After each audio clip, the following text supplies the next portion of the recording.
see, even though government doesn't see that, has not seen the faces of these people, don't see as government expected to give you no objection to go, It's all get a bureaucratic controls now. In spite of all these problems, for the past 4 years, professors and scholars, they keep confident. And this conference has given a wide platform for all of us to meet with people from professors from UPM. UPM is one of the largest, if not the largest, state university in Malaysia. Not we will get to know. So, number of experts available in our field. So, one of the benefits of some of you yourself as a research provider. So, we can have some hidden agenda being here. We can have some networking with scholars in these departments because we always believe that knowledge that I produce must be validated by somebody from outside India.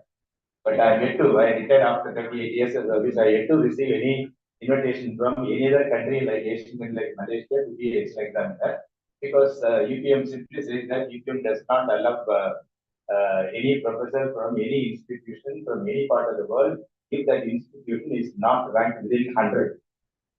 In spite of the fact that huge resources being spent on elite institutes like IIT and all that, we don't find a place in the first 100, and therefore, silently you have been declared as unfit to be the extra examiners, the scholars and other outside and all. So this is an opportunity for us to mingle with the scholars, and I think eventually we'll get a lot of scholars from India. We can move with them and we can have some kind of Dr. Balakrishna yesterday said, individual capacity or any position that you are holding from the institution where you are coming, you can also explore the possibility of having some kind of MU with different departments in UPM and then you can look for your. I keep coming. This is the second year after my retirement. Until I go to the grave, I keep coming the conferences because each time when I come now, I find something new year. So we have new culture. At least, there is a young research college doing PhD on food and literature. So we can explore lots of things here that even this morning when we were having a breakfast, we were listing things that we don't like, this thing that we like, we cherish. So new experiences. Now, as long as we are staying back in our own home institution, we don't get this opportunity to mingle with it.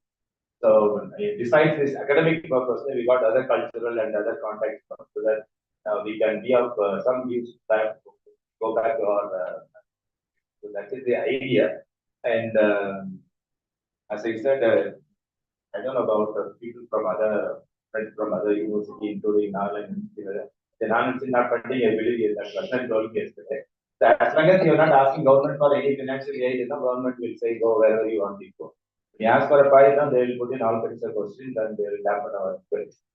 So that way, I think that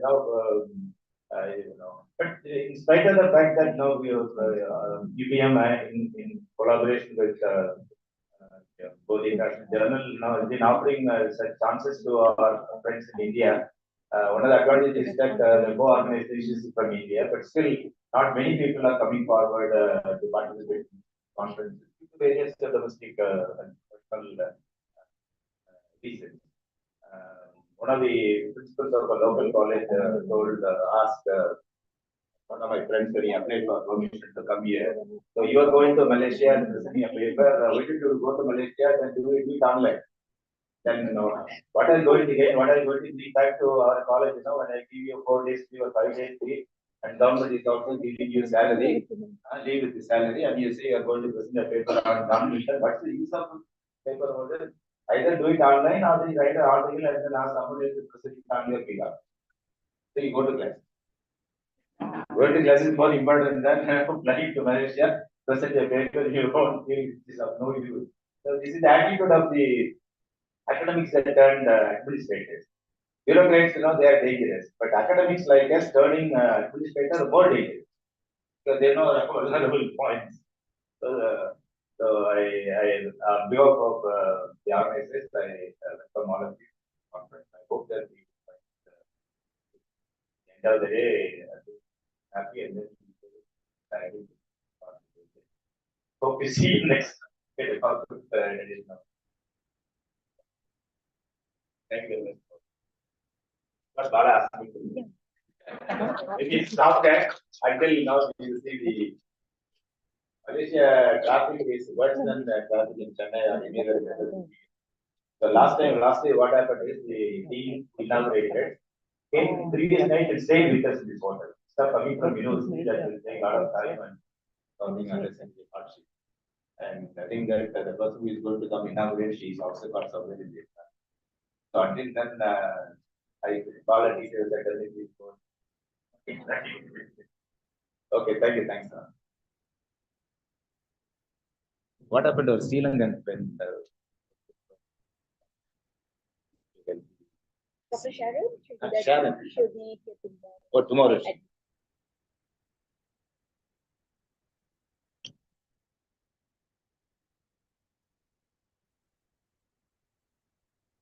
Good morning, distinguished guests, esteemed speakers, and dear participants. I'm Dr. Sandini, and I have the honor of being your MC for today's event. On behalf of the organizing committee, I warmly welcome all of you to the BICOHAS' 2025, a prestigious gathering of scholars, researchers, and professionals. The ceremony will commence shortly once the VIP arrives, and I would like to start off with some housekeeping reminders to all guests present today. Firstly, please ensure that your mobile phones are silenced and turned off throughout the ceremony. Secondly, kindly remain seated throughout the ceremony to prevent any inconveniences. Next, please rise during the announcement of the arrival of our guests or foreigners and for the singing of national anthem.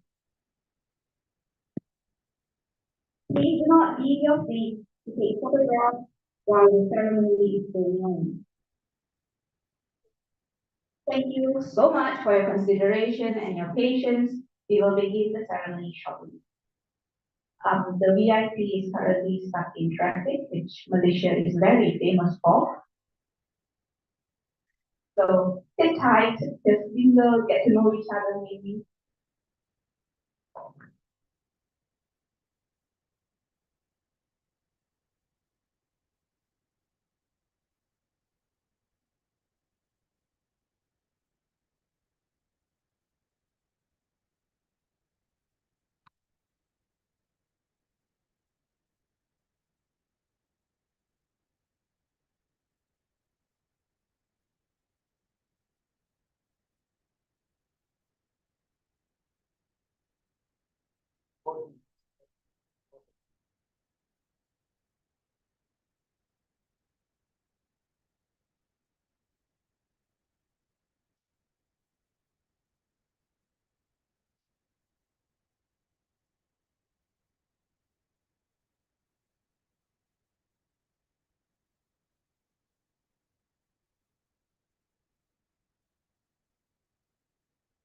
What did disease has now in academia?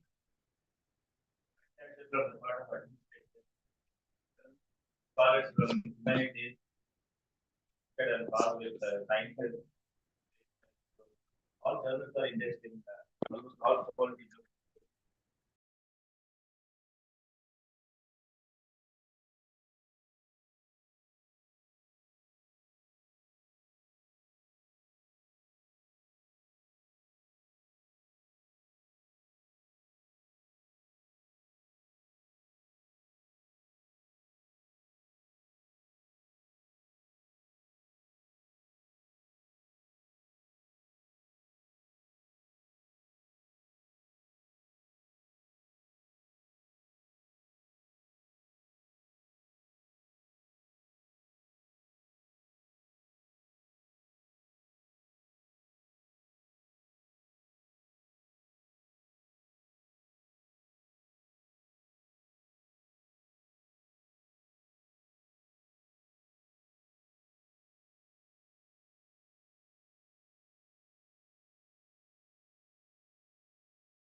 Yes. Communication should be important.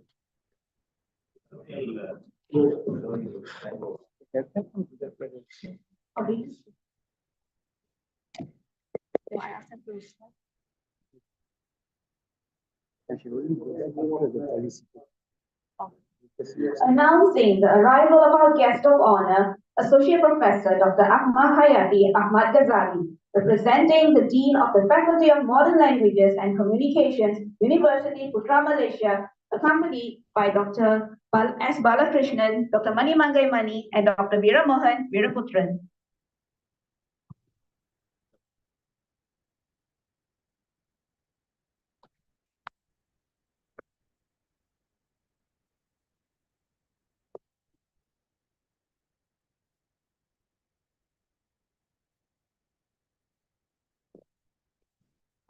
To begin our program, let us rise as we sing the national anthem of Malaysia, Negara Group, followed by the national anthem of India, Jana Gana Mana, and finally the official song of UPM, Putra Gemilang.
Malaysia. Pembela wasanda bila Universiti Putra Malaysia. Pemandu siswa jaya. Alam ini sinar. Di suara jaya. Jumpa di anak bangsa. Bisa jadi.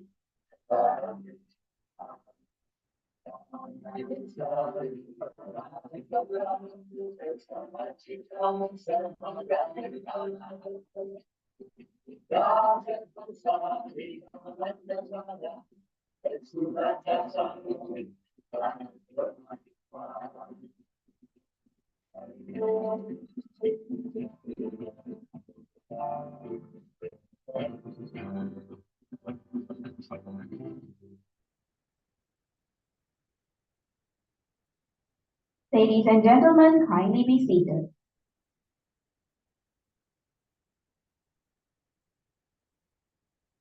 Now, let's sit back and enjoy a special presentation of the University Putra Malaysia corporate video.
To formally welcome our distinguished guests and participants, I would like to take this moment to extend my heartfelt gratitude to each of you for being here today.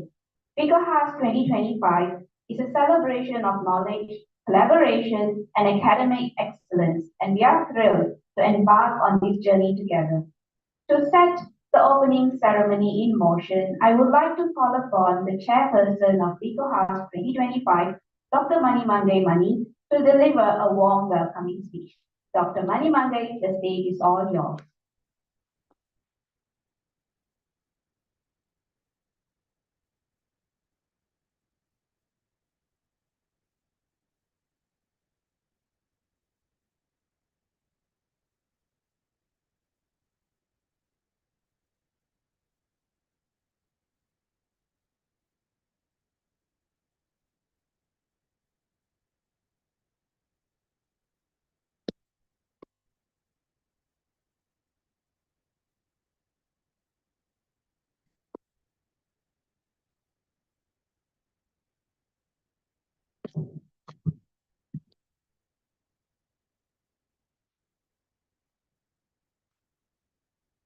Thank you, Dr. Antony. A very good morning to the guest of honor, Associate Professor Dr. Akkamahadevi Ahmad Ghazali, the Deputy Dean of Research, Industry and Community Relations, who's representing the Dean of the Faculty of Modern Languages and Communication. Welcome, Madam. Dr. S. Balakrishnan, Convener and Director of Bodhi International Journal of Research on Humanities, Arts and Science, the Convener of Roots International Journal, and the publisher for Dual Loading Publishing House. All the delegates from India, and committee members, lecturers, researchers, and students. I'm very happy to see all of you. Welcome to Malaysia. If it is the Malaysian way, I would say selamat datang, selamat pagi, vanakkam, namaskar, and namaste.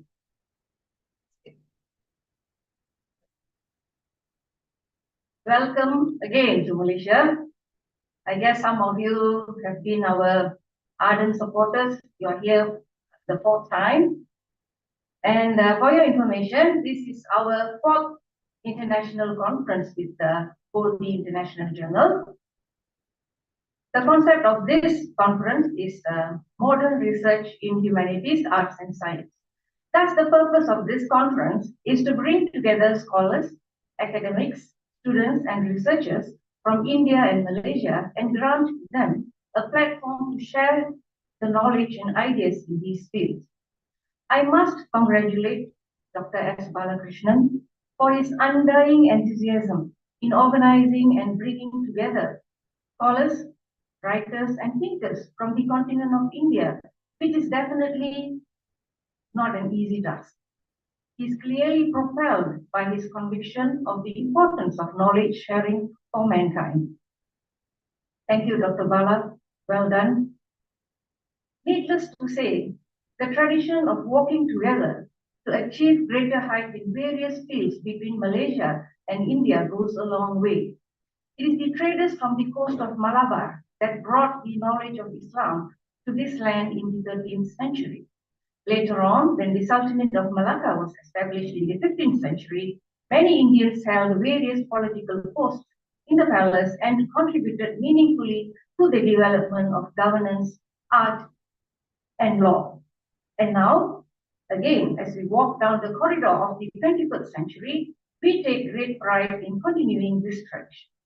This conference is our journey to keep alive the spirit of brotherhood and comradeship between these two nations. This conference is not a mere gathering of academics, but a convention of intellectuals who believe in the dissemination of knowledge beyond the geopolitical boundaries. This is truly a convention of literati who trust and have complete faith in the power of knowledge in nurturing mankind to develop their potential to the fullest in order to live their life to the best. As the chair of the organizing committee in Malaysia, I am truly honored to welcome all of you to this conference. Welcome to Malaysia and thank you.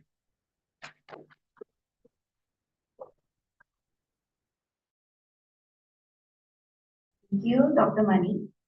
As a symbol of knowledge and enlightenment, we will now proceed with the lighting of the Kuttuvalakku, a traditional oil lamp symbolizing.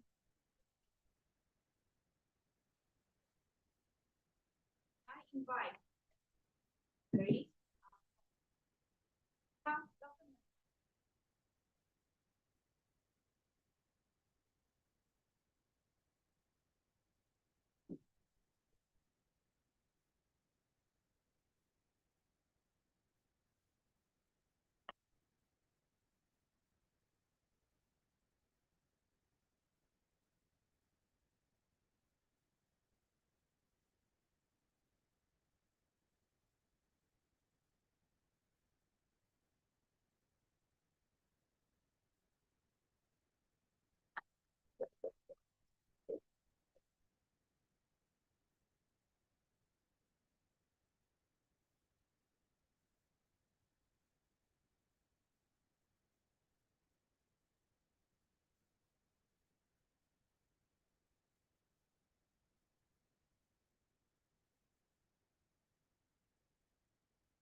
For leading this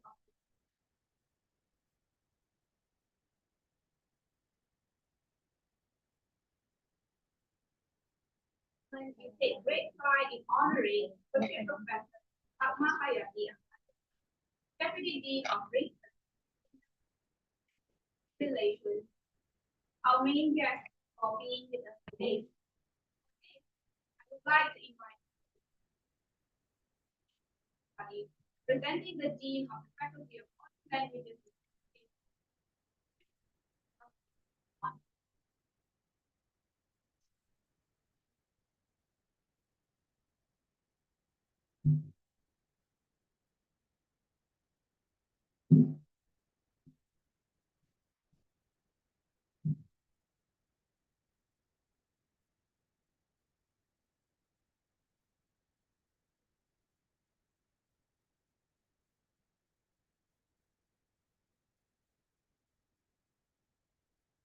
Our guests will be honored with a garland, a shawl, and a memento, a traditional gesture of Indian community as a show of respect.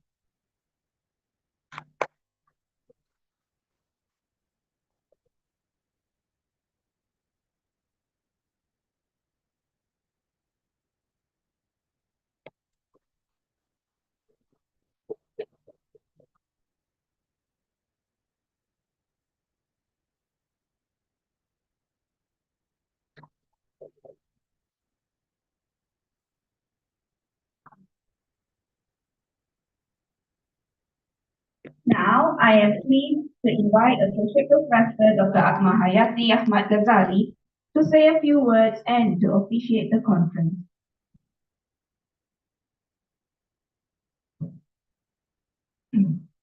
Okay.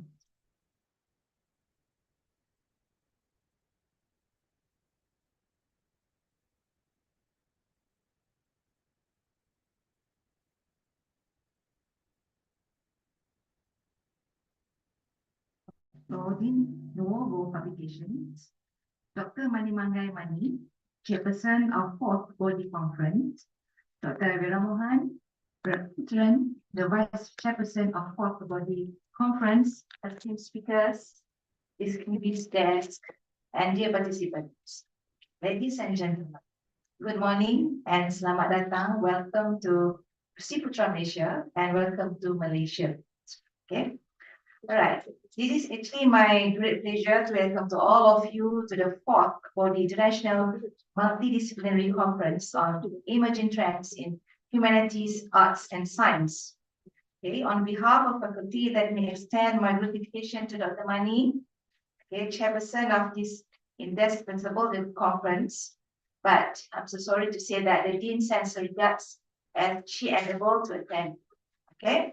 So I would like to extend my warmest welcome to all of you from different parts of the world. Your presence here today is a testament to the importance of interdisciplinary discourse in shaping the future of our respective fields.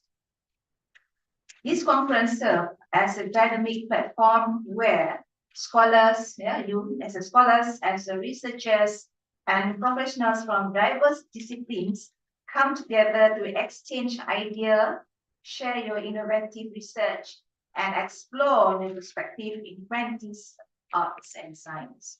Okay. I would like to say a special acknowledgement to the organizing committee, sponsors, and all those who work behind the scenes to ensure the success of this event.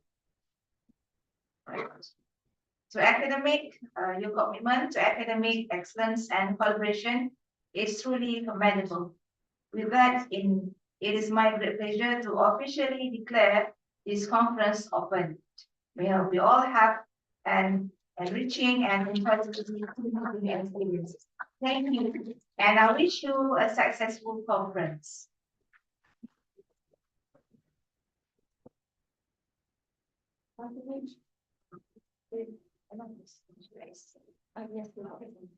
Thank you, Dr. Akkamahadevi, for your inspiring words. Now, Associate Professor Dr. Akkamahadevi Ahmad Ghazali, accompanied by Dr. Mani Mangai, will honor the organizers from Malaysia and India who made this event possible. Firstly, we have Dr.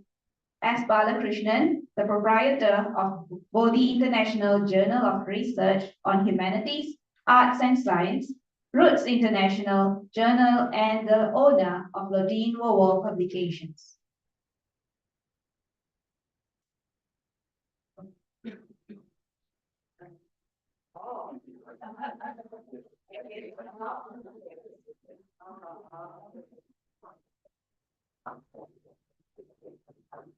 Next, we have Dr. Mani Mangai, the chair of the 4th Bodhi Conference.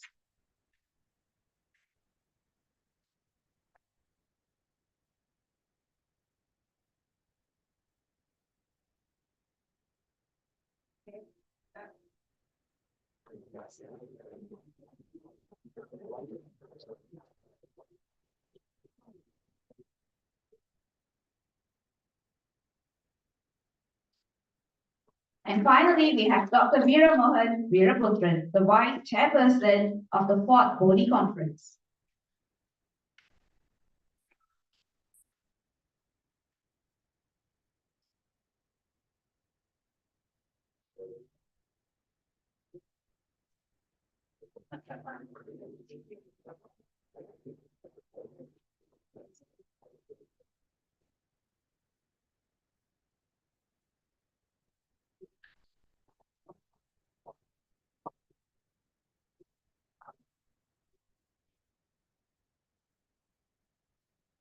Thank you. Dr. S. Balakrishnan will now present the conference proceedings book launch to Dr. Akkamahadevi.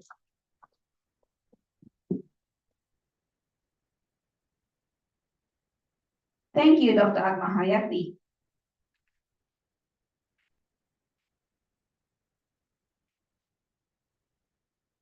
We would like to now call upon Professor Dr. Amrit Singh from Nagaland University, Lumami, Nagaland, to say a few words.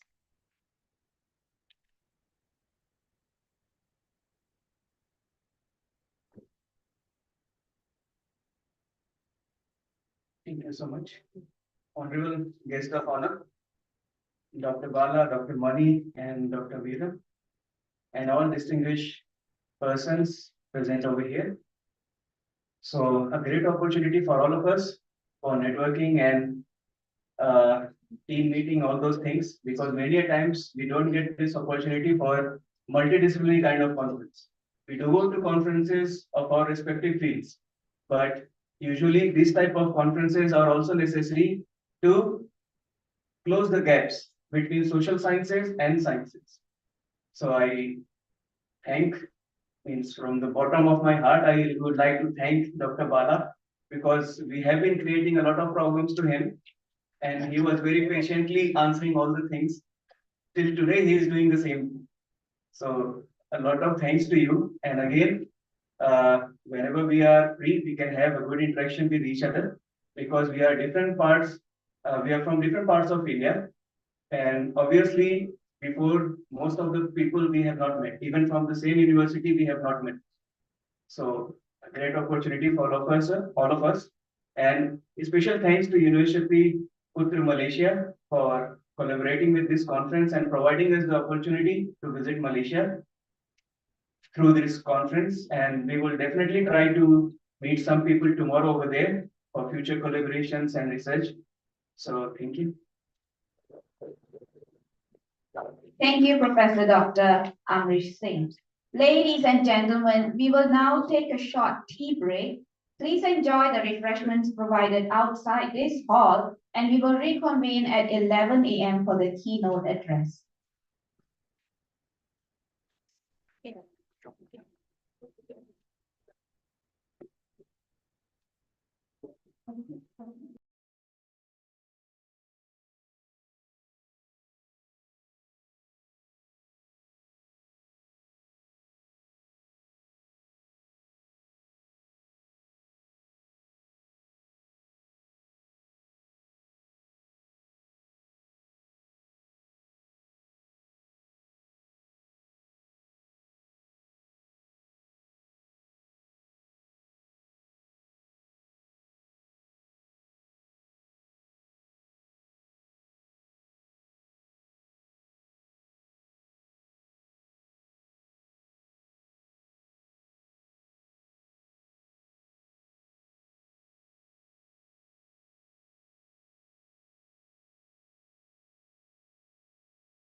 You will select me or? Right. Okay. First of all, I must thank UPM and Bodhi Journal for giving me this privilege to deliver this keynote speech. Okay, right. As you can see, the topic here is something to do with reincarnation.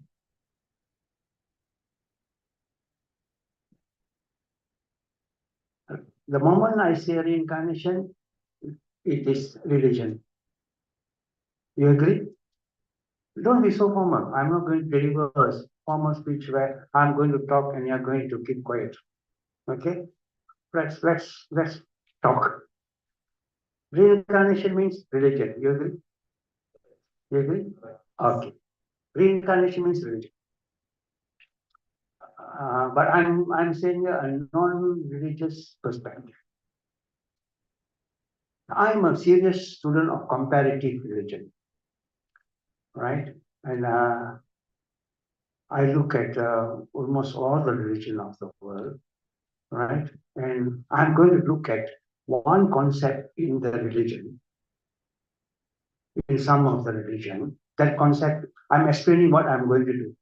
I'm going to look at one concept in some of the religion, especially the Indic religion. Indic religion means religions from India, starting from Hinduism, Buddhism, right? Hinduism, Buddhism, Jainism, and finally Sikhism. These are Indic religion, INDIC, which believe in reincarnation, right? I'm going to look at that, and I'm going to look at it not from what Hindu scriptures are saying, not from what the Buddhist scriptures are saying, not from what the Jain or the Sikh scriptures are saying. I'm going to look at it from a non-religious perspective. You get what I'm trying to do? Yeah. Okay, that's the meaning of conceptualizing reincarnation and non-religious perspective. Then the next question will be, you'll be asking me, then what are you? What religion are you? I'm non-religious. I'm non-religious. I'm not standing here as a Hindu and delivering a speech. Neither am I standing as a Christian and delivering. I'm just standing as a researcher, right? And delivering a speech about what is this thing known as reincarnation. Can you really believe in it? Come on, is it possible? Is it possible? Right? There are many terms they use for reincarnation. Okay, reincarnation is also known as transmigration. It's known as rebirth. It's known as born again. It's known as coming back. Right now, my question is it faith? Faith? Okay, you believe in reincarnation. I'm not going to ask you how many believe in reincarnation. Okay, I know there are Muslims here. I know there are Christians here. I know majority are Hindus here, right? Right. I'm not sure if there are any Jains here, right? Excuse me, right? But you believe in reincarnation. If you believe in reincarnation, what is your basis to believe? Is it a faith? Is it just a faith, or is it? Oh no, sir. I believe in reincarnation because it is a matter of fact. If you say it's a matter of fact, what are your proofs? If it's a faith, then you don't have to prove it. Because when you say it's a faith, that means you believe in reincarnation. And we need not prove a belief. Because if it can be proven, then it's not a belief. Are you aware of that? If you can prove it, then it's not a belief anymore. I will say, I believe in something because we cannot prove it. The moment it is proven, it is not a belief anymore. I believe there's gravity. No, you don't believe gravity. Gravity is a matter of fact. It has been proven. You just say, I believe in reincarnation, right? Right? because he can't prove it. I believe in the stories of the Puranas. I believe that, Devi Lakshmi, she created a child, right? And then I believe that the Lord Shiva came and this child stopped him from entering. And then I believe, right, he slashed the head. And then I believe Devi was angry. And then I believe Mahadev sent for another head and found the head of an elephant. It is a belief. It is a belief. So the belief is a faith. I cannot ask you to prove because it is a belief and it's a faith. Belief and faith cannot be proven. Just like I believe there was an incarnation known as Jesus who came here, who was sent by God.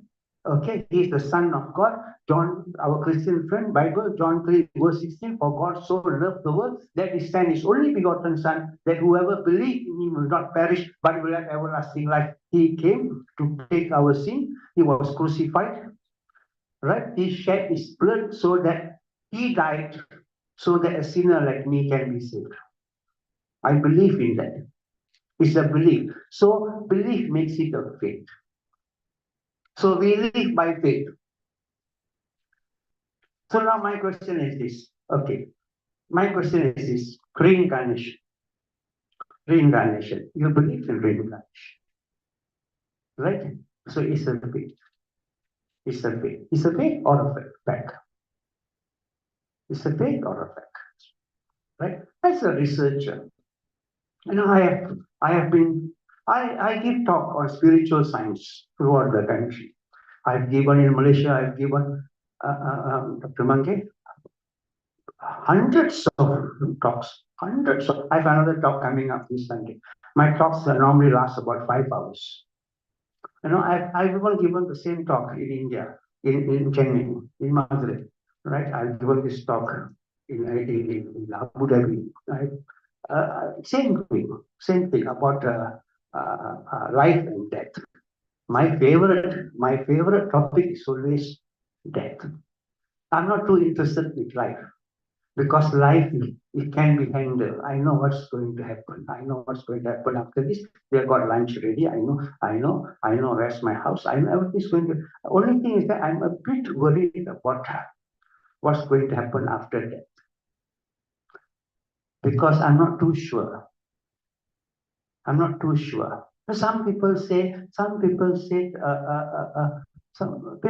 kind of things about that. That scares me. People say I'll be burned. People say there's a big fire waiting. You'll be thrown into it. Right? And I don't really like it.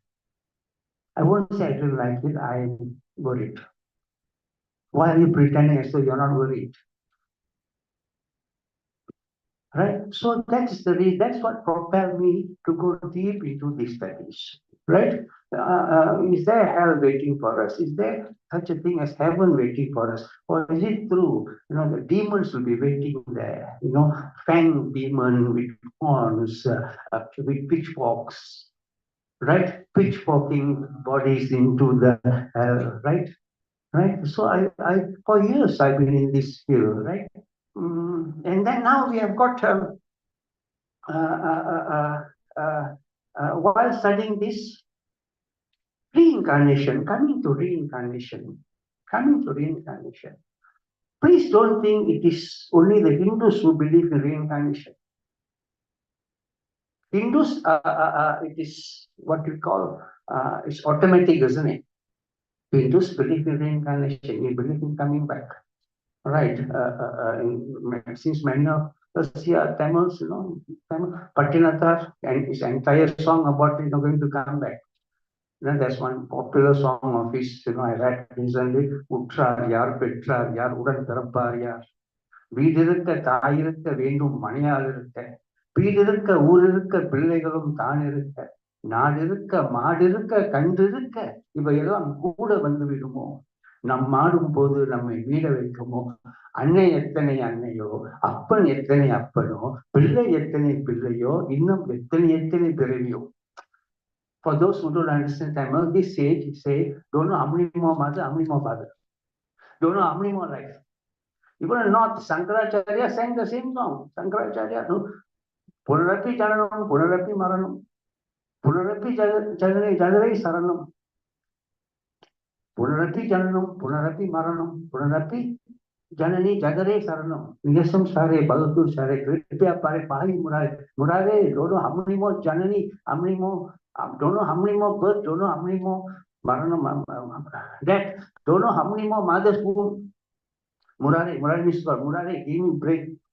So in India is default. India is default. I'm coming back. Even the way children fighting, see how they fight.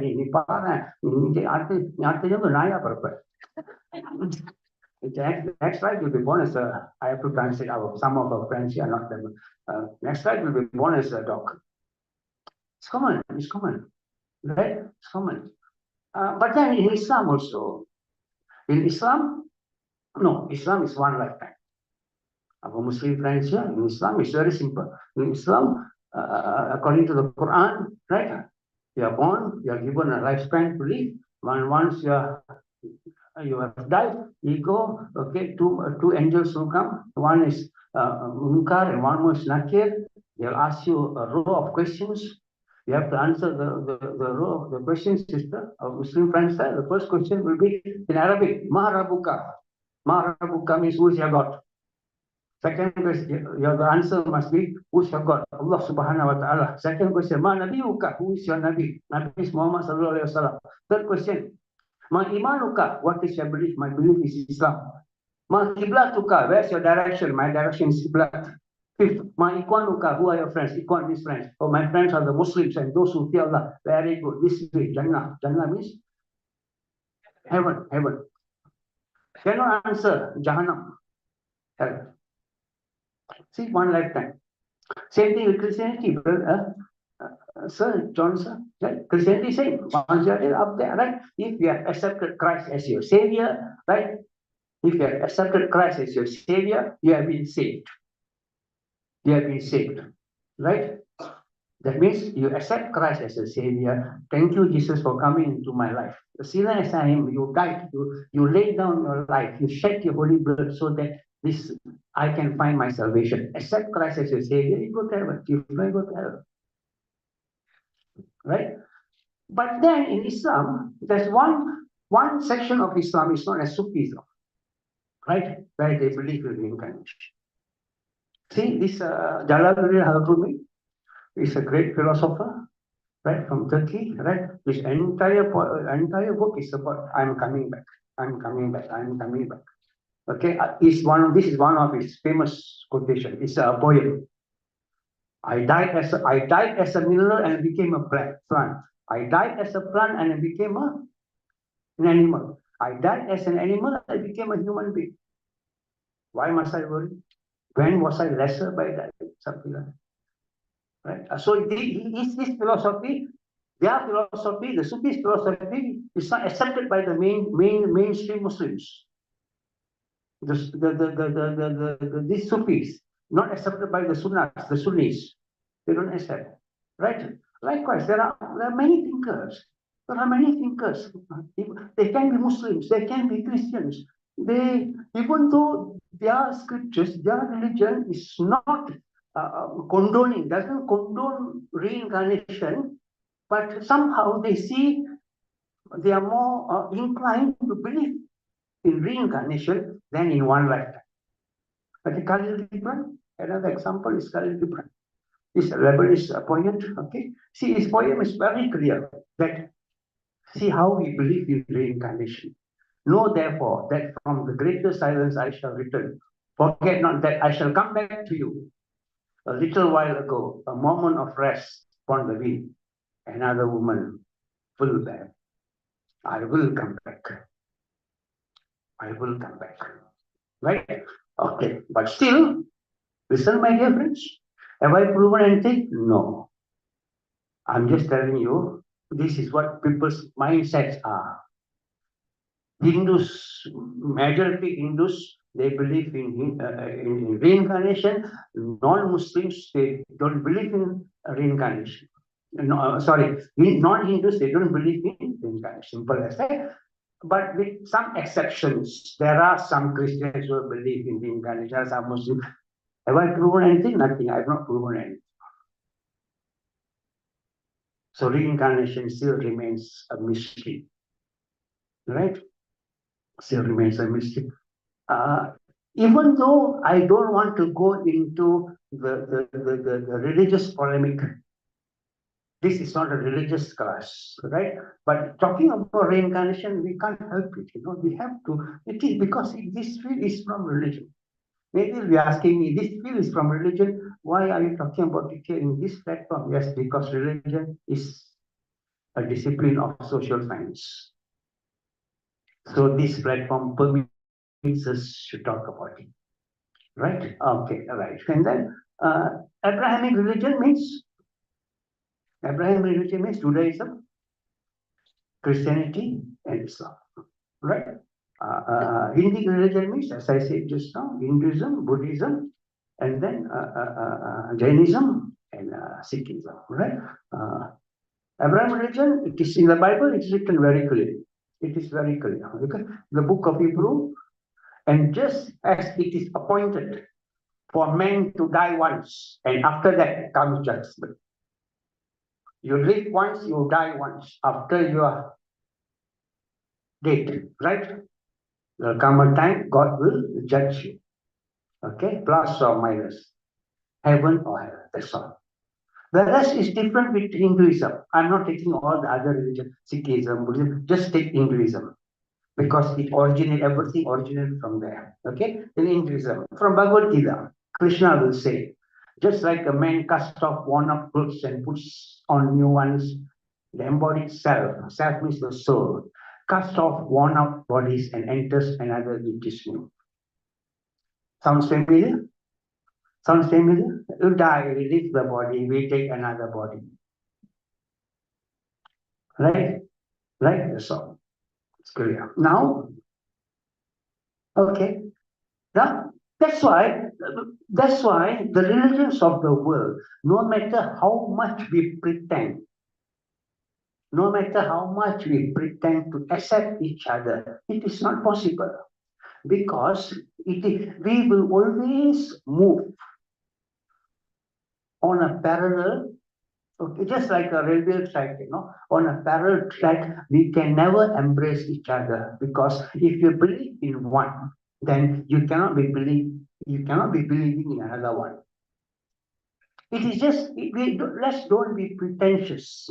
Don't pretend by saying, no, I embrace all the religion. No, how is it possible? It's either we accept one or we don't accept anything. I'm an atheist. God, what do you mean God? Show me God. No God.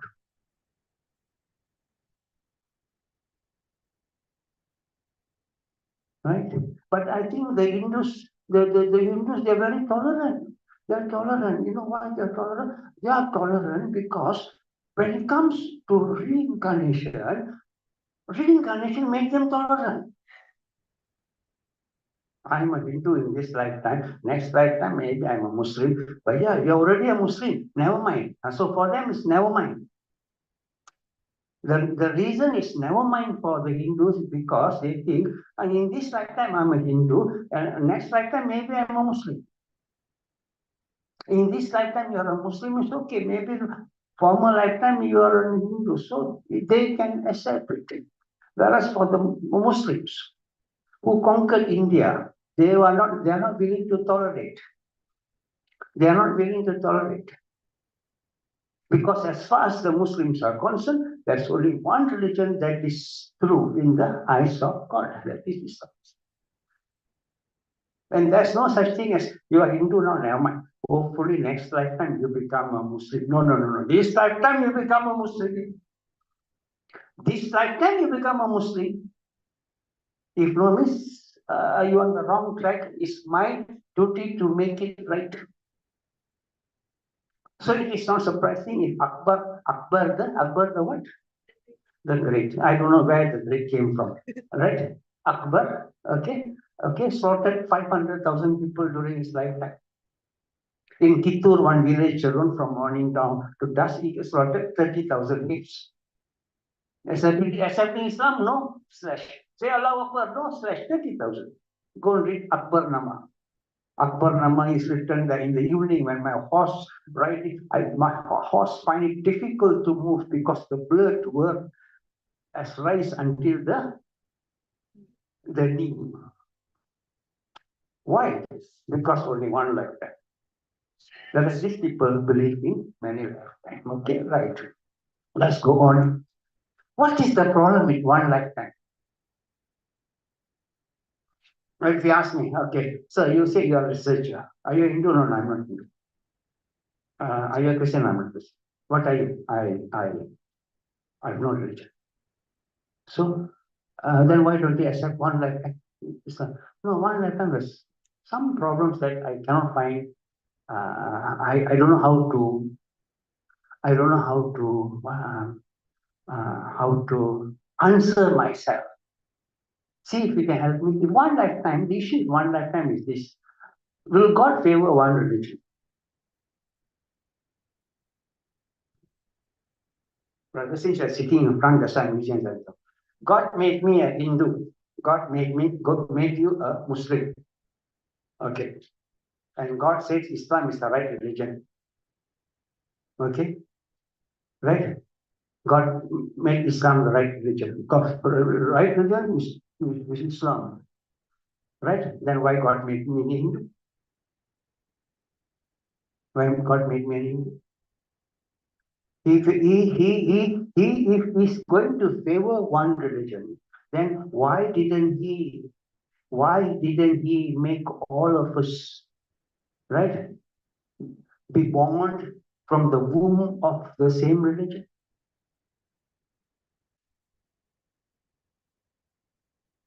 You understand? I'm finding it difficult even to set this question. I hope you understand what I'm going to say. Hello, excuse me, I'm God. Only Islam is the right religion. Only Islam is the right religion. No other religion is going to come to me except Islam. Right? Then what must I do? Make sure you're born as a Muslim, make sure you're born as a Muslim, make sure you're born as, make sure everybody is born as a Muslim. Why did God favor one religion? When there are, why actually I continue with that. Why should God favor one religion when he created so many religions or he allows so many religions to exist? Then Zakir Naik has got a beautiful answer. Zakir Naik has got a beautiful answer. Yeah, I've quoted what he said in my book. No, then somebody asked, how can you quote Zakir Naik? I said, I quoted the exact video, the YouTube which he said. Right? So it's legitimate. You can go and check. He said, God made us from different religions, right?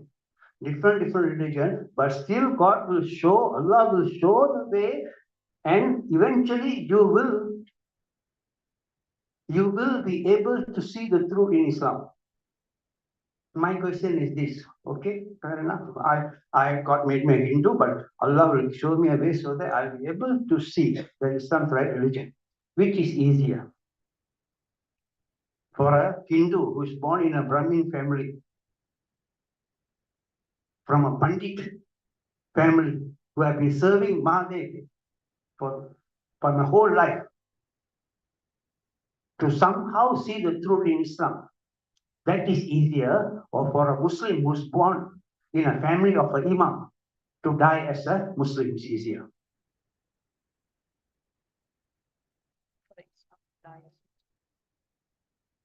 So where is the fairness in making me a Hindu and saying, no, you will find the truth? Whereas my Muslim friend need not find the truth because he was born in the so-called truth. If Christianity is the true religion, don't worry. The evangelist will come to the house. They will bring the Bible and they'll say, we are here with the good news. Jesus loves you and they'll give you free Bible. What are the chances that I, as a Hindu, will become a Christian? Compared to a Christian who's born in a family of a Christian family, where the father is a pastor. So one question, about one lifetime.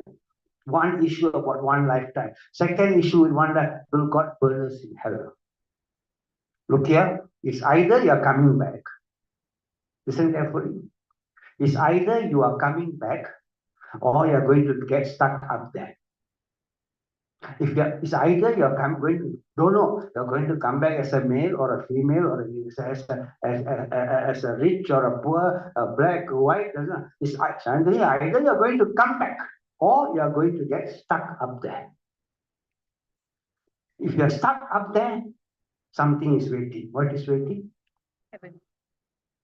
Hell or heaven is waiting. The chances to enter hell and heaven is 50-50. And don't smile, don't look happy when I say 50-50. The 50-50 is if you're in the right religion. If you're in the wrong religion, it's 100 and 0. 100%. Right? And believe me, all of us are in somebody else's hell. All of us are in somebody else's hell. Hello, you are a Christian, isn't it? You are in the Muslim's hell. You are a Muslim, isn't it? You are in the Christian's hell. And Hindus, good news. You are in everybody's hell. You are in everybody's hell. Are you all following so far? You are in everybody.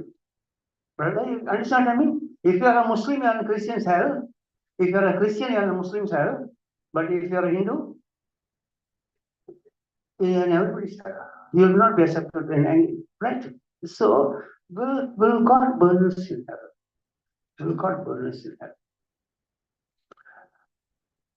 According to some Christians, yes.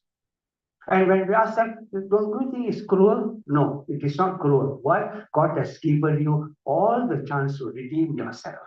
God has given you all the opportunity to understand what is the true religion. God has given you all the chances to find salvation. You didn't.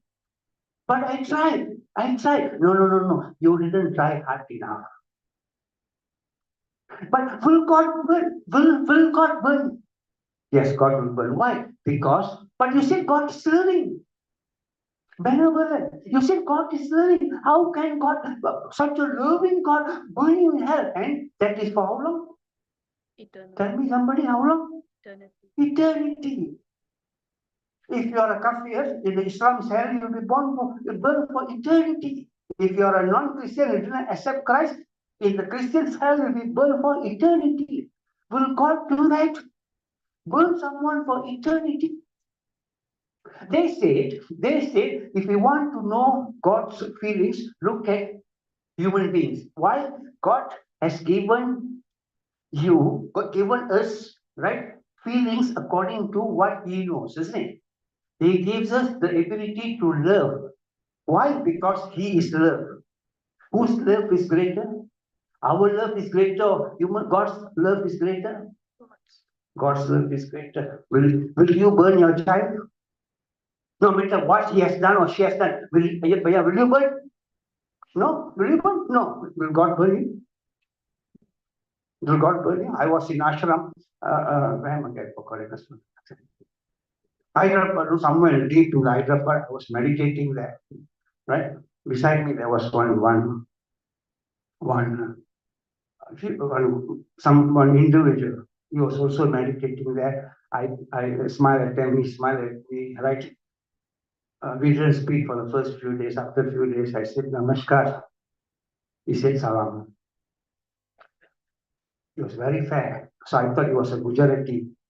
I said, my name is Kadir. I'm from Malaysia. Where are you from, Master? I am Mehmet. Mehmet, where are you from, Master Mehmet? I am from Riyadh, Saudi Arabia. I said, what are you doing? Why this is heresy. You have left Islam. So he asked me, Kadir, you have children? So I got 3 sons. You scold them? You beat them? Yes, I beat them. Have you burned them? He said, of course no. Where can't you see something is wrong?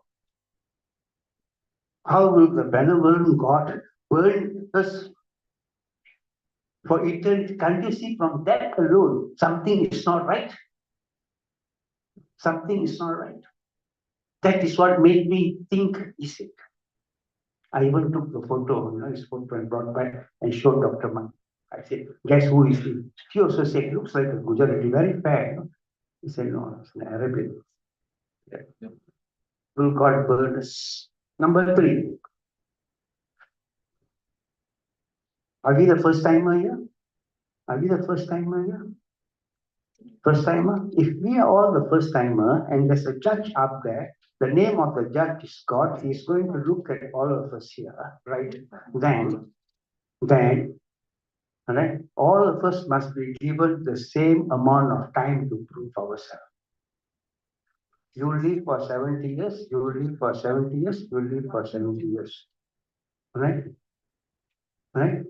Then, okay, what are the characteristics of God? Tell me. God is love, some of. God must be loving, some of. Some of. You tell her, God must be loving, full name. Some of. Some of. Just. Just. Another word for just. Fair. God must be fair. Doesn't it? God must be fair. Okay. Why the disparities among mankind? If all of us here are the first time, I was in a church once, right? I've been in every religion for information. There was some time where I was a Muslim. My name was Hussein. Right? Many years as a Muslim practicing, as a Muslim, I find he's not answering my question. Then I started attending church. My name was Yeshua. Okay, I've read the entire Bible, Old Testament, New Testament, and something is answering me. Something, I'm not getting the answer. I was in a church once when a lady has lost her child, the child, 4-year-old child. I still remember the sister's name. Okay, Sharon. So she was sitting on a chair, the pastor was there, all of us were standing around. 4-year-old girl died. So she was crying. The pastor said, don't worry, my child. In Tamil, the service is in Tamil. Say, don't worry, my child. God loves your child more than you. God loves your child. God loves your child more than you. Okay. What if just wonder, what if that mother has the courage to look up and ask the pastor, okay, pastor, why must God love my child? Only my child? Why can't he love my neighbor's daughter, 4 years old? Why was my child targeted? Can you answer that? Then maybe the pastor said, no, child, God is testing you. Why must God only test me, pastor? Why can't he go test my neighbor? He also has got 4 years old child. What is God's way of deciding what kind of test? See, can you see the disparities among mankind? How will you explain why some people are born with such a beauty that they become a beauty queen? Some people are born with such an ugly look that they have to hide their face. How will you explain why some people are so rich that they eat with silver spoon and some people have to eat their own excrement to survive? If all of us are first timers here, why are there so much of disparities among mankind? I must remind you this. Don't forget our title. What is our title? We are trying to see the logic of reincarnation from the non-religion perspective. This is just the logic. Just the logic. But then if it is if it is reincarnation, if it's reincarnation, we can answer all this. If it's reincarnation, yes, She's showing me 10 more minutes. No problem. I'll count down. Dr. Mani, do I have 10 minutes? Yeah. 12:15. 12:15. Because we started late. So until 12:15. Okay. Unless the audience are tired. Can you hang on with this topic? Is this topic okay with you? Yeah. Are you enjoying yourself? Yes. Okay. So what are the disparities? Okay, now, very quickly, sir, stop all this crap. You said you are looking at reincarnation. Any proof reincarnation is true or not? Okay. Okay. Before I come to the proof of reincarnation, true or not, right? These are the issues about reincarnation, the three issues just now. If we don't have the three issues, we don't have to prove anything. Because of the three issues, no, in the one lifetime, in Tamil they say, no idikiri. No, it's not adding up. So because of that, we look at this, what you call reincarnation. 5 evidences of reincarnation. Number 1. Have you heard of near-death experience? Near-death experience. Okay, let me ask. Near-death experience means people, very quickly I tell you, who have been declared dead, died. Okay, no more breathing, heart stop, doctor, okay, finish, close. But somehow they came back to life. You close the blanket, they pull and say, they come back to life. Or their heart stopped and the medical team were able to resuscitate them. But they were dead for about 10 minutes, 50 minutes, half an hour. Clinically dead, no brain wave. Heart stopped. They came back. Right? And there was this researcher by the name of Dr. Raymond Modi. Must read this book. Dr. Raymond Modi, his book is Life After Life. 1975, you know what he did? He started looking, he's a philosopher and also he's the product of University of Virginia, School of Medicine, right? He started looking for all these people, this kind of people. Hey, I heard you died for 10 minutes. Come. What happened? Hey, I heard you died for 20 minutes. Then he came back, what happened? Hey, I heard you died for 50 minutes from Alaska to South America, from north to south, east to west. He hunted these people and all of them have the same story to tell. All of them have the same, yeah, I died. And what happened? And then I went up. You know, there's a spiraling light. I'm not going to tell you the entire book, I'll tell you roughly. Spiraling light. And then when I went up there, you want good news? The good news is that my beloved, the loved one who passed away were waiting for me. They welcomed me. My father, miss your father, father will be there. Miss your mother, mother is there. Right? They took me. And then there was a bright light. There was a bright light. The light came and said, you have to review your life. We call that as life review. He's the one who first found the word life review. You know what's a life review? Everything you have done for, let's say you died at the age of 60, everything you've done for 60 years will flash in front of you. You go through every segment of your life, everything you have done, right? And you'll feel it from people's angle. That means if I've slapped you, there I'll feel your pain. I'll go through that. And then you'll be there, and the light will say, knock your head. You idiot, see what you've done with your life. Very lovingly. Filled with love. Right? I think you better go back. Right? Learn your lesson. Everybody is saying that. What will our question be to them? Hello, excuse me. Hell? No such thing as hell. Heaven? No such thing as heaven. Then what do you find? Only love. Only love. Hundreds and hundreds of people. Everybody come up with the same idea. We only see love. The light comes in the form of love, and the light hugs us. No matter how bad we are, the light didn't scold us. The light just say, You screwed up your life. This is not right. Why you are treating your wife like this? Why you are treating your children like this? Why are you so snobbish? So near-death experience is one proof. All these are scientific proofs. Right? If you are interested in this field, you must also read the book by Dr. Jeffrey Long, Evidence of Dr. Jeffrey Long is an oncologist, still practicing now. All these people are still alive. Oncologist. He deals with cancer. You have seen thousands of people, right? And people who died, right? Who came back to life. 3,000 over cases. He has done research. All of them are saying the same thing. What are they saying? I died. I left the body. My body was lying there. The doctors are running around. I call the doctor. Excuse me, I'm here. Nobody can hear me. I try to enter the body, cannot enter. Then there's a light. The light sucks me. And I go up there. There's a brilliant light filled with love. And the light says, you have to review your life. See what you have done with your life.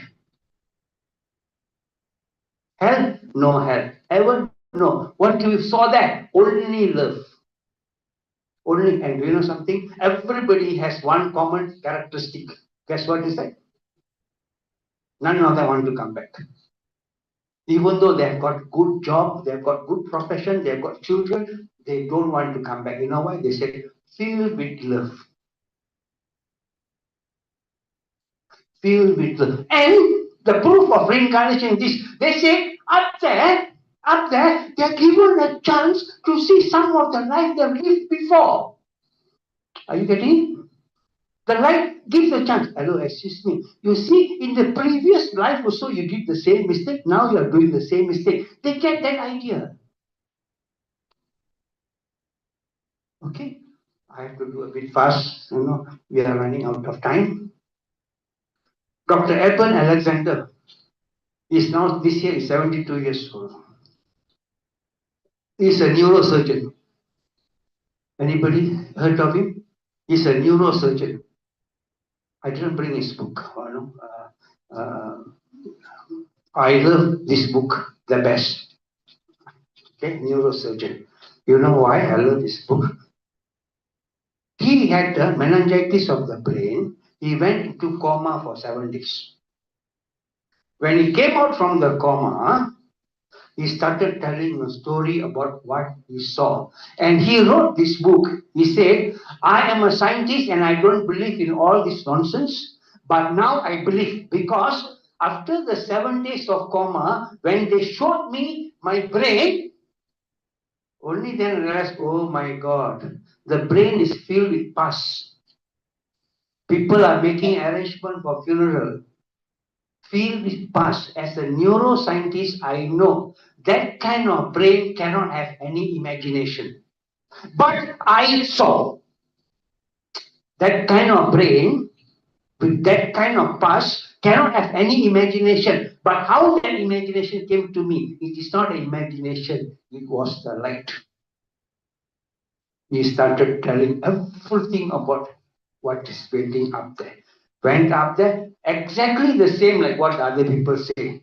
The light came, the light took me up, love, and showed me what I've done in my life and asked me to correct myself, go back. Then somebody asked, is there such thing as hell? Please don't talk nonsense. You're a Christian. No, forget about that. There is no such thing as hell at all. There's only love.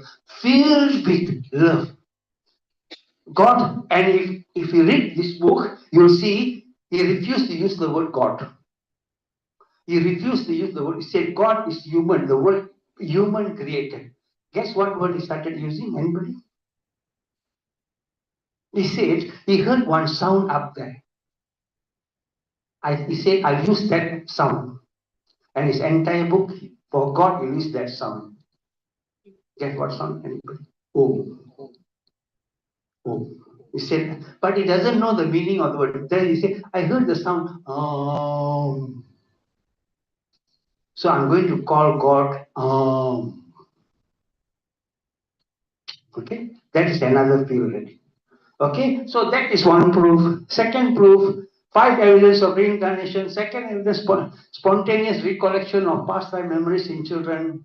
Dr. Ian Stevenson, he passed away in 2007. He is a professor in psychology from University of Virginia, from the School of Medicine. He has been working on reincarnation among children for 40 years. Not 1 year, 2 years, 40 years. He has written so many books, right? And he, you know why? He just want to prove. His reason is this. He said the phobias among children, the disease among children, the character among children is not only genetic, there must be something else. So he started working on it to see where it came from. And to his surprise, he started to see it is linked to something which they remember. Children, they remember. Children start talking, we say nonsense. Children, 4 years old child will say, last time when I was big. So that took Ian Stevenson to India. You spent so long in India, to Sri Lanka, in Myanmar, Thailand, right, in Brazil, in Lebanon, throughout the country for 40 years. And we believe his researches are the greatest research to prove the existence of reincarnation. Children who can remember their past. He has written so many books. The one that I will suggest 20 cases, suggest this. Pakka cases, 20 cases, 4 years old girl will say crying and crying India. Why? I want to go back to my family. What family? Where's your family? Our family. She'll mention one village somewhere in Bihar. He'll follow the girl. Right? She'll take with the jeep and then stop to take the boat and then she'll know the village. She'll be walking in front. Everybody will be running after. She'll stop at one junction and say, this junction, there's supposed to be one Kali temple here, why missing? And one old man said, this Kali temple they demolished 30 years ago because of fire. Then she'll walk, she'll come to a small house hut, she'll knock, one old man will be coming, so looking up, 8 years old, say, my husband. Where the good for nothing son of ours can mention the name, can ask where's your mother, the mother's name. So that kind of cases, 20 cases suggest your reincarnation. Right, and then another book, Cases of Reincarnation Type 4. This is a very heavy book. Compilation of all the reincarnation cases throughout the world. Reincarnation in biology, a contribution of etymology of birthmark. He also proved that many of the birthmarks children have, right? It corresponds with how the child was killed or died in the previous life. If he carries a mark here, right? Right? The child can mention what happened to that. Last time in the war, somebody shot me here. And he can go and trace and find the person. Right? So it's a very magical, very magical. I would like to talk more on this, but I'm scared we have to make it short. This can be something new. Sometimes there can be channels, there can be entities from outside that will be talking to us. This life, we are filled with entities. It all depends on whether you're opening the right channel to talk with them. Right? So those days, these are the job of God men, shamans, right? Right, priests. Nowadays, no. Now modern people, researchers, scientists, they have found way to these entities.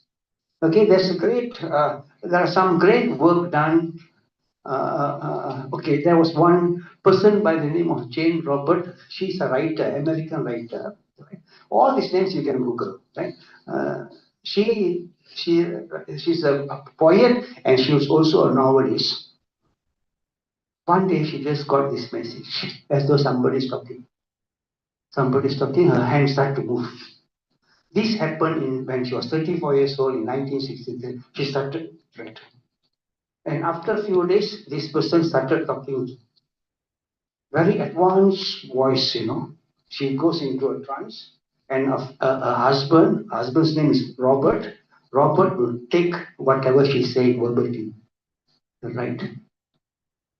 And that person says, my name is Seth. My name is Seth. I am an entity that have lived thousands of years. I'm now a master. I've got messages for mankind. You write down. And guess how long they were talking to each other? Every week, twice a day, for 21 years until she died. In 1970, she published her first book. It is known as Seth Material, 6,000 pages. The second book is a second book, Seth Speak, the eternal reality of soul. This person, he calls himself as Seth, right? Right? He's telling of everything that's happening up there. Many of the knowledges we have about life and death that I use in my lectures, we got this message from people like Seth. I prefer to listen to Seth than to listen to some prophet that lived few thousand years ago whom I have not seen. I repeat, I prefer to believe to entities who are talking now than to believe to some prophets which people said existed and said something. And this person, he said, what is Seth saying? Listen, Seth is saying 5 things. 1, I've lived many times before. As a matter of fact, when Seth is speaking, sometimes he speaks in Russian, like Russian, and sometimes his slang is like Italian, sometimes his slang is like Chinese, right? And he said, you must excuse my slang because I'm a cosmopolitan person. I've lived in all the cities. He said, we come back again and again. 1. Number 2, he said, we are here to undo our karma, to learn our lessons. Number 3, he said, this may come as a surprise for you. He said, God, it's not, don't blame somebody for creating us. I never asked to be born like this. God created me. Nana கேட்டேன் அவன் படைச்சான் ஆண்டவன் முகத்தை பார்க்கணும் அவனிடம் ஒண்ணு கேட்கணும் ஏண்டா சாமி and I said no such thing. God didn't create you. You wanted it this way. It's your free will. You wanted to be born as a man, you wanted to be born as a woman, you wanted to be born tall, you wanted to be born short, you wanted to be born fat, you wanted to be born rich. Why? You want the right setting so that you can undo your karma. So he confirmed reincarnation. The other 2, never mind. Just remember these 3, what Seth said.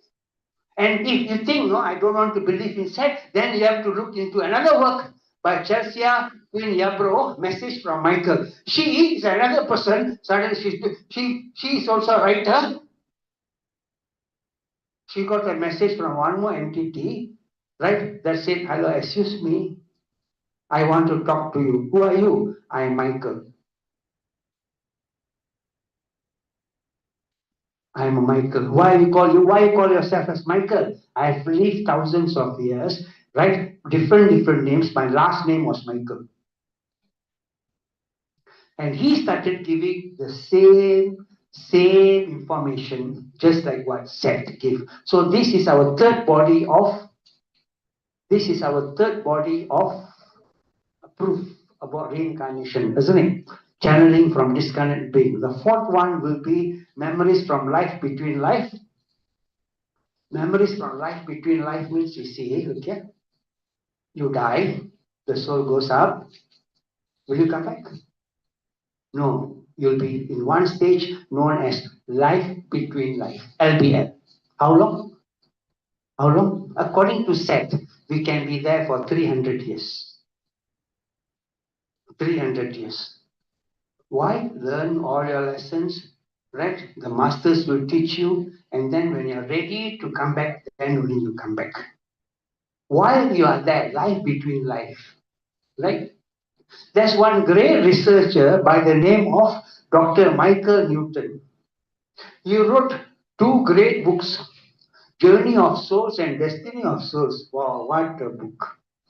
You know what you do or not? You hypnotize a person, go to your past life, go to your past life, go to your past life. In that past life, you must die, isn't it? Can you understand? Do you understand? Do you understand? I'll give you an example. Okay? Okay. Sister, you are a lady now. Okay? I regress you.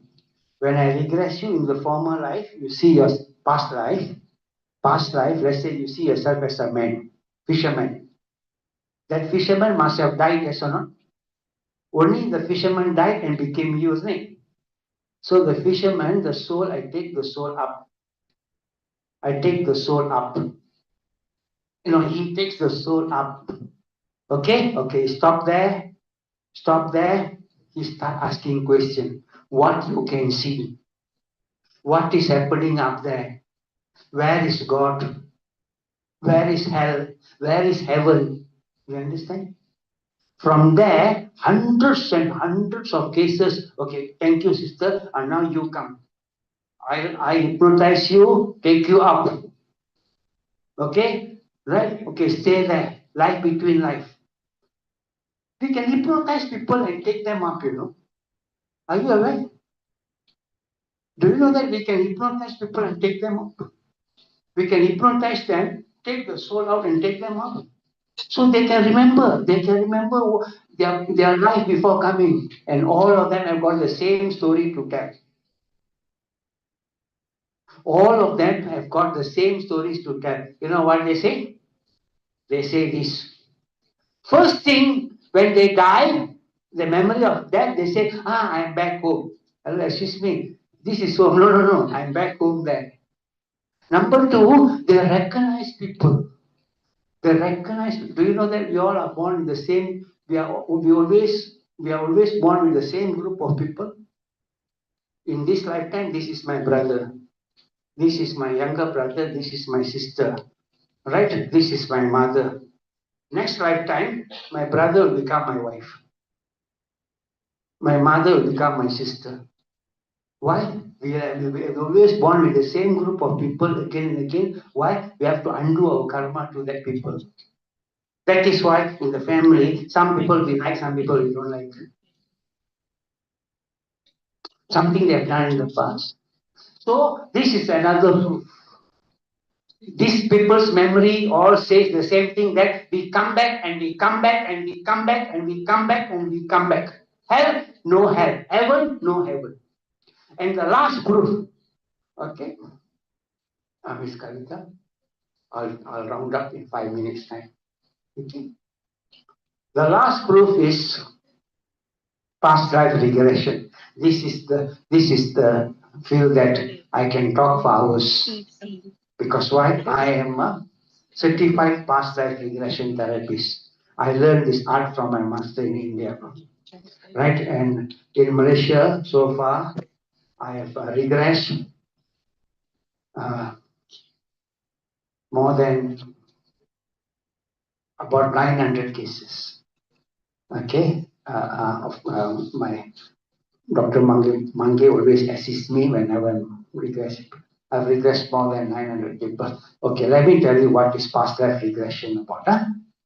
Past life regression means all of us have lived before. All the memories of what we have been are stepped here. One lifetime I was a fisherman. Memory is there. One lifetime I was a prostitute. Memory is here. One lifetime I was a soldier. Memory is here. Okay? But these memories won't disturb us. But sometimes some of the memories will trickle down, will affect some parts of our body. That is known as psychic DNA or astral imprint. I'll give you an example. In India, we did this in India. When I was in India, there was this person who came to us, very normal, looks very normal, about 40 years old, but suddenly you start screaming, pain. What's the pain? Pain in the ankle. Why pain in the ankle? X-ray. X-ray is not showing anything. Blood test is not showing anything, but there's a pain. And that's what we call astral implant. So we regress him, make him lie down. That's the meaning of regression. Using certain techniques, I'll make him remember his past, suddenly remember, so I can see myself in a better, big guns, big coat with blue coat, hat, look like Napoleon War. I was shot, somebody shot. I cannot move. Why cannot move? Because shot. To make the story short, in the evening, they picked all the bodies. They thought he's dead, but he didn't die, isn't it? But he cannot call out because he got shot. They took out his boots. They threw him into the horse cart. He said, I can see the stars. I call anybody. Nobody can hear me. I'm so weak. Both my legs were hanging down. The cart started to move. Imagine what's happening to the leg. The legs were hitting the ground. Can you understand? And the bone started cracking. He said, my pain in the leg. You die like that, the memory is implant. Now suddenly the pain will come. So what we do, we make them see that. To make it simple, just knock the head and say, hey, this is a old story. Why are you carrying? Drop it, drop it. Of course, you're not doing that. I'm making it simple. Drop, you wake up, the pain is gone. You understand the principle? I've done 900 cases. I emphasize more on cancer. Okay, Monkey and myself, we try our best to heal cancer. You know why? Cancer is odd. You're not supposed to have cancer. Why a cell must become cancer for no reason? It must be something from the past. So what we do, make them write down, go to the past and see, fair enough. Cancer of the lung, right? Go to one lifetime where somebody must have stepped the lung. This person, you suffer in the pain, see, make them die, take the soul up. Pain gone already. Then ask the soul, hey, the pain, where's the pain? Your pain or the body? The body's pain. And why are you carrying? Drop it, comes back. So he, even yesterday we were sharing one case, Dr. Mohan, the person from Klang, 4th stage cancer of the lung. Okay, last week said, thank you, sir. Completely healed, doctor said healed. I'm not telling you, I'm not bragging to you what I'm doing. I'm telling you, this is one of the greatest proof that people have lived before. Are you getting me? Are you getting me? This is one of the greatest proof that people have lived before. No, this is imagination. Imagination cannot cure cancer. Imagination cannot cure asthma. Asthma is another case. Beautifully we can cure. So many cases, doctors, so many medical doctors carrying nebulizers. We regress, I regress. They go to one past life. There was one Punjabi doctor from Penang, right? He carried 2 nebulizers because of every day. I regress, he went to one past life where he was a Telugu woman. He said, I'm not wearing rauka. I am a Telugu woman, long years. Now Punjabi man with turban. What happened? Something went wrong in the village. I'm making the story short. Monkey, I forgot.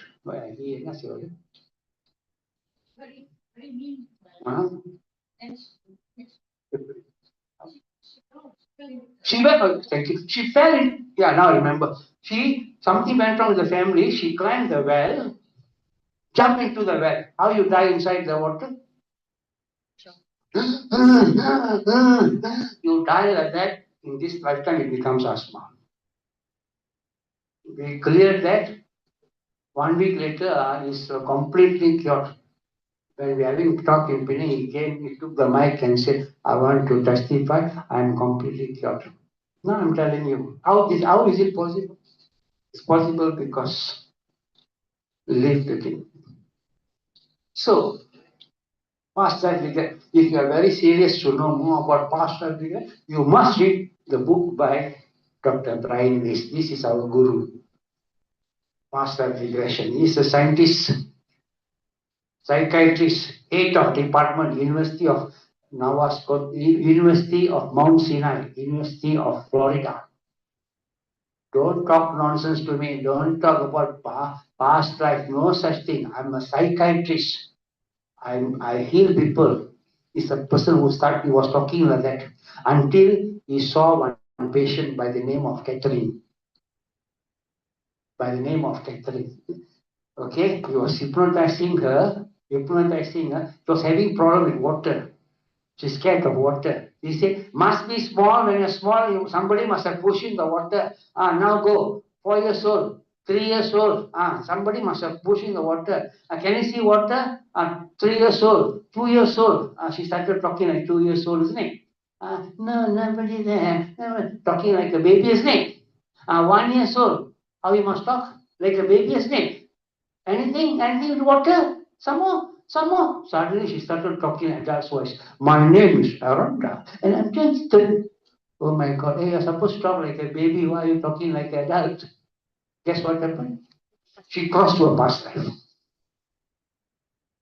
What year is this? What is this is 1863. 1863 BC. 1863 BC. Where is this place? Egypt. What are you doing? I'm helping my father to mummify. And then a tidal wave will hit the village. She will drown in the water with a baby. And that is the phobia she's carrying now. And this man, this great master, Brian Weiss, sat down and said, oh my God. Oh my God. How can I deny this? How can I deny this? By the way, just for your curiosity, you know why we call this many life, many masters? You go through many life. After that, this girl, Catherine, started regressing. I've written all that in my book. My book. Catherine, that's my latest book. Okay, if you're interested, you can have it up. This girl, Catherine, after regress, once she went and became a prostitute. And one more time a soldier. One more lifetime she was a sailor. One more lifetime she was a white. One more lifetime black. One more lifetime male, female, 80 lifetimes. And you know why they call the book Many Lives, Many Masters or not? My dear friends, listen, I want to share something beautiful with you. Each time when we regress somebody, regress the person will go to past life, isn't it? In the past life, the person will die, isn't it? Then the soul will go up, isn't it? When the soul goes up, we will call the guru, the master, and one master will come. One master will come. You'll be able to see your master. You understand what I mean? No? Sometimes the master is somebody that is known to you. Babaji, Baba, right? Most of the time the master is not known to you. An elderly man with a hood, with white, they'll come, they'll talk to you. You can ask them questions, they'll answer you. They'll touch you and they'll heal you. That's the meaning of many lives, many masters. And of course, after that, I can take to one more plane where I also connect the person to the people who have passed away.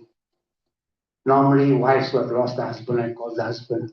Normally, parents who have lost the children, I call the children. Okay? Okay. And through time into healing, another book, right? And then you must see this quotation. Brian Weiss, you must see this quotation. In the beginning of the book, this is what he said. Please read. Take your time and read. In the beginning, this is what Brian Weiss said. Years of disciplined study had trained my mind to think as a scientist and physician, molding me along the narrow path of conservatism in my profession. I don't believe anything that could not be proved by traditional scientific method. I was aware of some of the studies in parapsychology that were being conducted at major universities around the country, but they did not hold any attention. It all seems to be far away. People talk about a past life, all that nonsense. I don't believe. That's what he said in the beginning. Then later, after the incidents of Catherine, in the same book, he said this. Now I found myself in the most unusual position of having reincarnation being proved scientifically right in my office in this department. நம்ப மாட்டேன்னு சொன்னேன். என் கண்ணு முன்னுக்கே நடக்குது. I said I won't believe, it is happening in front of me. Right? Google is this person, great person, has written so many books. Message from the masters, only love is real, same body, same soul, many bodies, healing through time, so many books. Right? Yeah. Thank you very much for being patient. Right? Thank you, right? And I'll take this opportunity to thank Bodhi, Mr. Bala, right? And UPN for inviting me to share this knowledge with you. Be blessed. Thank you very much. Thank you. Thank you, Dr. Kadirison, for the eloquent and systematic presentation as a topic as heavy as reincarnation. The way Dr. Kadir expounds into the polemic and this controversial topic is truly admirable. I am sure many of the participants would have found this session enlightening, enjoyable, and in some way even an eye-opener for some of us. Ladies and gentlemen, for those of you who would like to indulge deeper into this field of reincarnation, you can get Dr. Kadirison's book at the counter. This one. The price of this book is Ringgit Malaysia 50 or 900 rupees. You may use whatever currency that is convenient to you. You may also get Dr. Kadir's signature since he's here anyway, he's the author. All right, so in case you're curious what this book is about, it actually expounds into the teachings of many philosophies regarding life, death, and most importantly, the afterlife. Dr. Kadirison also eloquently narrates his quest in order to find how most religions perceive life after death. So please do get yourself a copy. If you would like to buy this book in India, it is available in amazon.in. Thank you. Okay, and now we would like to honor Dr. Kadir. We invite Dr. John Sager to be on stage.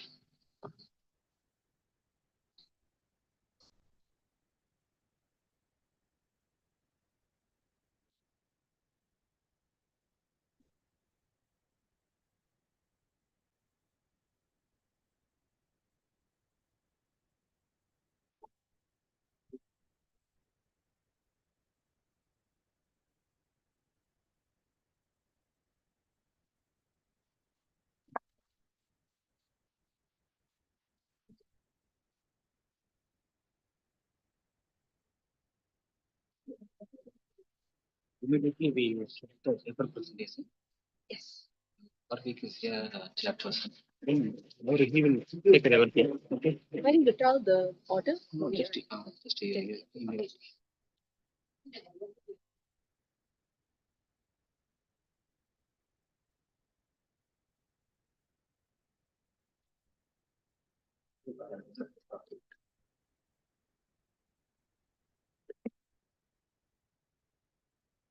Ladies and gentlemen, that brings us to the end of this session. Up next, we will have a paper presentation session from now until 1:15, chaired by Dr. Harmik.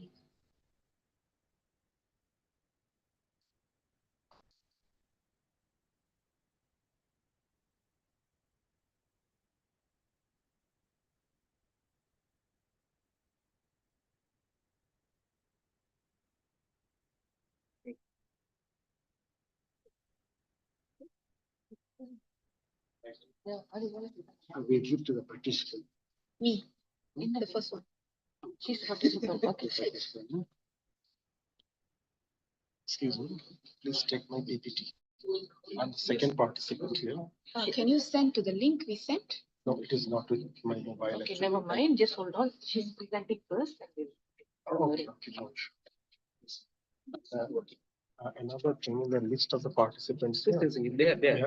Yeah, you have mistaken something. It is a joint paper. You put Dr. Abani Dole in a Didn't separate put slot. anything, so please. Please.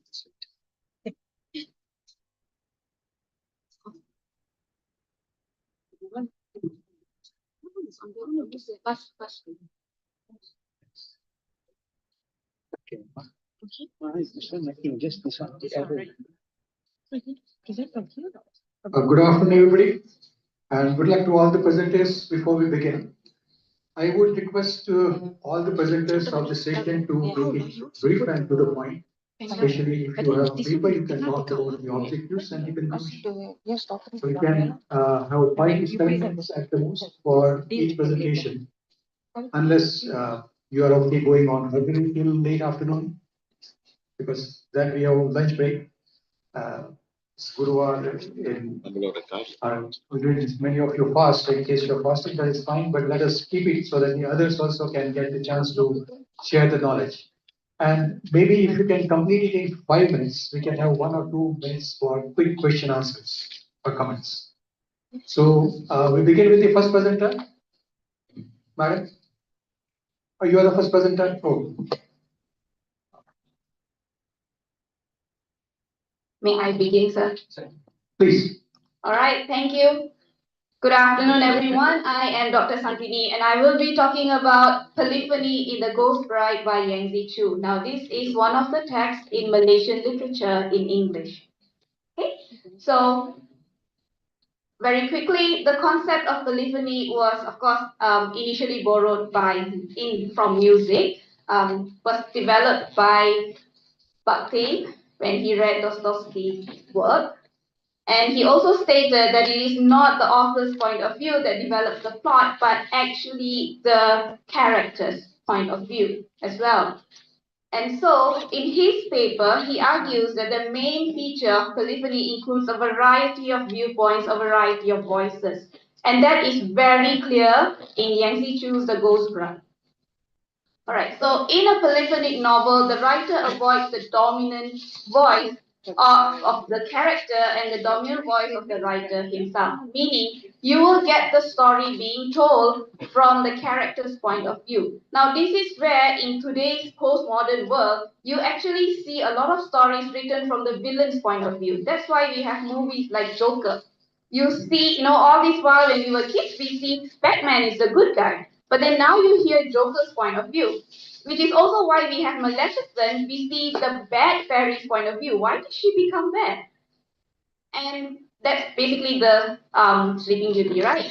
All right, so here, in a polyphonic novel, it undermines the concept of all-knowing storyteller, and it allows the character to depend on the core moralistic intent of the novel. So you hear stories, or rather the true intent of the character themselves. Why are they doing what they are doing?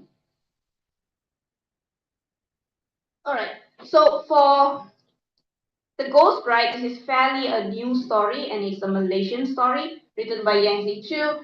So previous studies that looked at this book, they mainly looked at the adaptation of the novel into Netflix series. Yes, if you go into Netflix, you can come across this series called The Ghost Bride. However, of course, the storyline is slightly different compared to the novel.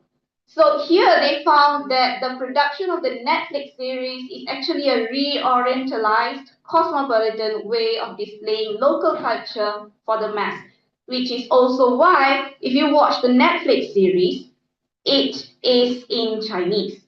Okay, so a little bit of backstory. The Ghost Bride is actually a cultural practice from the Chinese culture. So the Ghost Bride is actually basically you will read a lot of the Chinese culture. So another study emphasized on the Gothic element, where they actually found that female ghosts, they tend to encounter the usual part of and submissive to the patriarchal culture, while the male ghosts are often disturbing and do not care the protagonist's consent. And then another study found, this one, they looked into the Chinese myth and folklore. So the practice of Ghost Bride is actually related to myth, folklore, and it also involves a lot of minor officials of the gates of hell. Now, this is something very different. You need to know the Chinese culture in order to know this. Okay, so the Chinese believe there are 28 levels of hell. And you will go to those levels of hell depending on what sins you have committed in your current life. Are you all okay? All right. So this study, they found that this narrative reflects a dichotomy as it constantly constructs the parallel worlds of the living and the dead. So for the Chinese, they believe that after you die, you will go to the plains of the dead, where it's basically one part of the middle ground before you go to heaven or hell. And for them, mostly it's hell. All right, and then the final study looked at the concept of afterlife, where they actually say the existence of underworld serves as a fantastical setting of the narrative. So, for this study, the researcher, me, I've used close reading method. Basically, it's a textual analysis to study the relationship between the inner functions of the discourse to identify what makes specific text become meaningful in a certain way. So before I go on into the findings of my study, I will briefly inform about the Ghost Bride. So it basically revolves around a protagonist named Pan Li Lan, and she's asked to become a ghost bride to a wealthy Lin Tian Ching. Now this guy died young, and because he likes Li Lan, he would ask the mother to propose to her to be his bride. Meaning she's still alive, he's dead, but it's a ghost bride. So she will be a ghost bride. She can see him in her dream, meaning he will haunt her dream. Pretty interesting. Okay, now he is able to do all this because they are super rich. One. Second, there is this official, or rather the judge in the sixth judge of hell. He's quite corrupt, meaning he takes bribes from all these souls and he lets the souls do whatever they want. Now, if you're wondering why is there a judge, okay, so backstory again. There, for before they go into hell, they will be judged. So there will be 9 courts, 9 judges of hell, and the 6th judge in this story is the corrupt one, where he allows the souls to do whatever they want. And since Lim Tian Ching is rich, he gets to have his way. So if he wants a ghost bride, he gets the ghost bride. And so you have Erlang, he is the minor official who oversees the courts of hell. Now he gets Lilan to go into the afterlife to investigate which judge is corrupt. Now by this time, Lilan consumes enough opium to get her soul come out of the body. This is why she's able to go into the plains of the dead. Alright? So, in the story, actually, we hear so many different voices throughout Lilan's journey in the afterlife. So first we have the voices of the protagonist and antagonist. Obviously, they're going to be opposite each other because one is the protagonist, another is the antagonist. So Lim Tian Ching, the antagonist, he will just say that, you know what, I want to marry you. I'm not going to go beat around the bush. And she said, no, I'm not interested. All right. And then he will later on say, if you don't marry me, remember, your dad is very deep in debt. And he owes my family a whole lot of money. So if you don't marry me, I'm going to ruin your family. And she keeps saying, no, I don't care what happens. I'm not going to marry you.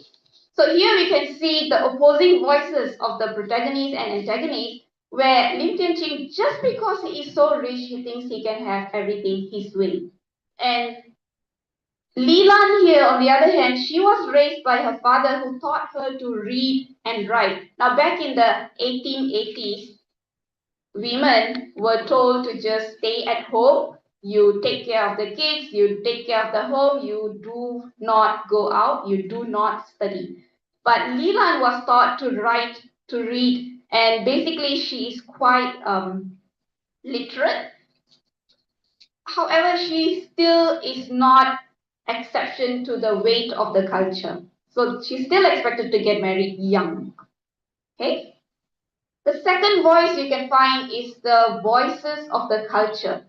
So along the way, when Leland will be walking out of the Lim mansion, she will see a set of funeral goods to be burned in the courtyard. All right. So another backstory, introduction to the Chinese culture. Now, when they die, when a person dies, they will burn hell money. It's called the hell money because this money is usually it's a yellow paper or red paper, and they will burn. For us, it's like paper, but in the afterlife, it's actually real money for them. So that's why they call it the hell money. So you burn here, they get the money there. So that's why if you go, I'm not sure if you have seen any Chinese funeral. So if you go to really elaborate Chinese funeral, they will actually burn mansions, they will burn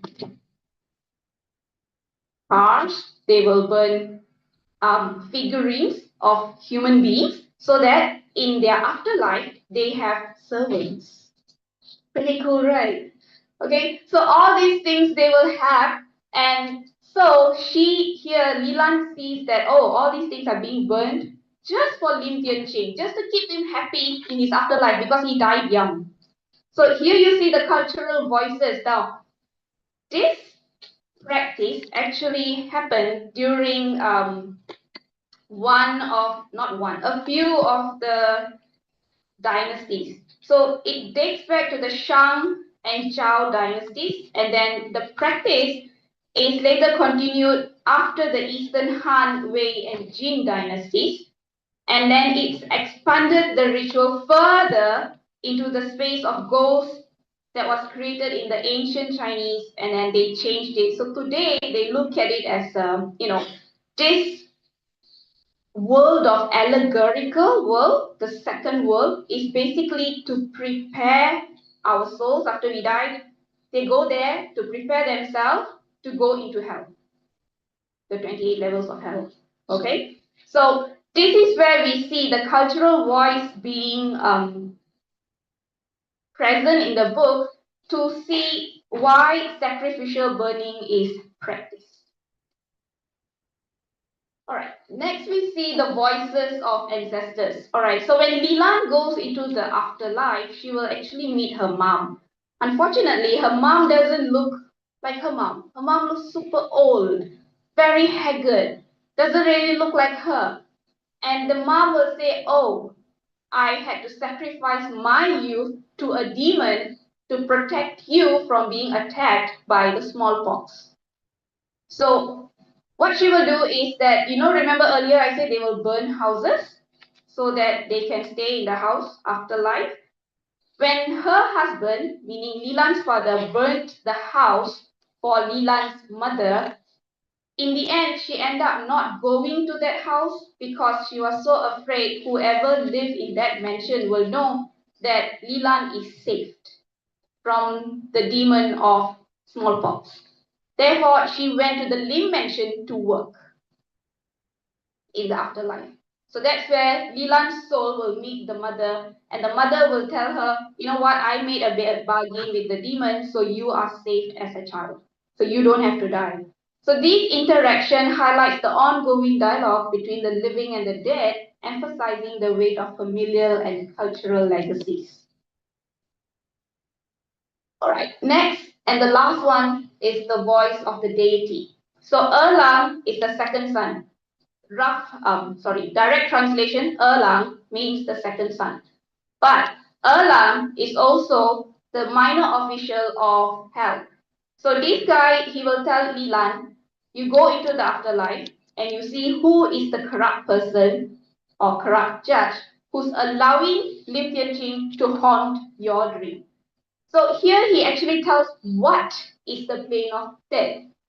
And he is saying here, it is the transitional place that is a shadow of a real world, for without it, the shock of the life will be too great for some. So here he serves as the bridge between the living and the dead. So he offers wisdom and he offers guidance. So very much like how we pray, right? We have gods and everything. So for the Chinese, they have so many gods as well. They have so many deities. Erlang is one of it. Okay.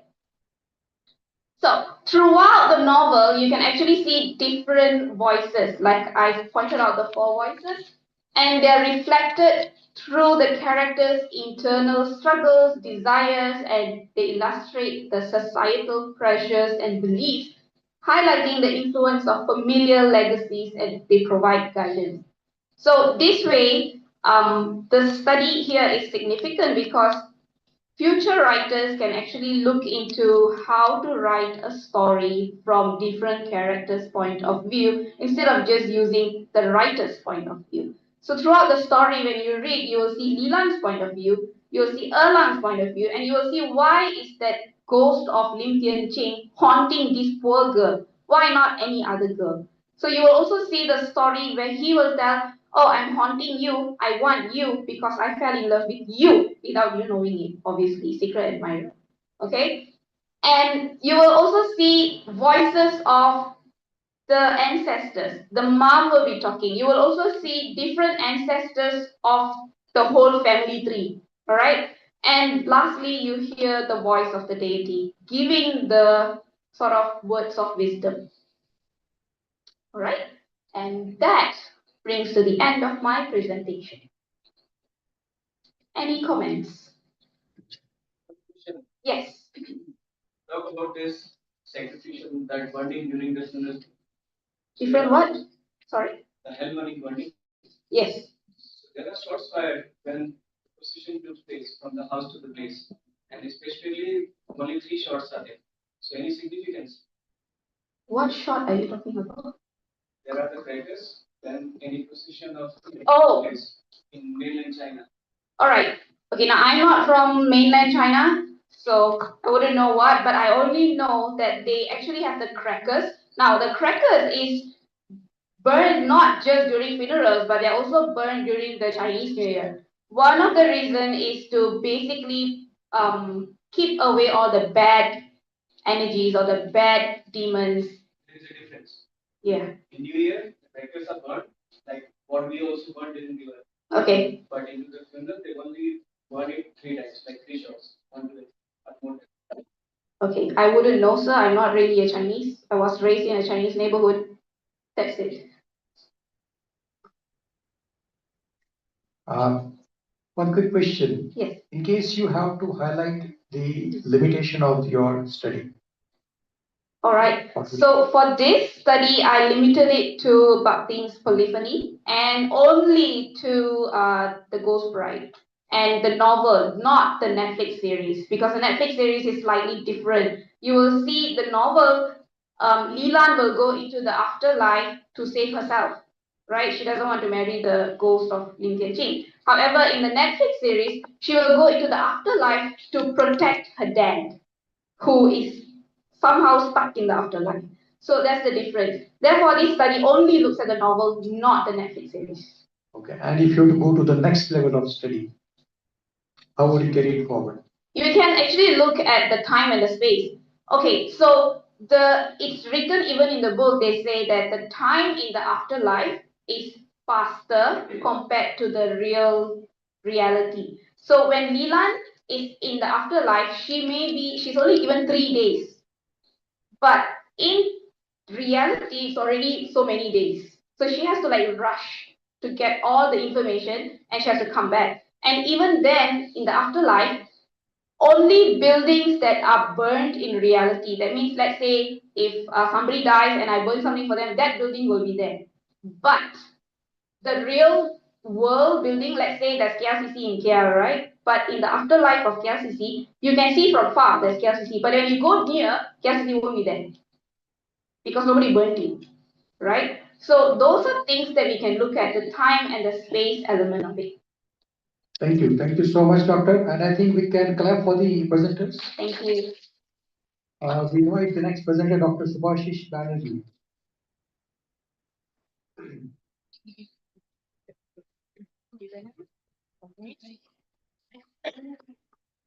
Lama kena pick up lagi. Can you please take my PPT? Sure. No virus, right? No virus.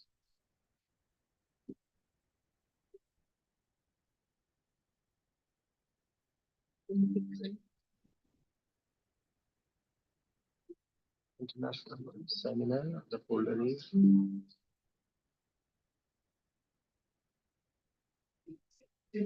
Mapping voices. Yes.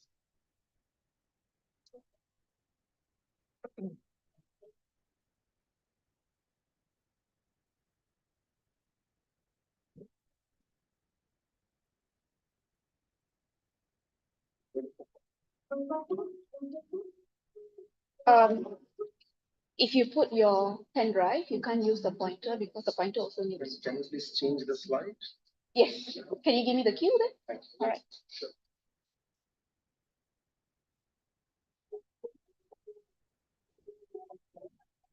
Hello. Let's just listen to the music for a minute or so before I start the discourse of my.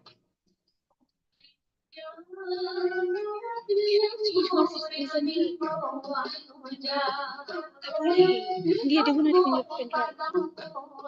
Then you have to. Yeah, it doesn't go. Oh, okay. It doesn't go. Hold on, 1 minute. Why is it not in the slideshow? No, because I've already presented that. Well, you come like this. Yeah, Anyway, hold on, good 1 minute. afternoon to you all, respected chairpersons, esteemed colleagues, senior professors, and especially my friends from this beautiful country, Malaysia. This is Dr. Subhashish Banerjee, Assistant Professor, Department of English, Nagaland University, a central university located in the northeastern part of India, Kohima.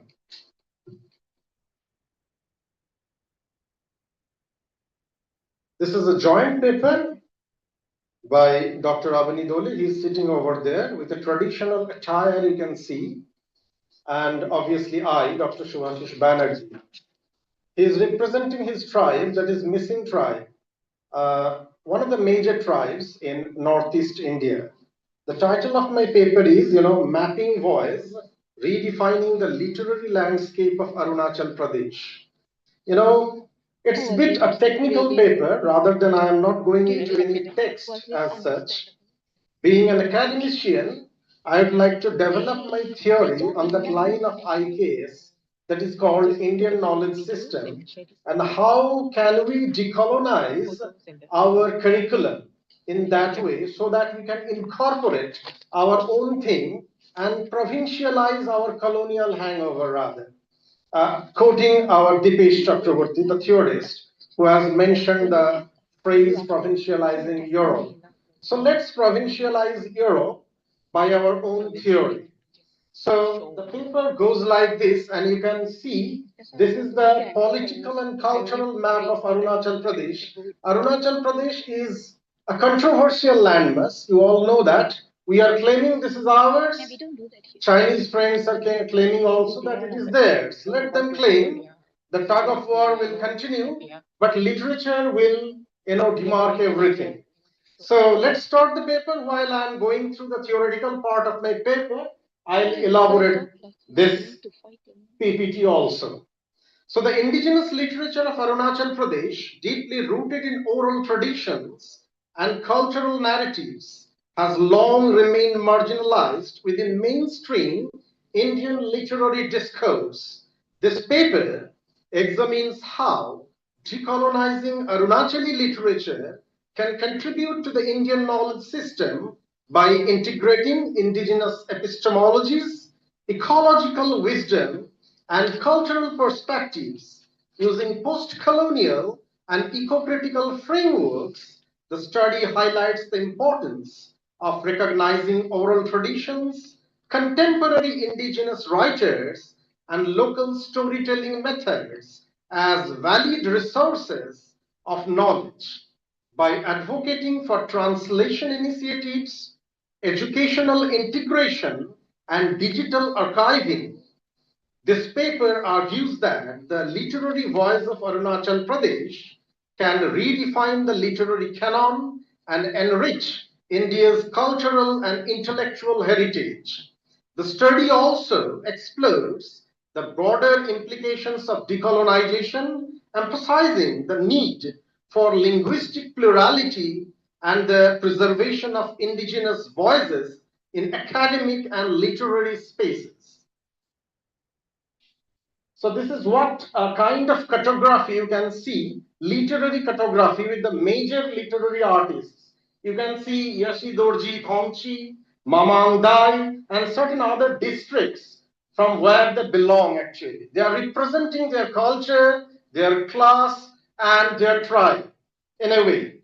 So we all know Arunachal Pradesh is the farthest northeasternmost state of Northeast India.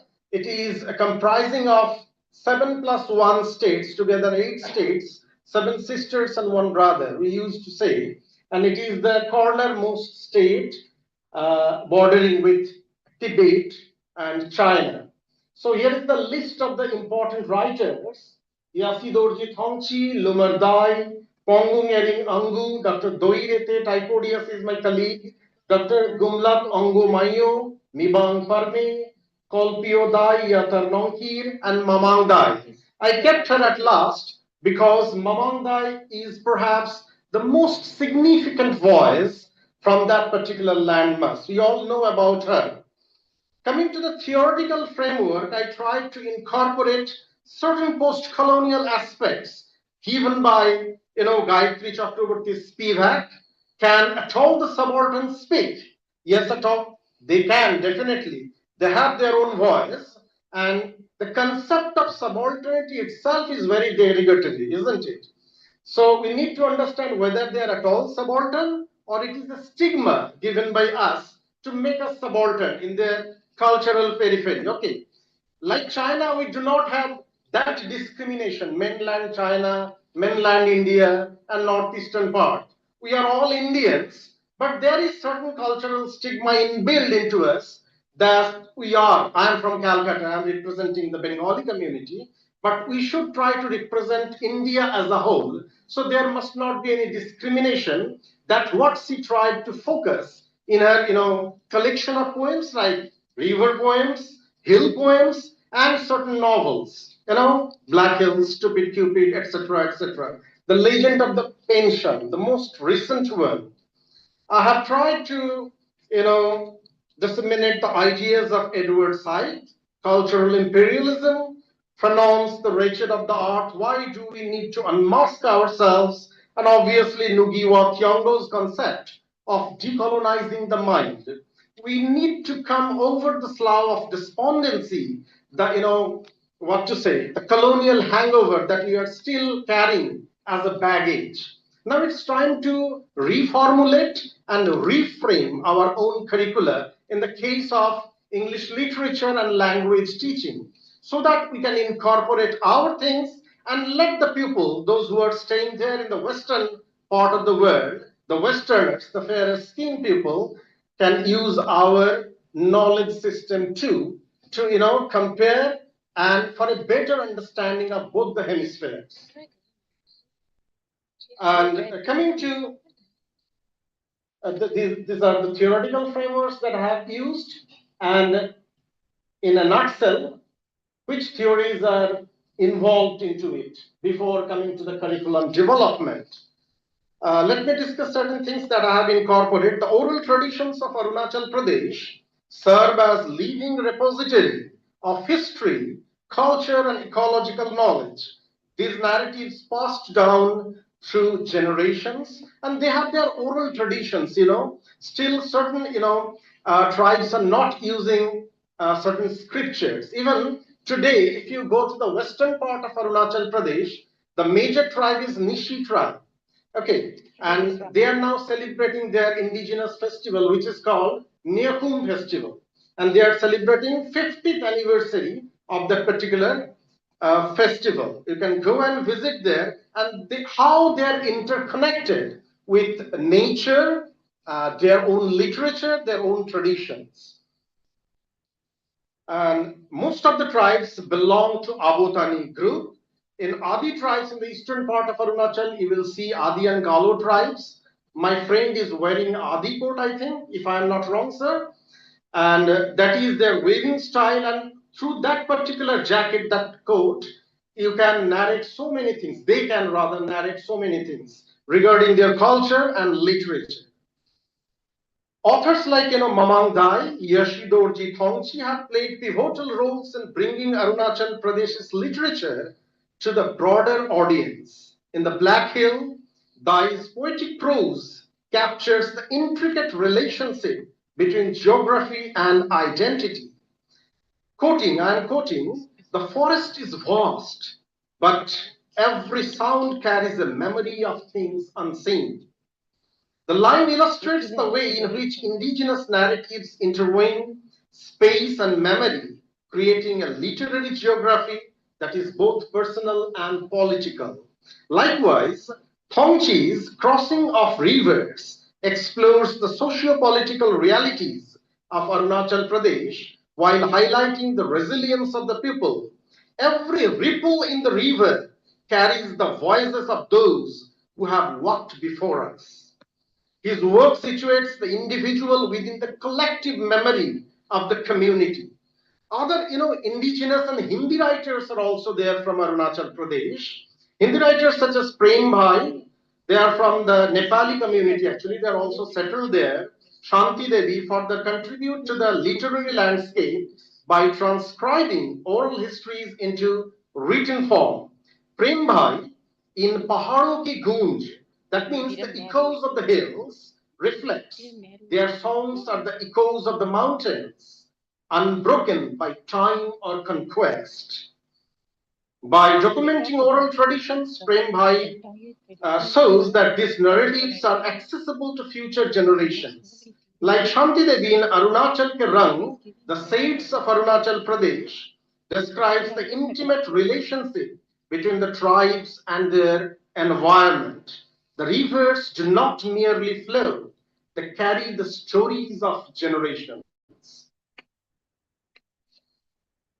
Okay, I have already spoken on that. Contemporary literary voices are these. Now, how to preserve this literature so that we can use it for our further generations. We have certain things, and the positivity, while we are progressing into that particular discourse, it promotes diversity, it corrects biases among us or in between the tribes, actually, empowers narratives, resists imperialism, encourages critical thinking, supports linguistic plurality. It is a very virgin area of research. You people who are thinking of taking projects can think of Arunachal Pradesh as a very virgin and untrodden land. You can take up any idea and can work on it. ICSSR is sponsoring on that thing. Creates space for local voices, bridges knowledge gap. We should know their understanding also, their knowledge system, their worldview, fosters global understanding and encourages innovation. So by doing that, we can definitely decolonize our curriculum and we can incorporate and keeping intact with Indian knowledge system. The incorporation of Arunachal Pradesh's literature into national discourse is a necessary step towards a more inclusive and representative literary landscape. Recognizing the state's rich literary tradition not only broadens the scope of Indian literature, but also fosters a deeper understanding of indigenous epistemologies. By acknowledging and celebrating these writers, India can move towards a more equitable literary culture that values all its narrative regardless of their geographical or linguistic origins. So this is the role of literary cartography. The literature of Arunachal Pradesh represents a crucial and yet often overlooked component of Indian intellectual and cultural heritage. So these are the technical aspects through which we can preserve it. We can take translation initiatives, educational integration, Literary festivals, we are doing it. Arunachal Pradesh Literary Society is there. I am a member of Arunachal Pradesh Literary Society, where the president is Mrs. Mamang Dai, the renowned poetess. And then ultimately we have the concept of very postmodern kind of concept, digital humanities. So we can do that. Coming to conclusion, the literature of Arunachal Pradesh represent a very crucial thing to preserve the Indian intellectual tradition by discovering indigenous narratives, amplifying contemporary literary voices, and decolonizing the literary canon. We can create a more inclusive literary landscape. Literary cartography provides an essential framework for understanding how geography and identity shape storytelling traditions, implementing strategies such as translation initiatives, educational integration, and digital archiving will ensure that the voice of Arunachal Pradesh is preserved and celebrated, ultimately embracing the region's literary traditions and reaching the Indian knowledge system, fostering a deeper appreciation of the country's diverse and interconnected traditions. So that's what my paper is. I tried to focus on all these issues related to preservation, our own indigenous culture. We need to keep in our mind that Northeast is not a segregated part from India. It is our integral part only. We need to respect them, and then only we can expect respect from their side. So it is a reciprocal thing. We are a mosaic state, perhaps like that of this host nation, Malaysia. So we need to learn from each other, and let's have a beautiful country in future. This is the traditional attire of Arunachal Pradesh. As I mentioned at the beginning, my friend is also wearing a traditional attire. Sir, please do come so that the audience can see you properly. So these are different traditional attires, and they have their own stories also. So I would like to conclude here. Thank you from our side.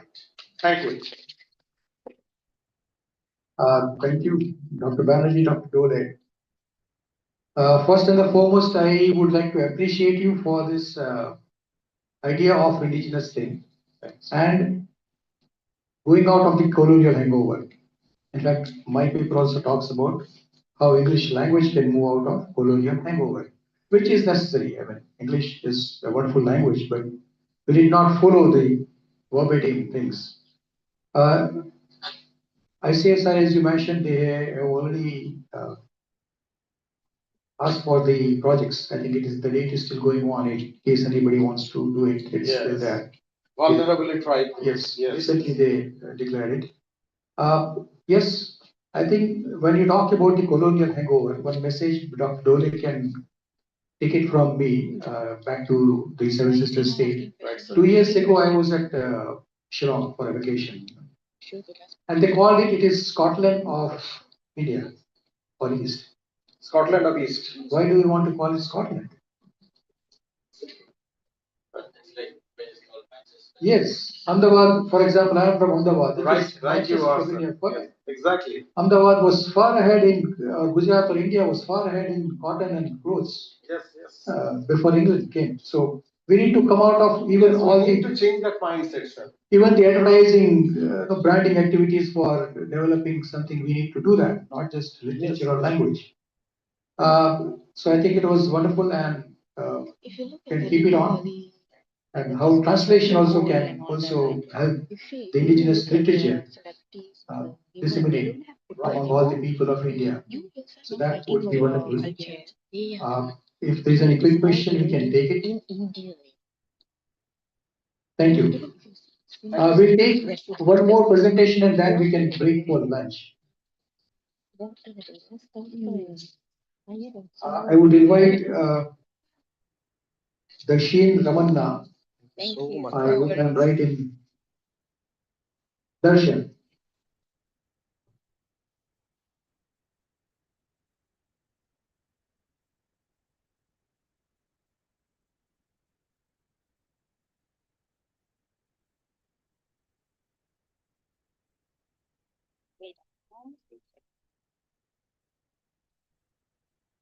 Ramana, yours is Google Slide, you know. See, can I know? Logo, no? Does it work? Okay.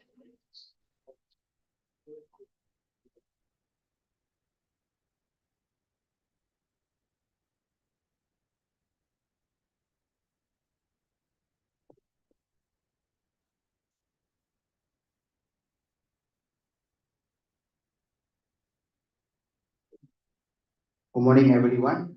I'm Darshan Ramana, and currently I'm a pharmacist at Hospital Raja Parmaisri Bainon, and also I am doing masters at medicinal chemistry at Universiti Kuala Lumpur, Royal College of Medicine, Perak. Okay, now the topic that I'm going to present to you all is uses of aloe vera in diabetes dyslipidemia.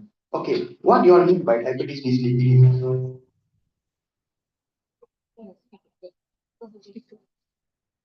Sorry, I'm sorry for that. Okay. What's the use? Okay. Okay, what you all understand for diabetes dyslipidemia?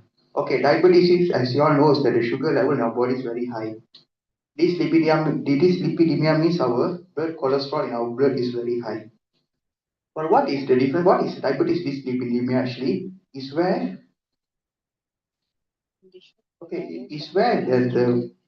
okay, I know now I'll be using all the medical terms lah.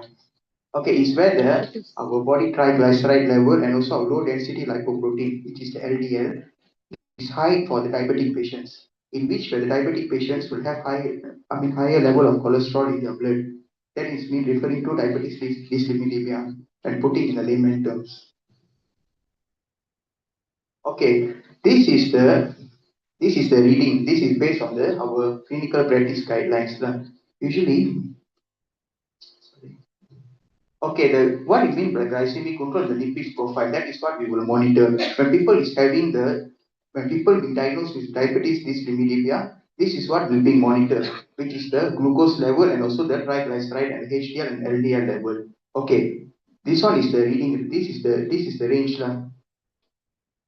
This is the range is supposed to be. If let's say the range has exceeded below this value, it shows that the person is abnormal. His test result is abnormal. To put it in a simple terms. Okay, now my main focus and my main emphasis is on dyslipidemia in under diabetes patients. Okay, to make it easier for everyone to understand here. Okay, our body is circulating. Our body, the sugar metabolism or the fat metabolism takes place. But what are the two components in our body that plays the role in regulating the fats? The process and transport of the fats, which is the LDL, the HDL and LDL. LDL is referring to bad cholesterol in our body. HDL is referring to the good cholesterol in our body. LDL is usually the patients with all the heart problems, the blood clots, all that is because it's the influence of the LDL that is causing the clotting of the arteries. Okay, based on the prevalences, okay, being taken, it shows that the higher number of cases of diabetes dyslipidemia is presented at the Middle East. It is because due to the genetics, because due to the food intake, and also basically due to the lifestyle. And of course, and this disease is very, very common throughout the world.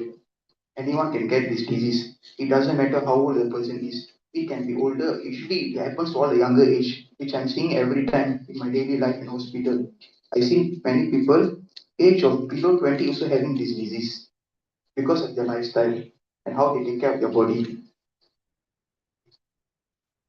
Okay, what are the triggering factors? Okay, what actually triggers this disease to happen, diabetes dyslipidemia, is because of course, the cigarette smoking. That is very common among adults nowadays, and also to all the teenagers because of smoking addiction. And one more, because it's consuming higher amount of alcohol. That is one main reason. Because too much of alcohol is so excessive, it can even damage your liver in our body. The liver is the main organ in our body that plays a role in metabolism. And second is obesity. Third is obesity, as you all know. Everyone here actually throughout the world, obesity rate is very high. And also the sedentary lifestyle, because lack of exercise, and also genetics, that is common, and also consuming the last, which I really want to highlight, is the consuming the food rich with sugar and trans fats. This is what is triggering the diabetes dyslipidemia. Actually, to say this, nowadays it's not about exercise, because what about the old people with disease? They cannot run, they cannot jog, they cannot do anything. It's because of their food, the food intake that is triggering all these problems from happening. So we must always watch our food.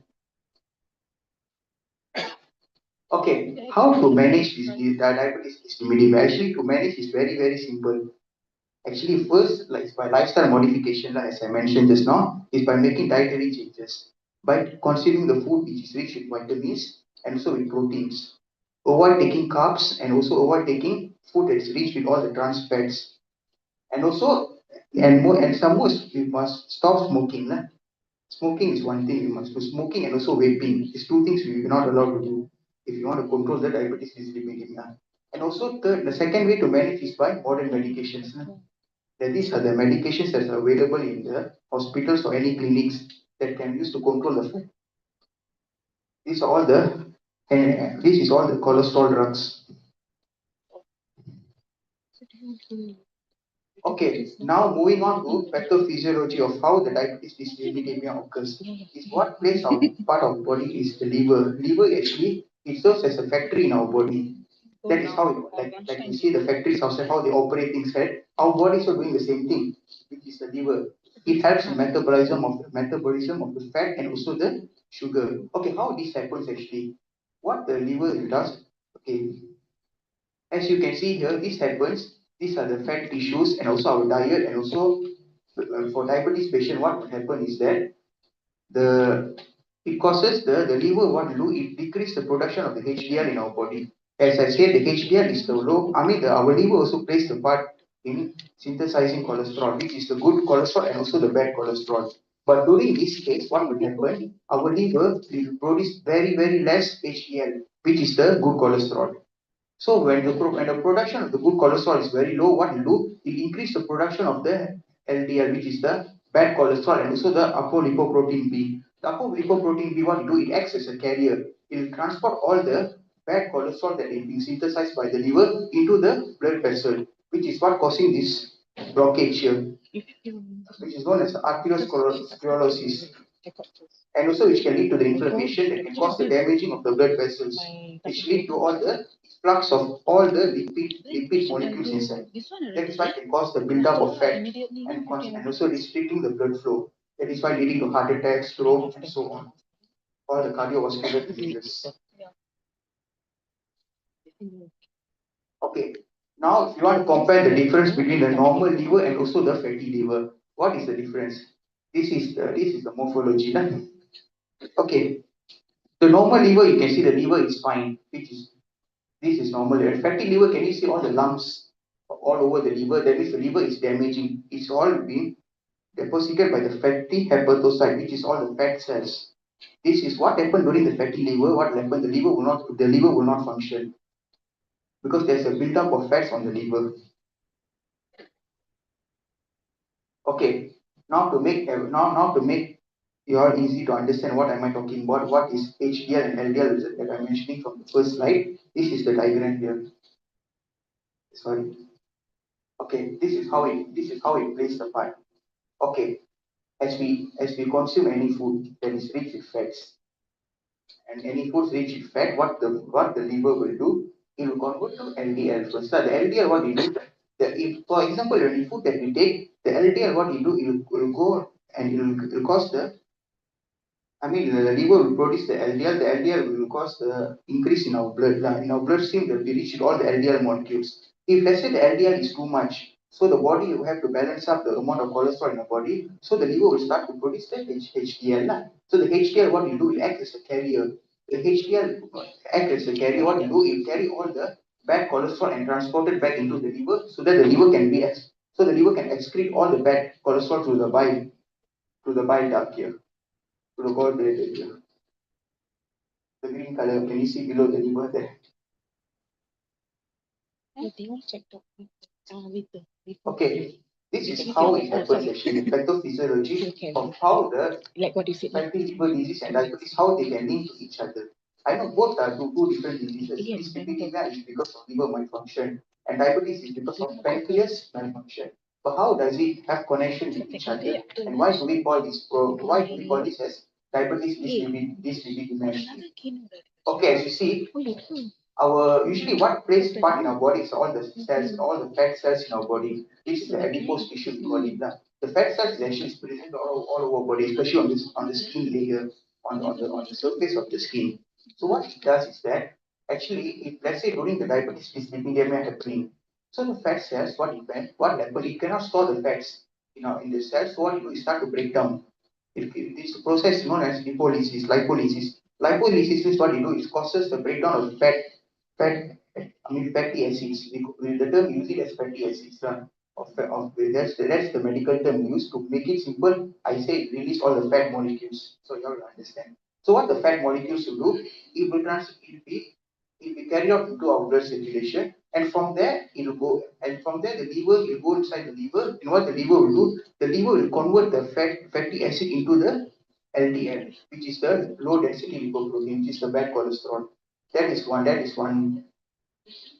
is I would say, the pathophysiology and how it happens within a non-alcoholic fatty liver disease and also the diabetes. And also can be because of the insulin resistance is happening. Because what's the role of insulin in our body actually? Insulin, what it do is increase the sugar. For example, when you take too much of sugar, what you do, the pancreas, will secrete the insulin. The insulin will convert the excessive glucose in our body sugar into the glycogen, and then to store in the liver for it to be used as energy for the cells. If since the pancreas is not working, for example, what will happen? So the cells cannot store the fats, so cannot use up the layer. The cells cannot use up the fats. So what do is started breaking down all the fatty layer all over the body.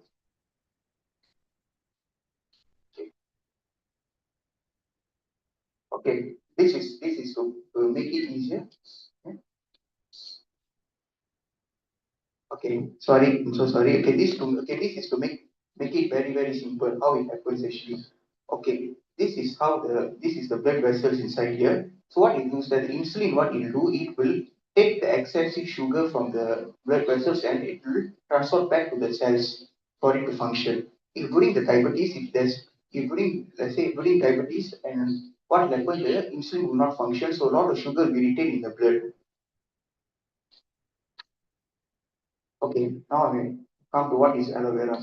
Okay, there are traditional medicine that can be used to treat the diabetes dyslipidemia, which is aloe vera, that is function as a medical purpose that has been used during ancient times, and also has been known to treat certain medical illnesses, especially it's used for skin, for healing properties. But somehow also it has been found out that aloe vera can be used for diabetes dyslipidemia as well due to chemical constituents. Okay, this is how aloe vera they function. What it does is that it can reduce the beta cells apoptosis. Okay, to make it so simple, I'll just make it very short. What aloe vera it does is that it will trigger the pancreas to secrete insulin, and also it will make sure the liver it functions very well by converting the excessive bad cholesterol into a good cholesterol, and also it reduces the free fatty acid reflux in our body by lowering the blood sugar and also the blood cholesterol level. Okay, what triggers the aloe vera to have this function is due to the chemical composition, which is the saccharides, polyphenols, protein, and flavonoids, and trace minerals. These actually are very essential to us because of this chemical constituent. What it can do, it can ensure the proper metabolism of glucose and fats, and also it can help by preventing the blockage of our arteries, and also by ensuring that our wounds will be healed. And also to make sure that, and also it helps the pancreas to sensitize so that it can secrete the insulin in a proper manner.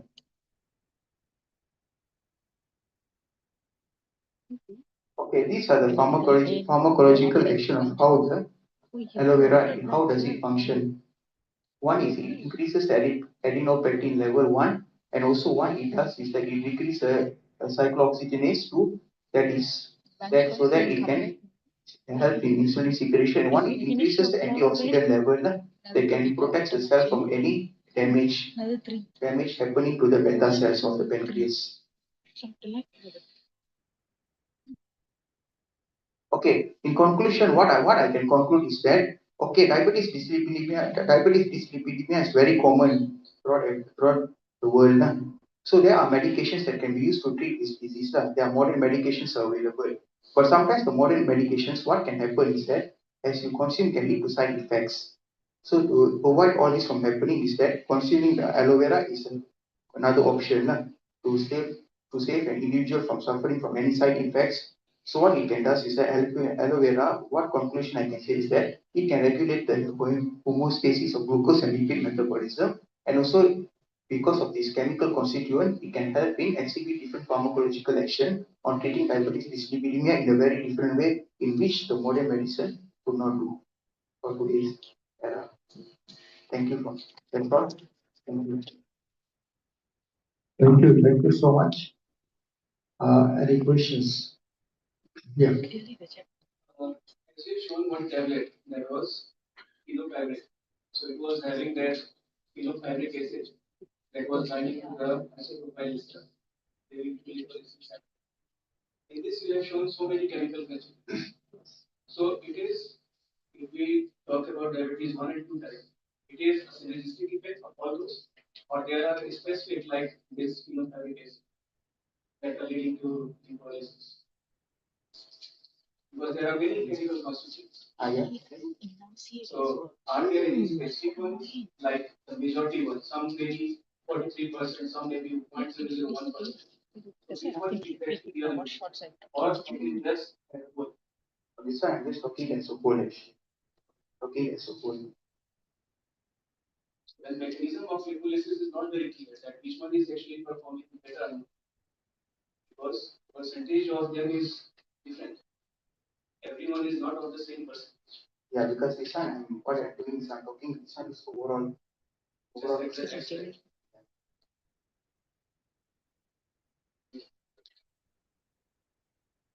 So I appreciate that there was at least one question because I thought he has thrown a big football in front of the cricketers.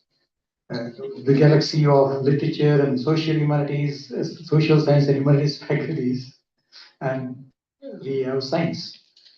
Thank you. But of course, even for a common person, the understanding always helps. And aloe vera, of course, we all know it's wonderful thing. And yeah, the lifestyle we need to be worried about so that our bodies are healthy. So thank you so much again for giving us some insight, even for the women people who are not into medical sciences. They can use it into their day-to-day life. Thank you. Thank you so much. We have two more presenters which we will keep after the lunch. Ms. Kavita. Okay. And Dr. Achyut Rao. Okay, you are there. We'll keep it after the lunch, and even I am there. So what I would request if we can limit it to 5 to 7 minutes, that would be better because we have some more sessions also after the lunch as well. We keep it here and then we meet at 2. Yes. Yeah. All right, ladies and gentlemen, kindly collect your lunch coupon from Dr. Bala outside the hall. Please be back at 2 p.m. All right. Thank you. You put because that backdrop. Oh, yes. We have to take some pictures Sure. later, whether we'll get time or not. You want it now? Yeah. So what is this take? Yeah, I'll see. If I go to take.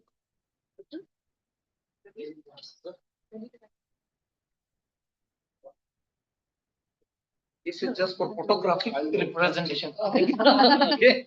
Excuse me. Yes.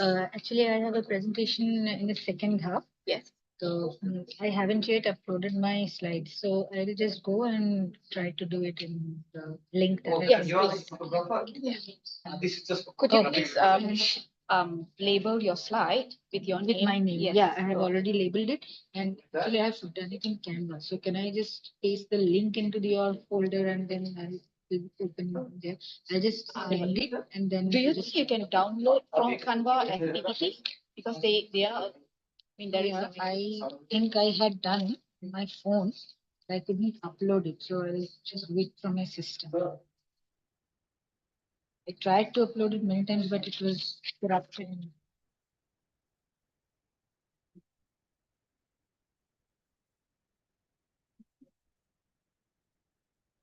Sana? Oh, how do I?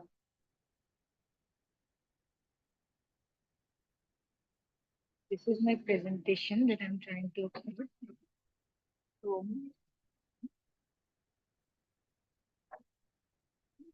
this is like this, but it is coming like this. Once I reload Oh it, no. Okay, okay. I have to reload it every time. Now it is studio.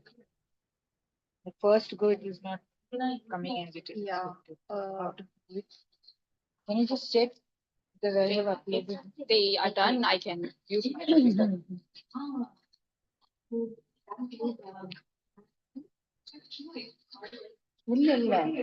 Tomorrow we cannot come here.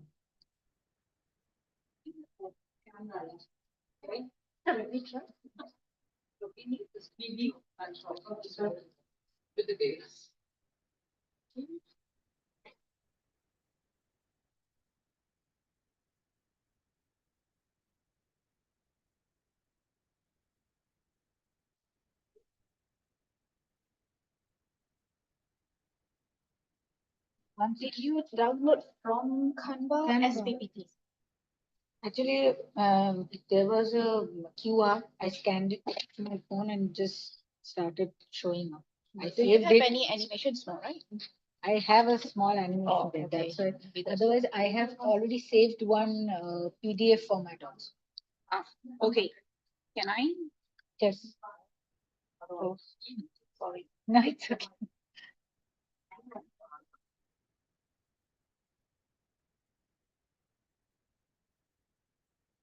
While they're preparing, just The thing is, if I close this, it's kind of stuck. Oh, okay, finally. You see, I'll just change the name. In the name of BICOHAS' presentation. So, which one? BICOHAS' presentation. It's on. Yeah. No, it's coming. No. It didn't come up. Are you Divya? No. Oh, it's not here then. It's in name. DG Priya. No, this one. Only BICOHAS I wrote. This is like it is coming. Okay, but it's not in this link. Which link did you send to? This was the link. That's weird. Let me just refresh them. But it's not here. From the files, I am trying to upload it through Chrome. It's not It's showing this Oh, reloading. what's it? You have What a is PDF happening? version, right? Yeah, I have a PDF version. Uh, If it is not working, then I'll just. Maybe you can upload your PDF version into this link. Okay, I'll do. Have to check it. Why it is not there? I have don't no idea. understand.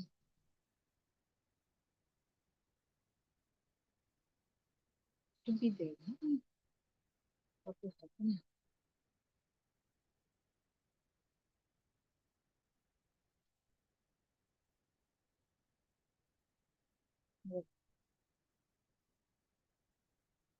Here Because it is showing. this is in My phone. Canva. This is in Canva. Hmm. So you have to download it to your phone. Yeah, I had downloaded it. Okay, And from your the- phone, you have to. From my drive, Yes. Google Drive, I'm trying to upload it to your Yes, drive. but But it is not happening. Okay. Do you want to sort of key in from here? You want to Not log in coming. from here to your Canva? What I can do.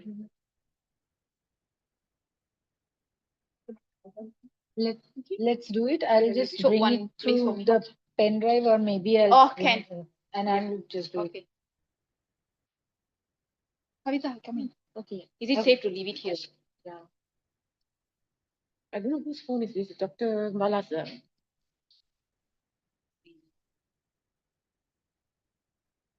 Let's put this fellow to read. Later I come.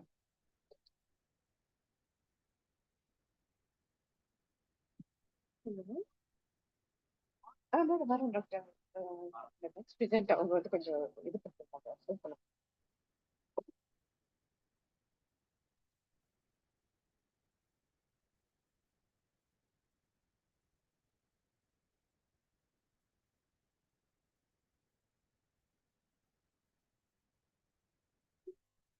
They will not cry.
higher income Tamil men, they believe that marrying outside their ethnicity elevates their status. Okay, if they can woo a woman from another ethnic, they think that they have achieved certain status. Okay, women from other races often seek financially stable Malaysian Tamil males. So they don't simply go and marry a Tamil male who is not well educated or who is not economically stable. And that's also a dominant group pressure. Okay, in Malaysia, the dominant community is, of course, Malays, as they comprise of the majority of the population in Malaysia, and they are entitled for Bumi Putra privileges. They get a lot of privileges in terms of education and so many other benefits they get. So, as stated by Nizam in 2013, in the context of intermarriage between Malay and non-Malay ethnic, most couples adhere to the culture of the Malay. Okay, no matter whether they are married to a Malay, a man is married to a Malay woman, or a Malay man is married to a Tamil woman. Okay, they will adhere to the dominant culture of the Malay culture. All right. Okay. This is the social-cultural theories related to intermarriages. There's a complex relationship between race, culture, and identity in interracial marriages. Interracial marriages may challenge social norms and lead to loss of cultural identity. So this is according to the researches done by Semiaki, Rodriguez, and as well as Milton.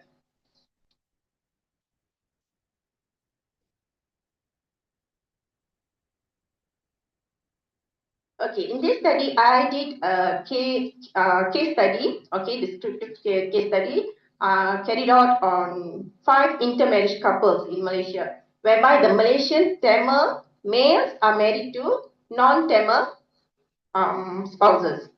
Okay, the focus was on language choice at home and cultural identity of their children. So once they are married and they have children, what is the language choice at home? And also what is the culture that they follow at home. So participants were chosen from the central region of Malaysia, including Kuala Lumpur, Selangor, and Negeri Sembilan, where many Malaysian Tamils reside. So this is the result. This is the result, as you can see. So when the husband, who is in case 1, Malaysian Tamil, who was an Hindu, he converted to Christianity because his wife is a Malaysian Chinese Christian. And the language choice at home is Mandarin and English. So you cannot see Tamil anywhere there. And culture of the children's and the children's identity, they are known as Malaysian Chinese Christian. So the Tamil culture, the Tamil identity, Indian identity is nowhere to be found. Okay. So same goes to case number 2, number 3, number 4, as well as number 5. Number 5, they use English and Mandarin, and the only thing is the children identify themselves as Malaysian Chindian, but they don't speak Tamil at home, and they don't really practice Tamil culture too. Okay. So as a conclusion, Malaysian Tamil husbands often allow the language and culture of their non-Tamil spouse to dominate at home. Okay, the patriarchal system needs to be revived to play its key role in preserving Tamil language and cultural identity in Malaysia. Interracial marriages may only lead to loss of ethnic identity, especially for minority groups. Thank you.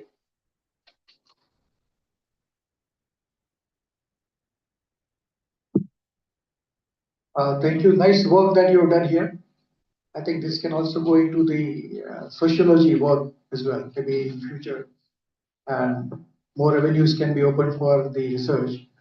We can have quick questions if anybody would like to. Yes. I belong to this category also. Not in Malaysia, but in Nagaland. Okay. That way, I just wanted to studying for socio, economic, for attraction, and after that, Physical attraction. yeah, socio-economic, and then emotions also you made it. Is there any other reason for marrying? Any other reason for marrying? About the three you have mentioned. Yes, I think you should share your experience. Parental pressure. I'm not involved in information, I wouldn't know. So I think we may not be able to find any other reason apart from the three you have mentioned. That's what I'm. Yes. Any other reason? There could be other reasons as well, but these are the main reasons given by general public when. Obvious reasons. Some want to make them eligible for If our status. Yes, and that comes under socio-economic status, yes. Okay. Is there any other question? And the majority of the Tamil speaking husbands allow non-Tamil spouses to dominate the language and culture of the spouse of the go. But don't you think that normally in all families, children pick up both language and culture only from mom?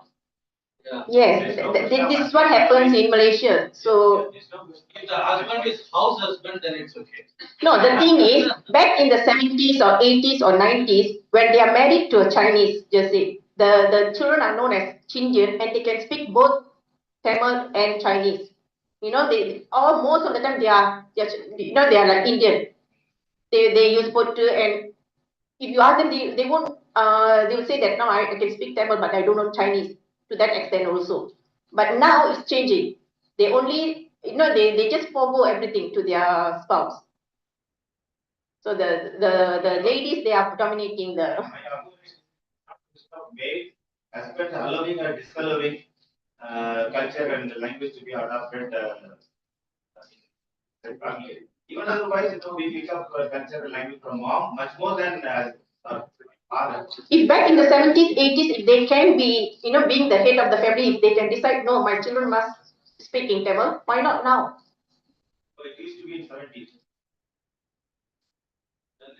No, from I'm talking about my generation. When we compare with the current generation in Malaysia, we're talking about what is happening in Malaysia, the situation. The first major finding of yours, the Tamil is becoming endangered language here. Yes. If we allow all this to happen. Yes. So I would urge Malaysian males to marry a Malaysian female. Yeah, so it's an interesting study for the religious studies because of the conversion and all the things going on. Okay. One question, sorry. So, so you are saying that women with darker complexion risk. But ask the men, I don't know why they find women with lighter skin are more attractive. I'm dumb. I don't know why they find those female with darker complexion we are not attractive. I don't know why. So. Actually, black, one small color, that's black always. That's up to the men to decide. Okay, thank you. Thank you so much. We have one more presenter, Dr. Chitra. Sir, you will be presenting in the next session. We are running short of time, so we'll be presenting in the next session, session number 2. Because one session is remaining and we also have one keynote. We are going to present the certificate. So quickly, we'll have the concluding remarks. First of all, thank you, the management, Dr. Balakrishnan, for giving me this honor to share and know about all the wonderful work which is going on in the field of humanities and social science and interact with people. Wonderful things are going on, post-colonial aspect which we talked about, even language also, we need to come out of that post-colonial aspects, the new literatures, Madam talked about how new literatures and the intercultural literature which is going on. I think it's time we need to go out of the realm of typical English or the British literature, especially my fellow colleagues of English language and literature. I still believe that English is no more British and British is no more English. India is perhaps the country where maximum people speak English, more than the British people. So we can or we must go out of that. So wonderful sessions. Wishing you all good luck. The time is short, I know. The work that all of us have done cannot be summed up in just 4 to 5 minutes. But then we have these journals where we can read and then we can collaborate. Dr. Bala Krishnan, thank you again. And yes, those who presented, we can have the certificates. I don't have a mic.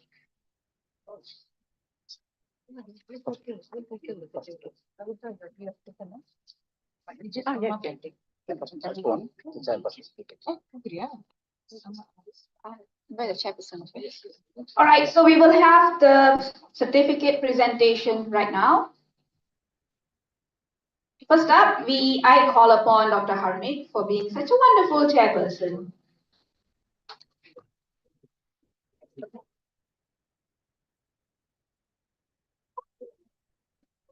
Thank you.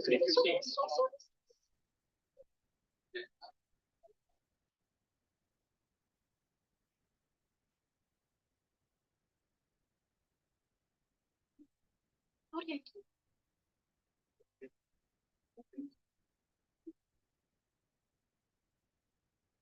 Right, next up, we have the first presenter, Dr. Santini Patinadan, me.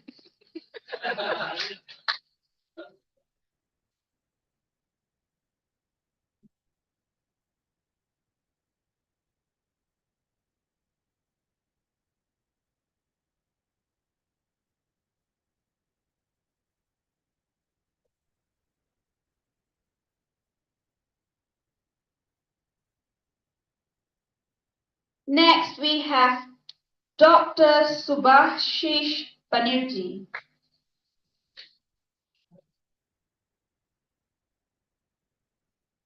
Sorry for the mispronunciation, sir. What's the name, madam? Thank you.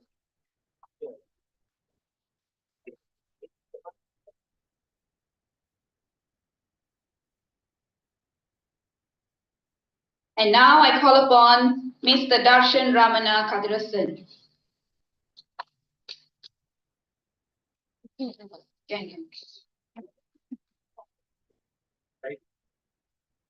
Kavita Satya. Someone is son of ma'am. Oh.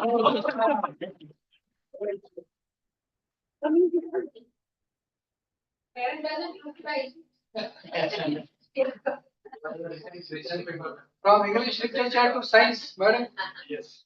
Transition from English literature to science.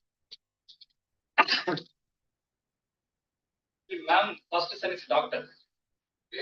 All science.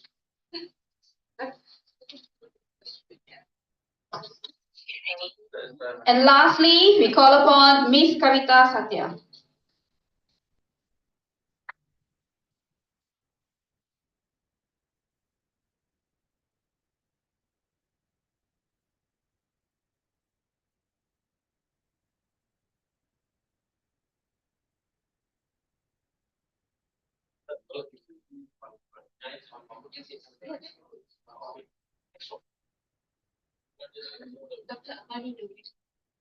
All right, next we call upon Dr. Abani Doli.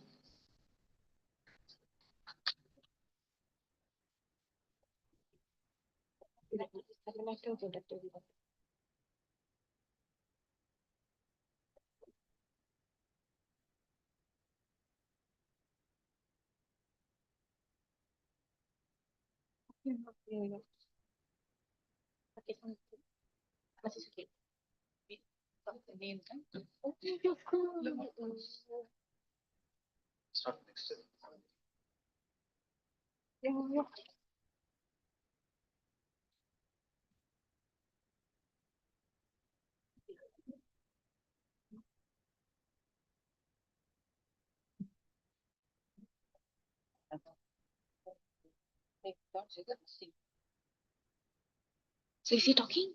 Yeah, he's going to talk. I call him up on stage. Ask him.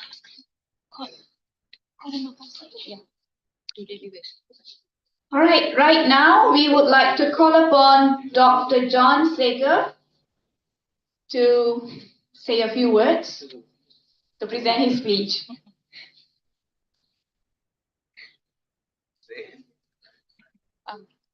What did he say? Present his speech. How much of time? 10 minutes? About that. Now, 1 hour, only 40 minutes. Already 45 minutes given to me. Now running short of time. I already made use of 10 minutes stopgap speaker you asked me to. So that could also be anyhow, maybe half an hour or so. 15? Yeah. That's many. Did you sign? Not yet. Oh, okay. Organizer Dr. Balakrishnan, the chair of the conference, Dr. Manimangai Mani, co-chair Dr. Viruputran, the distinguished speaker Dr. Kadriasan, who spoke to us about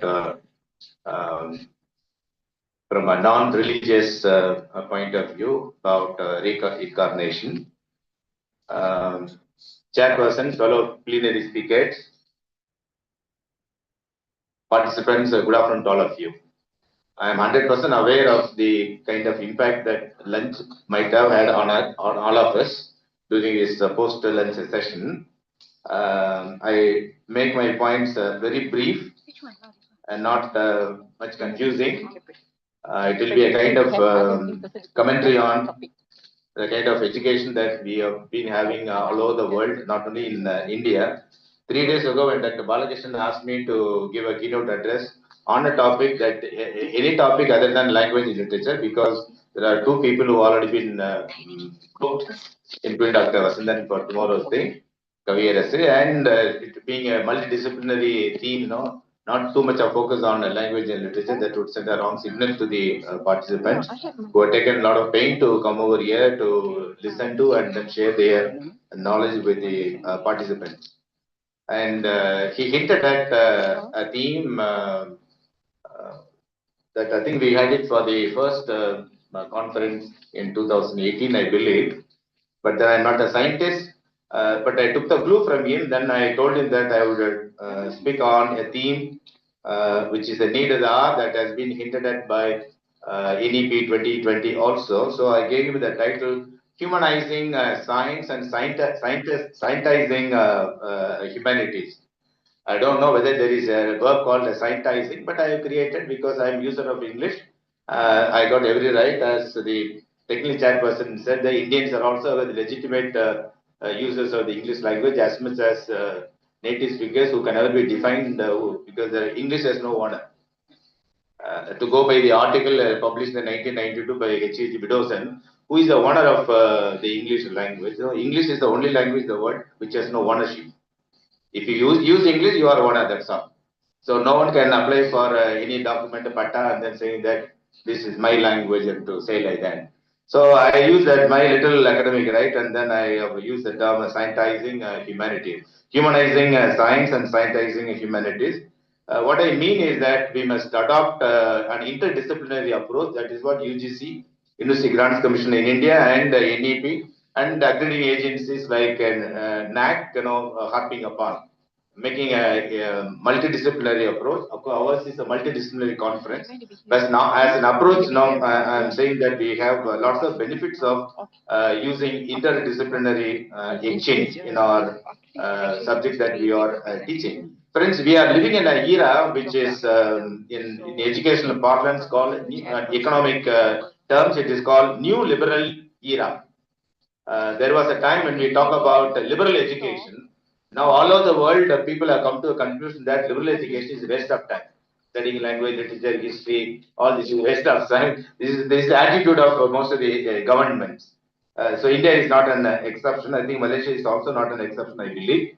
And when I fourth time I watched, many people would have watched for the first time the theme song of UPM University. Knows how much of visuals, importance of visuals given to literature department, how much for sciences. If you make an analysis, you understand that humanities departments are treated as a subaltern department. Anyhow, we survive.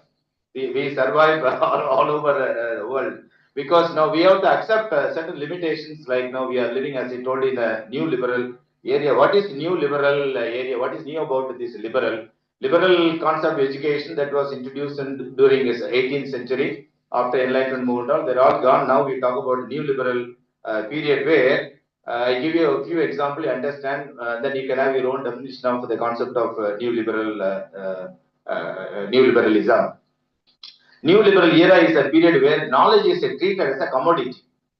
Knowledge is treated as a commodity. So whatever knowledge that you are creating, that we are disseminating in our university and colleges, governments try to understand whether your knowledge is commodity or not. If it is commodity, then it can be sold and bought. Okay, so knowledge has got its own value. Like my blazer, this podium, this amplifier, everything has its own intrinsic value. So if it is something you call it a commodity, then it must be marketable. If it is marketable, then there must be some sellers and there must be some buyers. And it is the focus is on, as I use the term, marketable skill. Whatever we do in our classes must have this marketable skill and knowledge, rather than what liberal critical education claim to impart, what do you call, intellectual curiosity and critical thinking. Knowledge is not for the sake of knowledge. Knowledge is for the sake of something else. So that something else could be employability. If your course, your knowledge that you're imparting doesn't guarantee your student, then I think it's a big problem for no. So in India, we are facing the problem teaching humanities, not much of a science, but then teaching humanities. Students are more intelligent now to ask you what's the use of learning, what the use of spending 3 years on learning, studying literature. Somehow you have become college professor, somehow you retired, somehow you are getting your pension, but what guarantee would you give to us? Because we have submitted last 3 years or teenage to your hands, and what guarantee, what outcome will you give us? So that question we have no answer. Okay, we have no answer there. So the point is, we are living in a neoliberal area where this marketing skills are more important. Skill is more important than importing critical thinking or because we are living in a new liberal period. Now the shift is away from liberal and arts education. Okay, so shift towards the importance of vocational training. That is what now we have been compulsory. I don't know about Malaysia, but all institutions in India have been compelled to adopt what is called OBE, outcome-based education. So, what is the use of this humanity? What are the employment skills that we'll be able to impart and so on? So, this is the reality. This is the reality that captures the essence of what do you mean by new liberal era. And as I told you, my talk is about adopting interdisciplinary approach to whatever we do. And then when I thought about this as an issue, this problem has been agitating over academia, not now, but for several even centuries, I would say. Then I recall years ago, some 30 years ago, I remember having read an essay by, it was actually a lecture by one C.P. Snow. And how many of you heard about it? Maybe literature people, if you are interested in non-fiction prose, you would have been familiar with it. C.P. Snow, in the year 1959, C.P. Snow, he delivered a lecture, the title is Two Cultures. And he is a British physicist, not physician, physicist, one who taught physics, did research in physics. And it so happened that he was also a novelist. He was a physicist and a novelist, and he delivered this lecture, two cultures, and he explores the divide between the sciences and the humanities.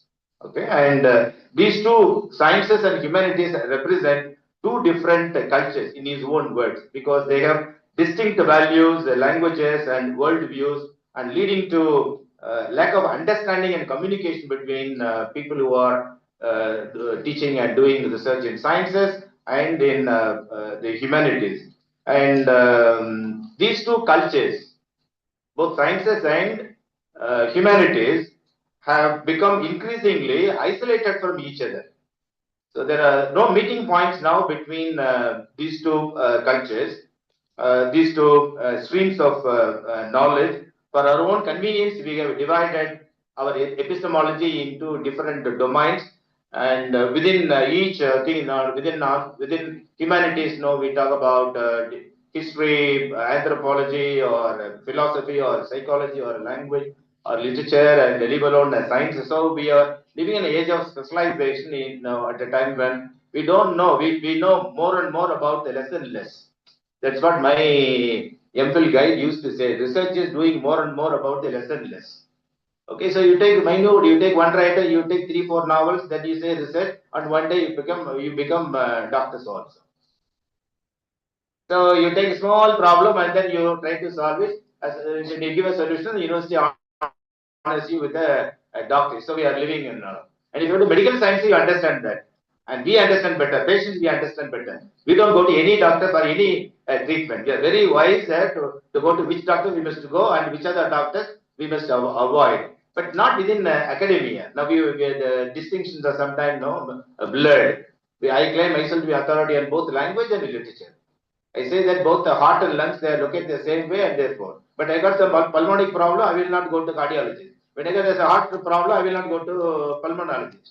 But as far as teaching of language, literature, and things like that, we claim authority over all those disciplines. Anyhow, these sciences and humanities, they represent two different cultures because they have two different world views. That is the problem. The way humanities people look at the world, the way scientists look at the world, they are two entirely they are different.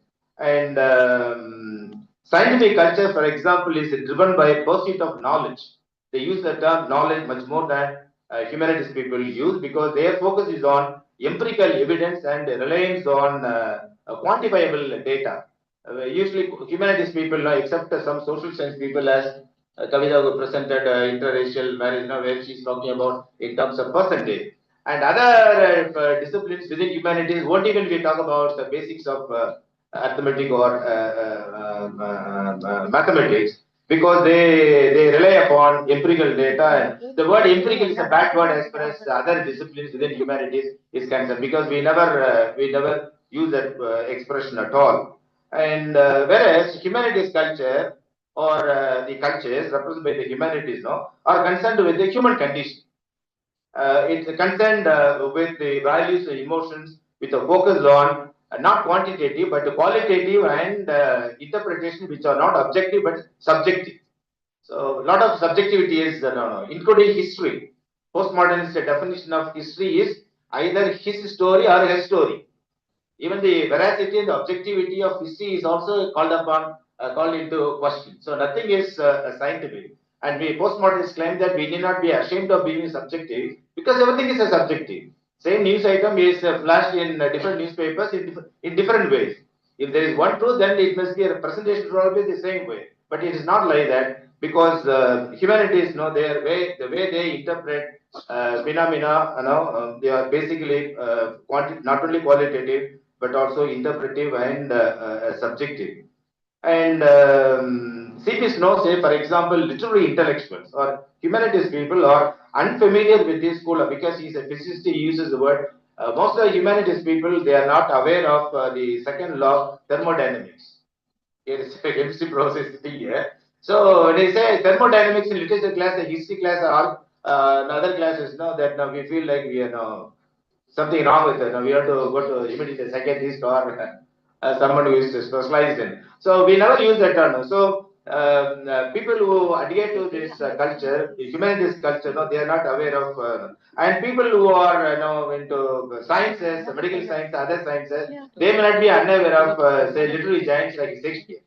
Okay, the problem is that when you deliver this lecture, we understand it is an illustration of lack of common ground between these two cultures. And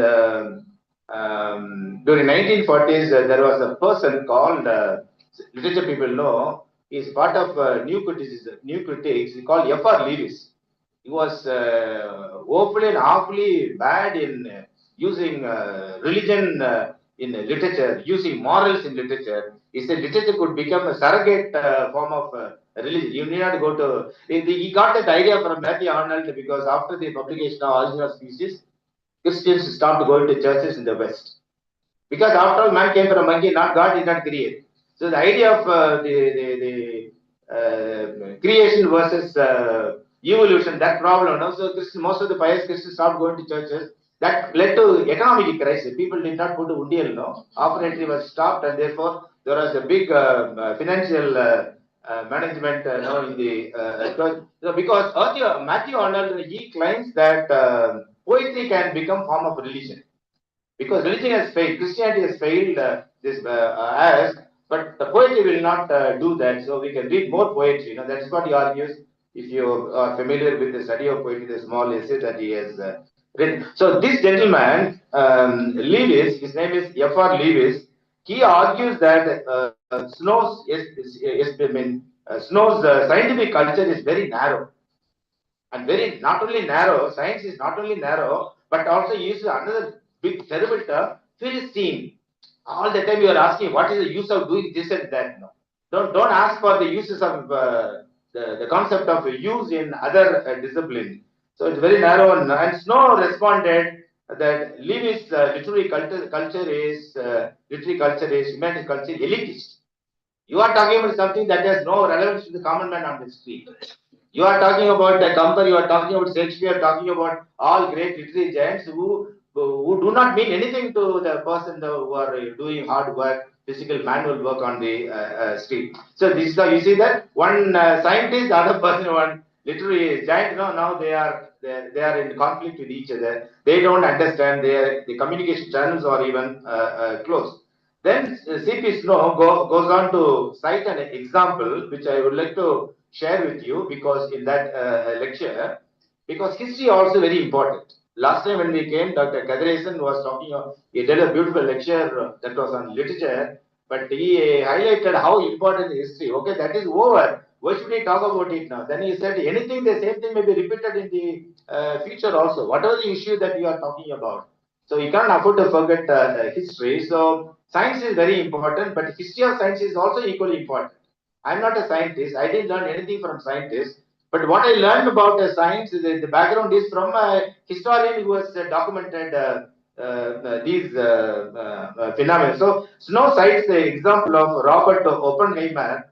Oppenheimer is the director of the then Manhattan Project. And Manhattan Project, now he was a brilliant physicist, and at the same time, he was also a literary humanist, like Abdul Kalam. Was not only a space scientist, he was also good at humanities. So this unique combination of scientific and literary knowledge allowed him to communicate very effectively with both cultures. So the Manhattan Project was, in fact, an R&D project that produced atom bomb during the Second World War. In the year 1939, Einstein warned the then American President Roosevelt that Germany might be developing an atomic bomb. He was not sure. Germany might develop an atomic bomb. He gave a warning to American President in the year 1939. American President took this warning seriously, and then he allotted funds to launch a secret research project to develop its own atomic bomb in 1942, 3 years from 1939. In 1942, America developed two types of atomic bombs called, one is Little Boy, the other one is Fat Man. Little Boy and Fat Man. One is uranium based, the other one is plutonium based bomb dropped on Hiroshima. The little boy was dropped on Hiroshima, and Fat Man was dropped on Nagasaki on 6th and 7th, and 9th August 1945, respectively. This is atomic bombing ended World War I and II. This we are not learning from any scientists, we are learning from history of sciences. So that's also equally important. And of course, this Manhattan Project marks the beginning of nuclear age and has significant implications for international relations, global security, and the development of nuclear energy. Now we are talking now. The point is, what are the implications now from Snow's essays, that the lectures that we understand now, how it is relevant even after about half a century. So Snow, I think, argues that a new culture that combines the best of both sciences and humanities are now necessary to address the complex problems that the modern world is facing. That is what is far ahead of times. Now he has given this clarion call. I remember that Mahatma Gandhi has enlisted 7 social sins, and one of the 7 social sins is sciences without humanity. Sciences without, of course, Gandhi was not against the sciences, but sciences without humanities is one of the 7 social sins. So Snow stresses the need for scientists and humanists to learn from each other and to develop a common language that can facilitate communication and collaboration. So these are the two key words, themes that we understand from interdisciplinary approach when we have it in our own department: collaboration and communication. Communication is not possible without collaboration, and collaboration is a precondition. Then you can talk about communication. And I believe there's no belief that education plays a vital role in bridging the divide between two cultures by promoting a more integrated and interdisciplinary approach. The college where I worked for about 37 years now, we introduced an autonomy in the year 1978, as I made reference in the morning, that all undergrad students, second year undergrad, I don't know how many university colleges had adopted it in the 70s, I don't know. But all undergraduate students must opt for one course offered by other departments. They should not opt for only one course offered by other departments when in their second year. And when they go to third year, all third year art students must opt for two courses offered by science departments, and all science department students must opt for two arts courses offered by non-science departments. This was kind of experiment that we did, and then that was done away with by the unhealthy intervention of government of Tamil Nadu in 2000, when it mooted its own idea of the imported concept called CBCS. It's not ours, it's not US pattern, and it was adopted. And like NAC, if you look at NAC's parameters, the 7 criteria, cat copy of American system. And it was written to UG's chairman that you have copied from what plagiarism app you used to check whether you have copied or not. There was no answer till date from those people. So friends, the conflict between science and the humanities, I told you, a long, an outstanding debate for a very long time. As I told you, I can sum it up. Number one, they provide different epistemologies. They provide different forms of knowledge. They package of knowledge also differently, because they have different ways of knowing. The way historian or literature person, a poet or an anthropologist, psychologist, or as Dr. Kadresan was explaining this morning, the way each this domain specialist perceives the knowledge is different from how others do it. So there are different ways of knowing, different ways of understanding the world.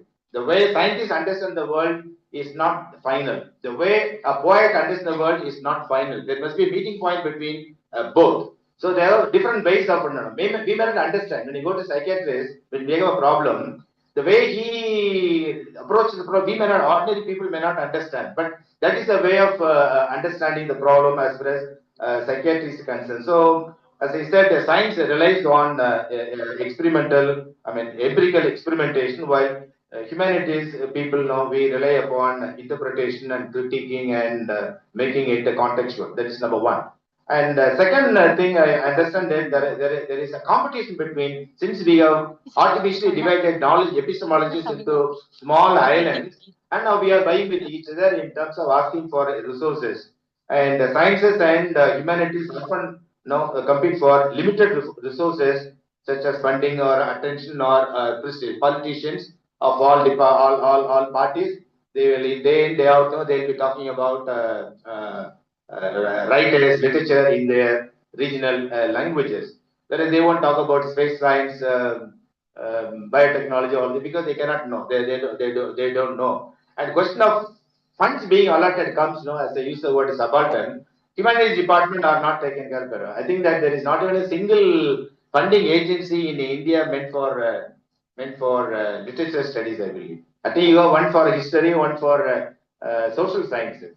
Whereas when NAC or UGC come, they are asking pseudo-intellectually, how many funding projects have you undertaken? Who gives the funds? If there are funding agencies, then we can ask for funds. If there is no funding agencies for humanities people, they are asking no. So we are now. And when governments are not able to cash start, they are not able to fund for science people, they are asking, why are asking you for funds? No. Be happy as long as we pay you salary. Okay, don't ask for pension. Because the immediate need is your salary. That is being taken care of. Why are you talking about something that is going to happen after 20 years? Because I am not going to be, my party is not going to be in power then. My successor will take care of that. And number three, the final reason is that science is always seen as more practical that we should understand. Without science, all of us would not have been able to come to this place. So we fly from our own place in 3 hours, we reach this, we go to other parts of the world. So while humanities people know, now humanity is always seen as more abstract and less applicable. So applied value is missing. And in our personal life, all of us, whatever we teach, whatever knowledge that we disseminate, we are more concerned about applicability, application oriented. Now in life, when I go to ATM counter now, when you swipe the card, it must work. Otherwise, we become dead. So application oriented. So my suggestions to avoid the conflict between sciences and humanities as two different cultures, as I told, is interdisciplinary approach. Interdisciplinary approaches encourage collaboration and integration, communication between these two cultures of sciences and humanities, so that it can foster a more holistic understanding of complex issues. We face lots and lots of issues which are quite complex in nature, but we don't take it, and we take the face value, and then we think problems will solve on their own. But it's not like that. We are living in a world where the issues are quite complex, and solutions to these complex problems can be found only through an interdisciplinary dialogue, exchange between science departments of sciences and humanities, and mutual respect, recognize the value and contributions of both, and avoid or say dismissive and condescending attitude. Oh, you history department. Oh, you this department. Within sciences, you biology, zoology department. We chemistry people. So it's all man-made. Divisions that we have created within our discipline. So mutual respect for each other culture will avoid this kind of dismissive, condescending understanding. Contextual understanding is also very, very important, which humanities place much thrust, because what works in the West immediately we colonial mindset. What works in the West is applicable to the rest of the world. Particularly language people are horrible. When you use some technology in English, technology works in Tamil Nadu also. It works in my village also. Now we have that kind of, you have pre-gone major finding that somehow after all slides come to the last slide where you say that it stands validated. Because validated in some state in United States. So we have to see that whether it can be adopted and adaptable to our local. So that's the context of understanding is very important, because it emphasizes the importance of context, history, and culture in understanding scientific and technological development. AI is doing a lot of things that Western people are claiming that. But in India, what's happening? The third world countries, what's happening? We also say AI is doing a lot of things. So uncritically now we accept everything that is coming from literature. People know they are using all kinds of literary theories. Most of us we don't understand what these theories are. But we think that all these theories work well. And go to social sciences, they also make use of all kinds of social theories. You want to talk about the marriage, you borrow one theory from the West. No, there is no marriage thing, but how does it work here? We got lots of theories on divorce, but we have only one marriage. So there is no point. We simply know, because we still believe what Macaulay gave as a blueprint works well even now. That is the main problem. I think our professor made a reference to English, British courses and all now. This Thomas Macaulay, I don't know about Malaysia. Thomas Macaulay gave the print in 1835. It works very well. Even after 100 years, I will do a research project now. I will keep it safe. Then I will die. After 100 years, we'll claim that this article, as it was written after 100 years, works very well. This is we think we feel very bad about to talk about our local cultures. Indian writing in English, even it has not. Literature has come of age, but you have a small, one course somewhere in the corner of your curriculum.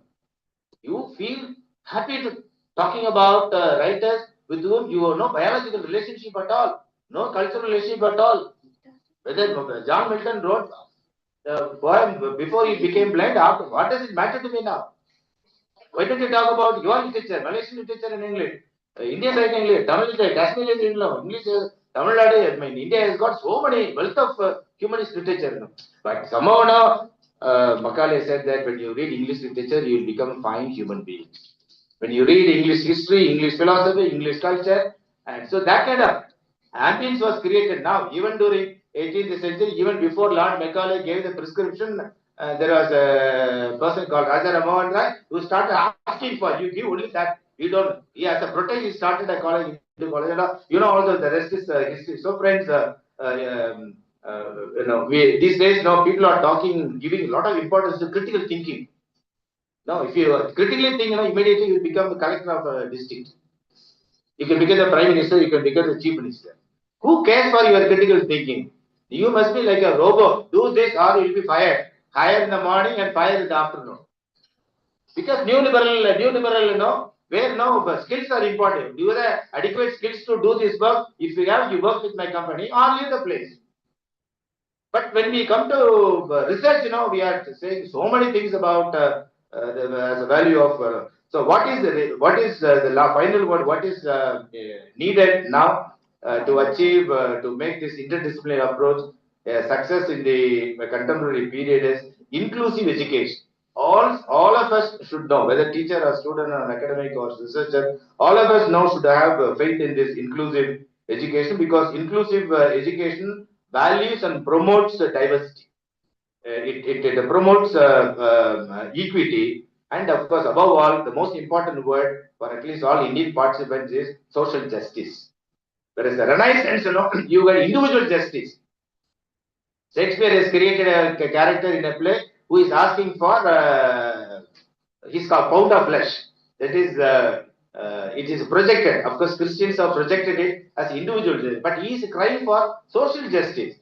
For centuries together, my community has been oppressed. So it's only a metaphor, not a literal meaning. So 33% reservation is women are crying for the past 35 years. When I joined the college, 40 years. Now the present government has got a legislation, but with prospective effect, not a retrospective effect. So women have to wait for another 10 years in India to have 30, now only 33%, not even 50%, only 33%. So it's only inclusive education is required in order to establish social justice. That is a key word in most of these societies where people are voiceless. Okay, so in order to voice the voiceless, we need to focus on inclusive education, and for that, a good mechanism might be, I think that it might be interdisciplinary approach, because it has got a lot of benefits. So let us humanize the sciences and let us scientize humanities. Let us bridge the gap between these two cultures, so that we will leave a healthy legacy for at least the future generation to succeed. Thank you very much.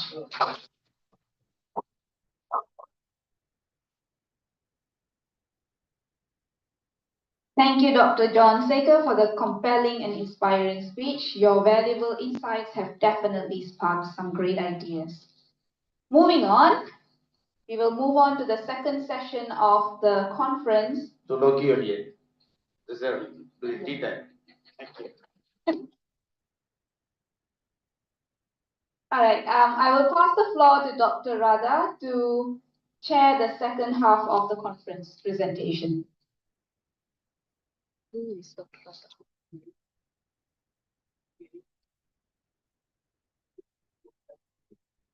Okay.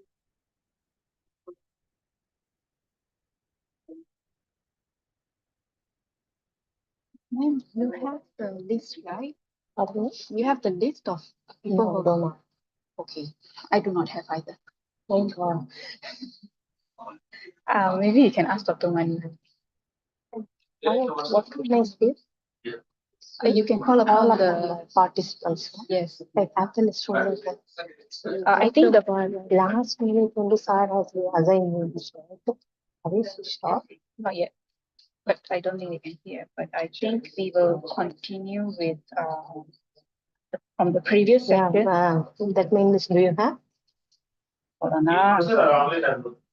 Should I ask ma'am? Yeah, why? Let's continue with Aban. No, he is not presenting. Finish. Dr. Ramesh? Dr. Ramesh, yeah. Dr. Ramesh.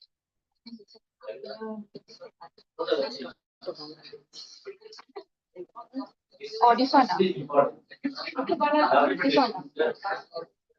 No? Yes, Dr. Bala, then who is presenting after this? We need the list of the people. Yes, got the list right here.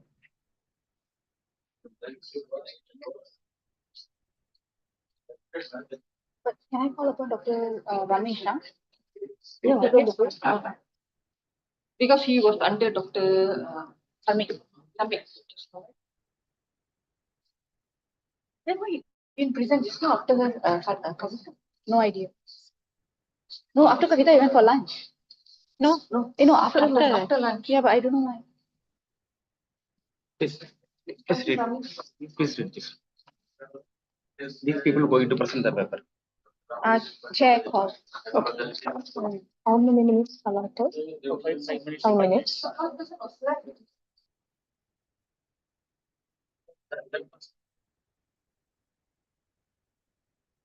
Because he's not here, Kavita.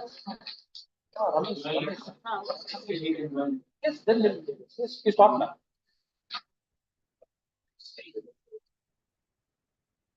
My dear chalkmates, warm good afternoon, everyone. The session starts now, and here is the list of the participants who make the paper presentation. Professor Ambarish Singh, Harish Kumar Tiwari, Dr. Arunima Datta, Dr. Yon Benny, am I correct? And next one, Jnanendra Nath Tiwari. Okay. Next one, Professor Pradipta Kumar Patnaik and Professor Ashuntosh Tripathi. Next one, Dr. Mo Anutrita Jaibal. And last one, Mr. Renaud Rocky Lemos. You can come in this order. Yes, sir? Is it? Okay, okay. And see you are allotted with the 5 minutes time. You can make your presentation. Be present and you will stick to the time. Thank you so much. Have a good day.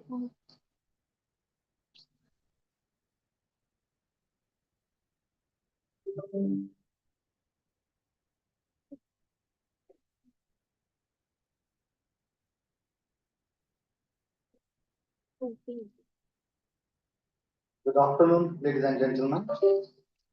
It's my honor to be here to present my paper.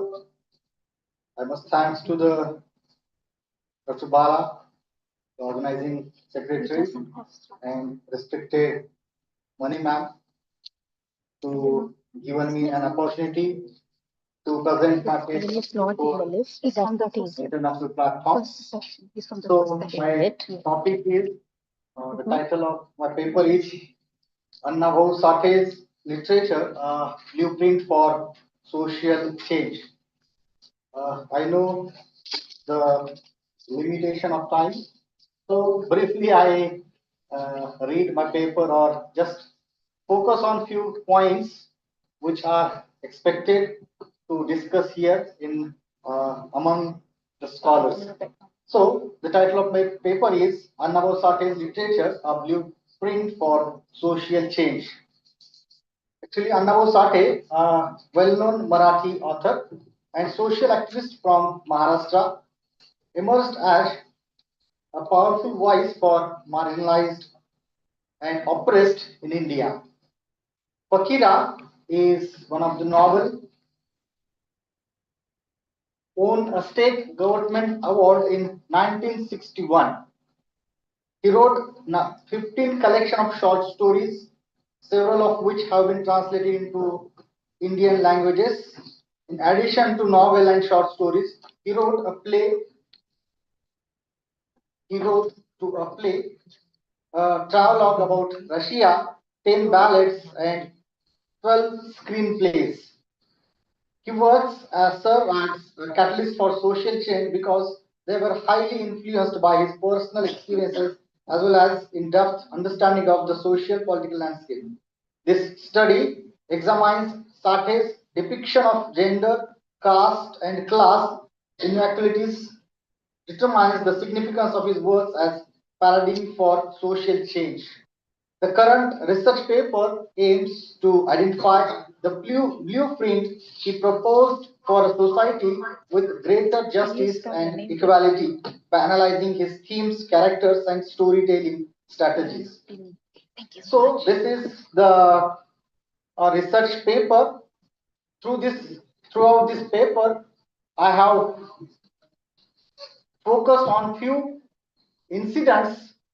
The first incidents of his birth story and telling the story of Anna Bhau Sathe's birth. Shankar Bhau Sathe wrote in his book Maza Bhau, Anna Bhau, that when Anna Bhau was born in Vategaon, on the other side, Fakira robbed Belgaum treasure on the way of Vategaon. Fakira came to his sister's house. It was night when Fakira shouted, Walubai, is there anyone in the house? Fakira's voice heard by an old lady and said, Who? Bhau is not in the house. Fakira recognized her voice and began to say, Hey you, who are you? Who are you doing here? And where the Walubai did goes? The old woman said, Fakira, Walubai is having a baby boy. Being heard the news of newly born baby boy, he becomes very happy and gave her some Turkey rupees for caring newly born baby and mother. It is said that Annabhau took his first bal bhutti, that is the Marathi word, which means first lesson from the British treasure, which is why the characters expressed in his literature are rebellious and straightforward. So another incident very important for regarding to social change, that is the school memory of Anna Bhau Sathe, school memory of Tukaram.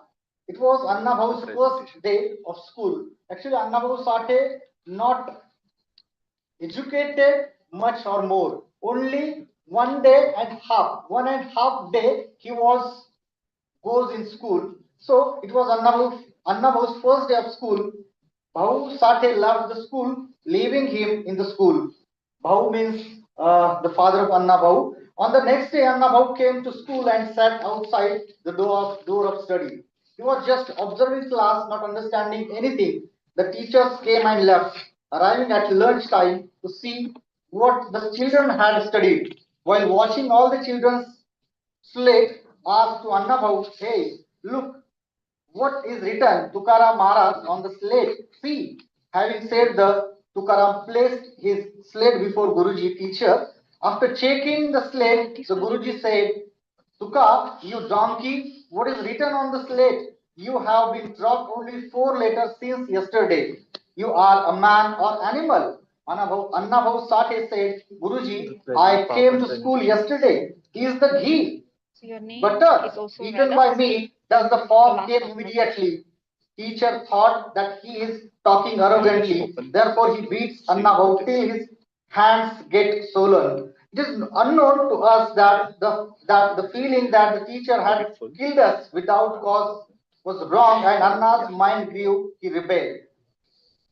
The classroom started afternoon, and teacher had came and sat in the chair.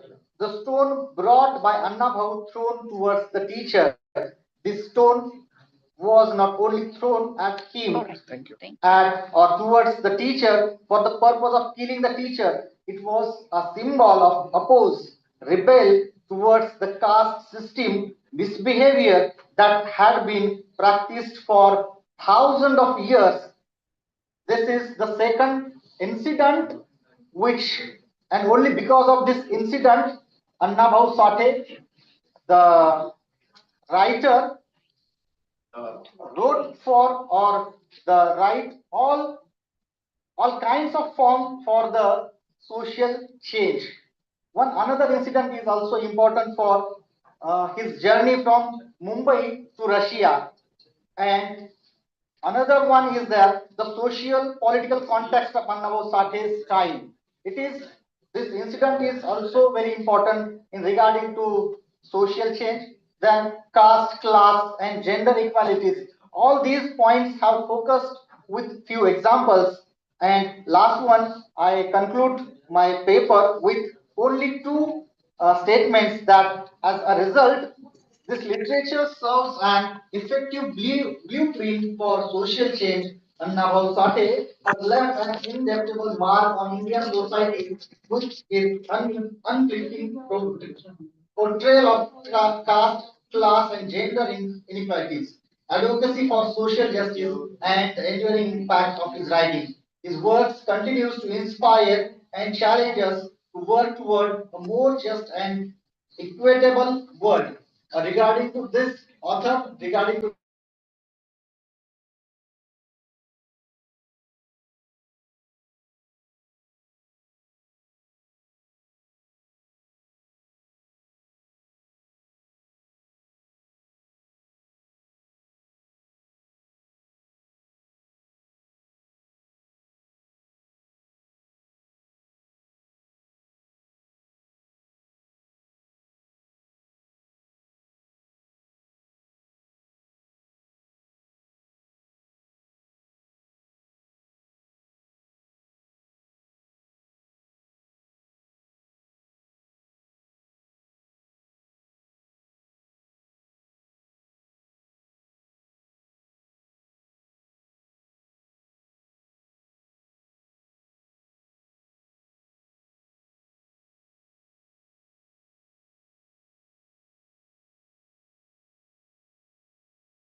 First ML பண்ணலாமா?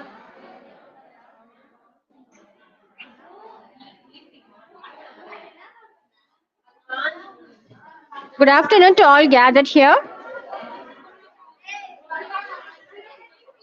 I am Mrs. S. Rajeshwari. Dear faculty members, can you hear me? Yes, ma'am. Yes, ma'am. I can hear you. Let us start the presentation for the upcoming session, ma'am. May I invite the first presenter?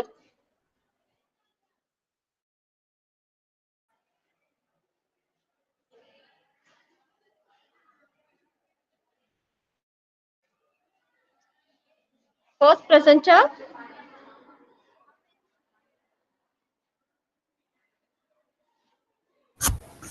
Ma'am, this is Lakshmi Priya. Ma'am? If the first presenter is not ready, shall I present now, ma'am? Yes, ma'am, of course. Sure, ma'am. Shall I share my screen, ma'am? Sure, ma'am. Yes, ma'am. Is it visible, ma'am? No, ma'am.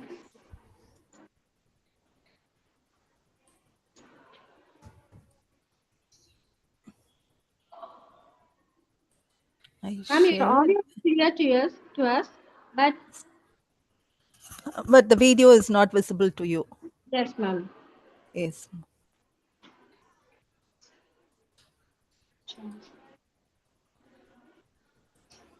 Is it visible now, ma'am? Yes, ma'am. It is visible. Yes, ma'am. Okay, ma'am. Shall I proceed, ma'am? Yes, ma'am. Good afternoon, everyone. I'm excited to take you through my research on implementing effective English language learning strategies in the framework of NEP 2020. The study focuses on how cognitive strategies, task-based learning, and digital tools can enhance English learning in college students. So let us start. Now, why are we even talking about this? Why it is very important? The National Education Policy 2020 is all about holistic and multidisciplinary education. We know that in today's world, mastering English isn't just about passing exams. It's a must-have skill for academic and professional success. So most of the students rely on rote memorization instead of learning strategies.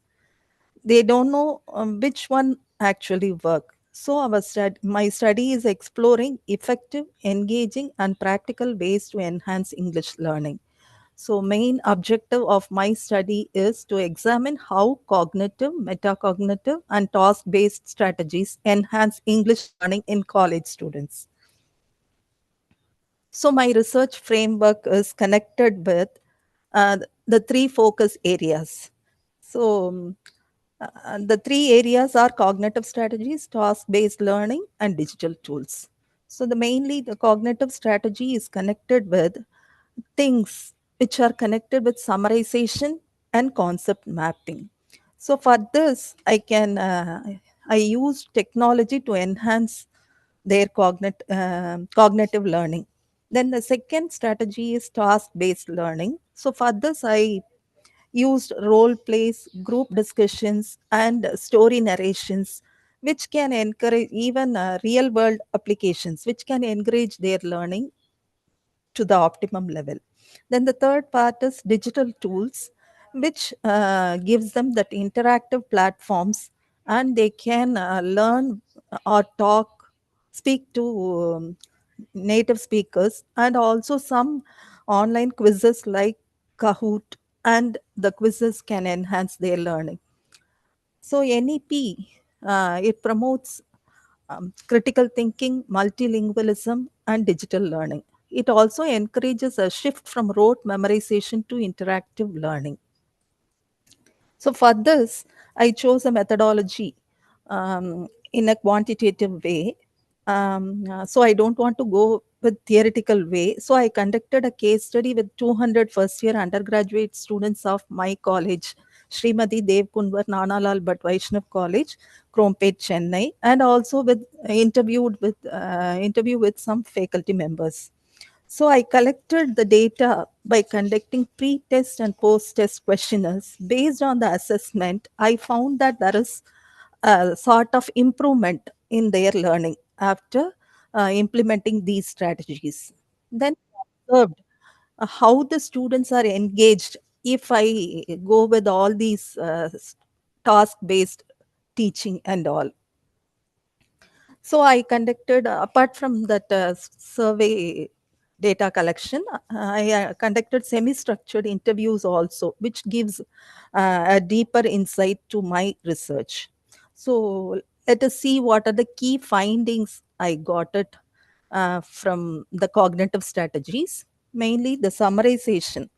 So first up, I can go with cognitive strategies. The students, they they were given a long passage to read, and then I asked them to summarize it in their own words. Instead of memorizing, I asked them to analyze, condense, and express what they understood. So this is the way I mentioned. I taught how to summarize uh, a passage using a powerful cognitive tool. So another method I used is concept mapping. So we had students, their textbooks are very complex. So instead of teaching in a complex way or in a lengthy way, I used some visual mind maps, which connects the ideas easily, coherently. So because of these two, summarization and concept mapping, 78% of the students, they grasp the concepts connected for better learning, and they think very critically also. So the second finding I found is from the task-based learning. So task-based learning, it is, everyone knows that it is a practical application and creates everything. So role plays, I took role play as an activity. So instead of just learning phrases um, orally, if they do some role play, and they can do it better. So I gave them one situation like customer service. So if you want to talk to a customer, how can you take a role and how can you converse with the customer to satisfy his needs? So by stepping into these different roles, they developed real world communicative confidence. So another effective strategy I used is group discussion. So we asked, mainly the students were asked to debate on a topic like, is AI a boon or a curse, boon or ban? This is what a model of it, an example I'm giving you, but I gave so many topics for debating and also for group discussions. I found at the end that definitely it improved their fluency, and also it enhanced their critical thinking skills also. The third one I connected with digital tools. So everyone, uh, uh, even the college students, are very much interested with technology based learning. So I divided my class into 10, 20 plus 10. So the first 10 minutes for activity and the last 10 minutes for assessment. And in between 20 minutes, whatever the topic I'm going to teach is connected with the area what I'm going to assess. So based on that objective, I found the enhanced learning outcome at the end of my session using digital tools. So definitely it increased, and it is also very engaging instead of theoretical teaching or traditional teaching. So the students are very interactive, and they are very competitive in attending quizzes. So at the end of the quiz, they have to share their screenshots where the marks were given. So they felt very competitive attending these quizzes. So apart from that, I use some online flashcards to memorize difficult words. to tune their vocabulary learning, and I make it as a game also.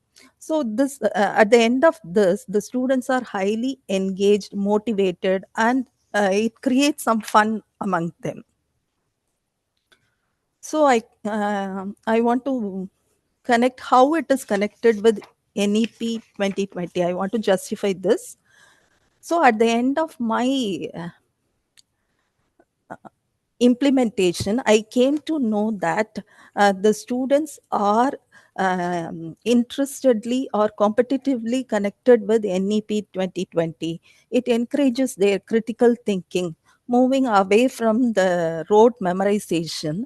They started learning by themselves. Then the another one is, even though they are not familiar with English language, I used bilingual concept or the peer teaching method, which enhances their learning. It strengthens their linguistic foundations also.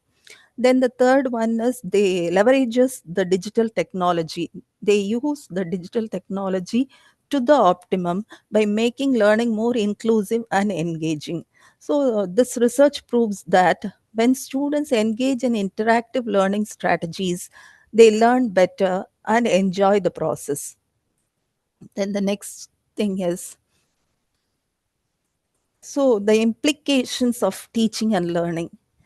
What does what does this mean? How it is connected, or how it is creating some bond between students and teachers? So for students, we can see that for the benefit of the students, they improved English fluency and they increased their motivation to learn, and the real world applications has been given as some tasks. So based on that, their language skills were improved. Then for educators, the benefits are more effective and engaging teaching methods, and it creates some more number of students participation, and the learning outcomes are very strong. Then my conclusion is, so the final takeaways after my research is, everyone can win, but how can they are performing or how can they are learning decides at what frequency the success is reaching them. So English learning must integrate cognitive, task-based and strategies. So we must shift from traditional rote learning to engagement-driven strategies like these things: cognitive methods, task-based learning, and digital tools. NEP 2020 provides the perfect foundation for this approach, fostering critical thinking and interactive learning. So maybe the future, exploring AI-driven tools for language learning and long-term impact studies gives much better results, because I made this research within within a semester. So if it can be done for a long period of time, the results will give strong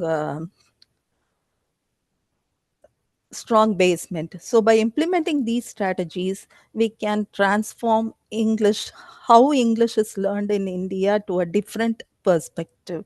So thank you so much for your time and patient listening.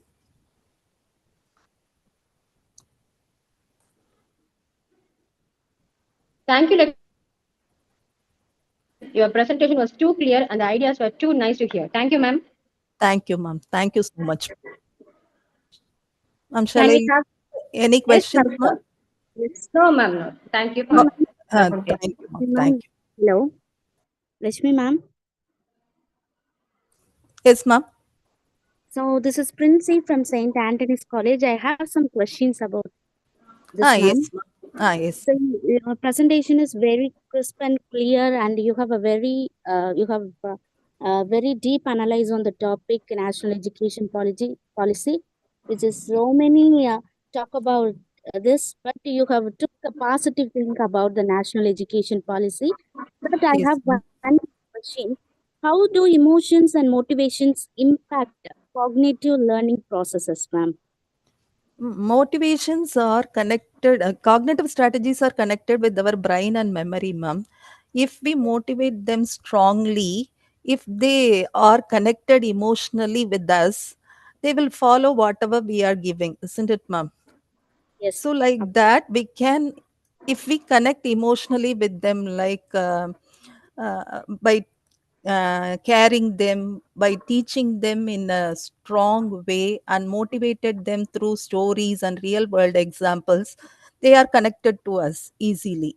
So based on that, their learning will be developing day by day. So that is my answer, ma'am. Okay, ma'am. Thank you so much, ma'am. Thank you. Thank you, ma'am. Thank you.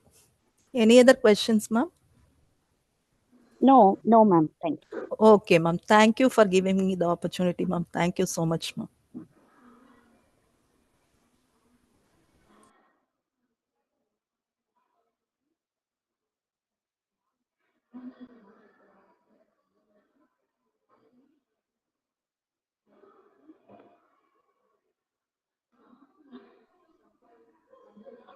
Good afternoon, madam. Good afternoon, sir. I am Vivekananda from Dindigul, madam. Welcome you, sir. I came to know just 12:30 to 3:30. The timing is only schedule is only now, ma'am. I have completed the classes just now, ma'am. Okay, sir. I am working in GT and Arts and Science College. I am retired Assistant Commissioner GST, madam. Nice to hear, sir. When I can present, madam? Sir, the platform is free now. You can start your presentation. Okay, madam. Okay, madam. I have already come to my Gandhigram University for 3 times, madam. I to give a seminar on GST, madam. Nice to hear, sir. Yes. And RIM department HOD Pranmalai is my student, madam. Wow. He is my MPhil guide. Yes, sir. It's very nice. Just I have completed the class and entered into house, madam. Just I know that it is only from 12:30 to 2:30, ma'am. Okay, sir. Okay, just I will share my screen, ma'am. I am Yes, sir, you are Vivekananda. The 1 minute, madam.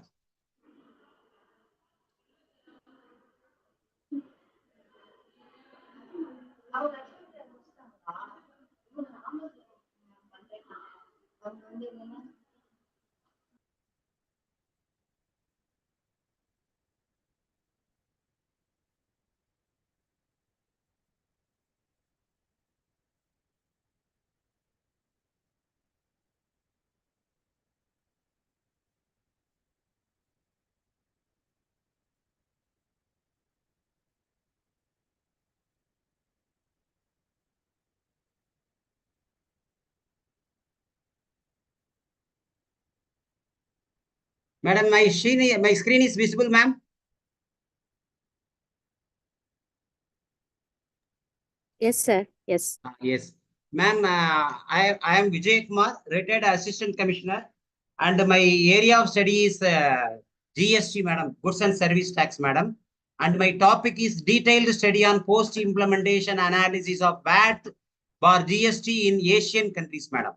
My topic of the study is post-implementation analysis of GST in Asian countries with particular reference to Tamil Nadu, madam.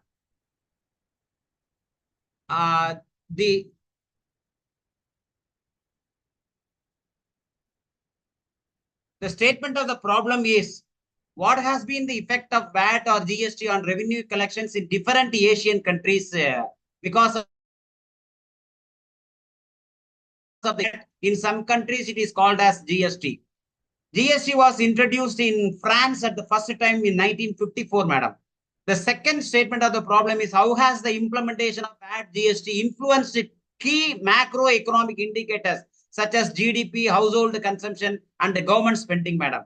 Then what are all the administrative challenges in the country and the compliance issue? Because there are a lot of compliance issues even after the introduction of GST, though there are a lot of technical glitches in the introduction of GST, madam. Then as far as the objectives are concerned, I have taken into 7 objectives, madam, to study the framework and the process involved in implementing VAT or GST in selected Asian nations. I have selected 5 countries for my study, madam, and to investigate economic influence VAT GST on key on macroeconomic variable in Asian countries. to evaluate the differences in tax revenue collections before and after VAT GST implementation across Asian countries. I have collected the GDP and VAT collections for 34 years for all these 5 countries, madam. To analyze the impact of VAT and GST on household expenditure, to examine the challenges related to compliance and administrative faced by the Asian nations during VAT and GST implementation, to explore how VAT GST reforms have affected regional trade and promoted economic integration with the Asian countries. Then last one is to identify the notable variations in the implementation process and outcomes. These are my objectives of the study, madam. As far as the methodology is concerned, the researcher employed a descriptive analysis approach utilizing secondary data on VAT and GST collections and GDP for 5 selected countries, madam. The data was sourced from the OECD statistics and Wikipedia pages for Southeast Asian nations. For the analysis, I have applied statistical measures such as simple mean, standard deviation, cumulative annual growth to derive results based on these calculations. Additionally, my study conducted a correlation analysis between VAT and GST collections and GDP. I have also employed a least dummy variable method in incorporating household final consumption expenditure and government consumption expenditure as key dummy variables to represent the effects of GST implementation in various countries, madam. As far as the sample selection is concerned, I have taken 5 countries, that is Indonesia, Malaysia, Philippines, Thailand, and Vietnam. I have taken the sample size 35, ma'am, because the researcher has taken revenue collections, VAT and GDP of these 5 countries for 35 years, madam. As far as the criteria for selection of these 5 countries, that is, madam, each selected country has a distinctive history and experience with VAT and GST implementation, providing rich context for comparison. Then there is a diversity in economic structure. In the selected countries, they represent a mix of varying economic structure, stages of development, and fiscal policies, allowing for an analysis of how different contexts direct the outcomes of the VAT and GST implementation.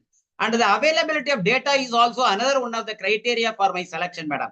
Because the OECD statistics give for 35 years the data, it is easy for me to reconcile these 5 countries' 35 years data.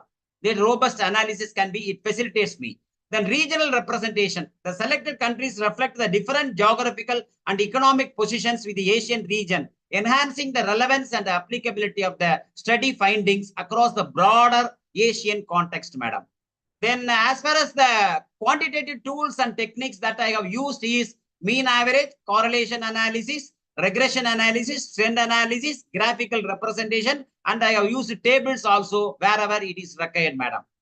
Then as far as the findings are concerned, and for these countries, Indonesia has a significant impact because the GDP growth saw a marked increase post GST implementation. That is, the T statistics is very high, that is 4.12, and the low P value, that is 0.001, confirm a positive and statistically significant impact of GST in Indonesia's economic growth. The implication is GST reforms likely enhanced revenue mobilization of Indonesia, leading to a better public investment and economic growth.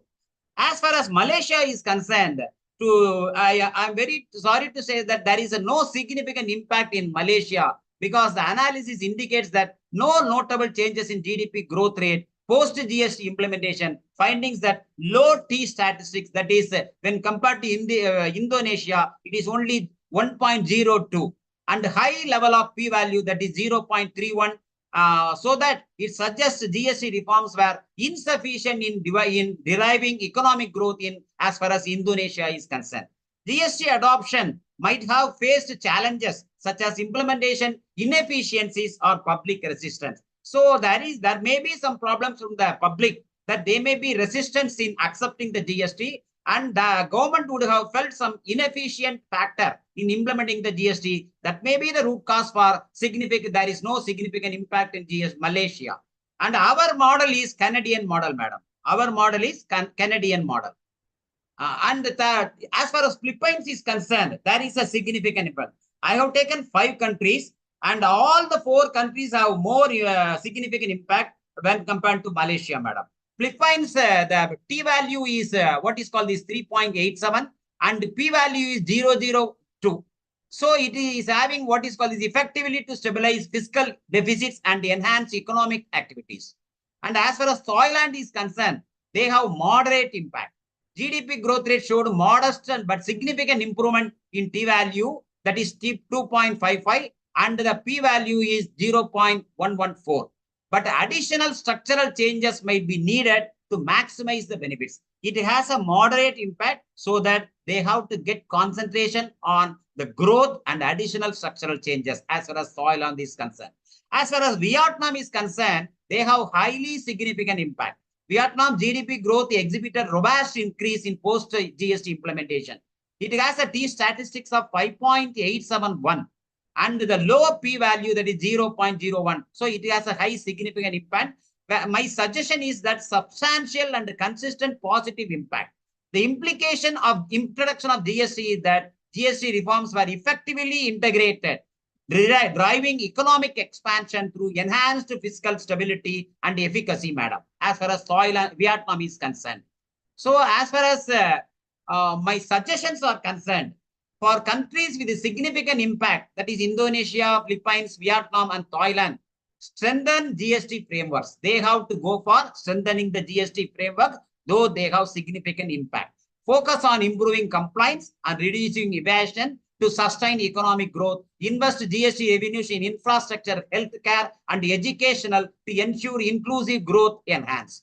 As far as Malaysia is concerned, review GST implementation, address inefficiencies and identify bottlenecks in the existing GST system, increase awareness about GST benefits to improve acceptance on compliance, consider complementary tax reform to maximize economic growth. So the Malaysian government has to take into consideration these suggestions suggested by my study, madam. Then common suggestion for the selected Asian countries is that it should conduct periodic reviews to assess GST effects on macroeconomic indicators like inflation, consumption, and investment. Share best practices among Asian nations to improve GST administration and ensure uniformity in tax policies. Implement policies to mitigate burden GST compliance. Because GST compliance, because nowadays, because of the technical glitches, there are a lot of difficulties faced by the return filers in filing the returns in time, madam. So that the government has to be very keen on and improving the what is called this tax compliance, madam. Then last one is as far as conclusion is concerned, the study reveals that GST implementation has had varied impact across Asian countries. Significantly, the GDP growth in nations like Indonesia and Philippines, Vietnam and Thailand, while showing negligible effect in Malaysia. It should be negligible. It is very negligible. So that I cannot say that Malaysia is totally abandoned from introduction of GST. It has a slight variations when compared to all the other 4 countries. Countries with notable growth successfully leveraged GST to enhance revenue generation, improve fiscal stability, and stimulate public investment. Conversely, Malaysia's experience suggests that potential challenges in GST design or execution are warranting a closer review. It has to review the why it has happened, where we are lagging, and they have to improve their what is called this GST compliances and implementation. Overall, GST has proven to be a transformative tax reforms when implemented effectively, offering long-term economic benefits. By focusing on administrative efficiency, public awareness, and sectoral support, particularly MSMEs, Asian countries can maximize the potential GST to drive inclusive and sustainable economic development. Additionally, fostering regional collaboration can ensure a harmonized approach to a GST, promoting the economic integration and shared prosperity across Asian bloc. As far as Tamil Nadu is concerned, madam, and we are doing wonders and our revenue is growing like anything. I have studied separately the Tamil Nadu impact of GST. So this is as far as my study on Asian countries. Thank you so much for giving this valuable and golden opportunity for me, and especially for Gandhigram University, because I am part and parcel of Gandhigram University since 1998. So thank you so much for giving this opportunity, madam.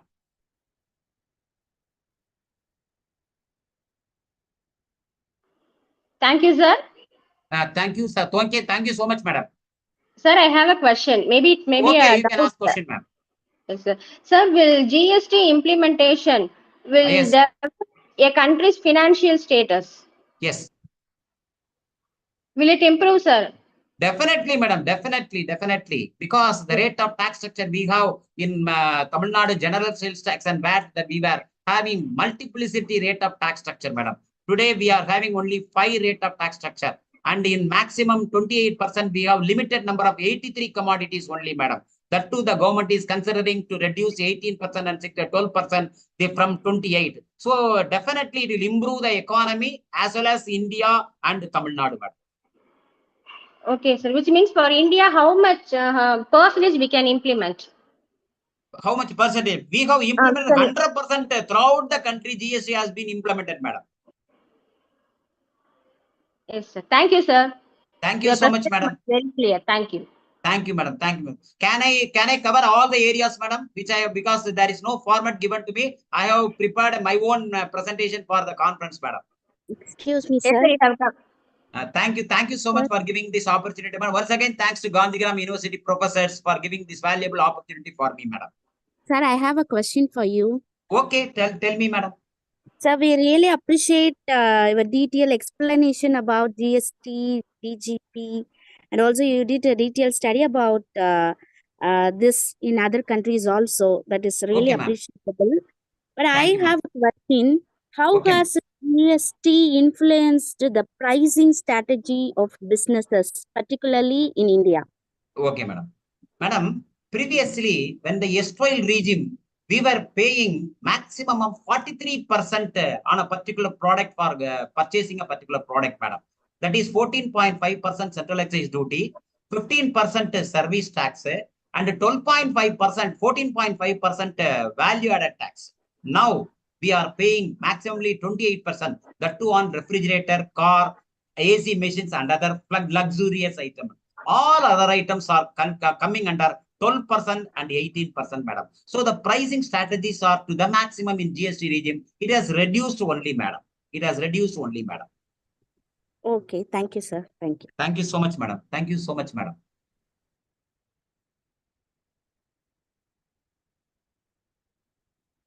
Can I leave, ma'am? Can I leave, ma'am? Yes, sir. Or any Yes. other question, madam? It is No, a great sir. opportunity for me to be in the platform of Gandhigram University, madam.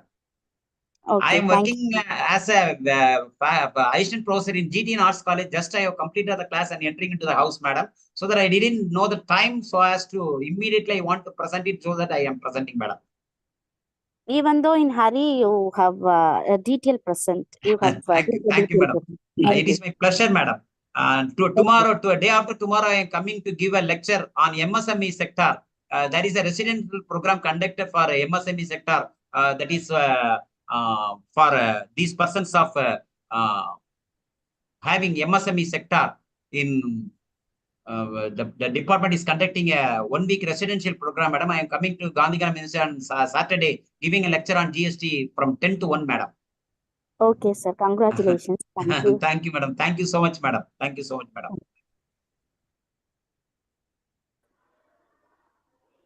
Madam, your good name, madam? I'm Princy from St. Okay, Anthony madam. College. My wife was a principal in MBM Government Arts College, Dindigul, madam. Recently, she expired, madam. Yeah, sorry to hear this. Dr. Lakshmi. I know personally Dr. Meenakshi Ramakrishnan from Chemistry Department and all other people in Gandhigram. I have a long tie-up with the Gandhigram University, madam. Yeah, yes, sir. Yes, sir. Okay, thank you. Thank you so much, madam. I am leaving. I don't want to take much time of you, ma'am. Thank you, ma'am. Thank you, sir. Thank you. Thank you.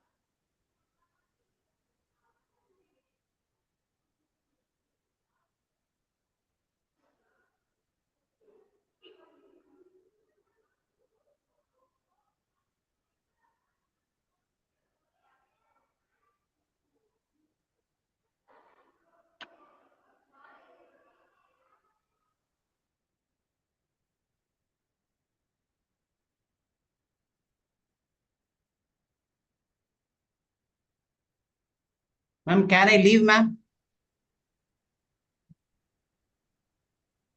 Yes, sir. Yes. Oh, okay, ma'am. It was audible, ma'am, because I think it was under mute. It was audible, madam. My presentation was. Yes, sir. It's audible. Okay, That's why we okay. have Thank you, unmuted. ma'am. Thank you so much.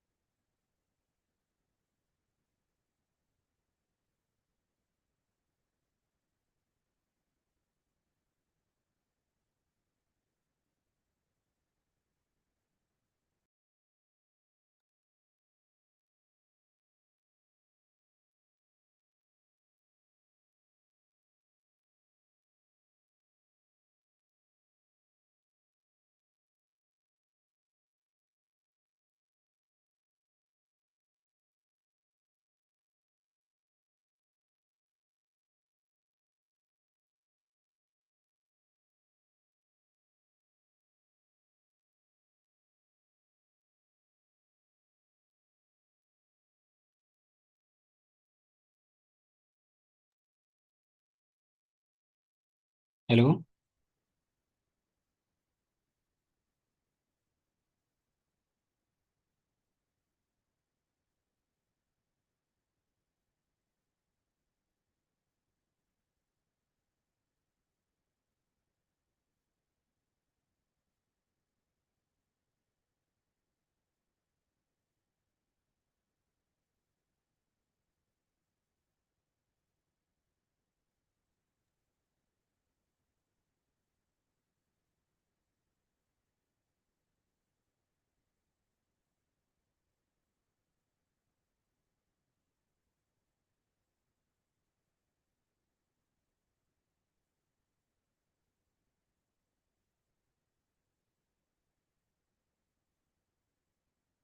Am I audible?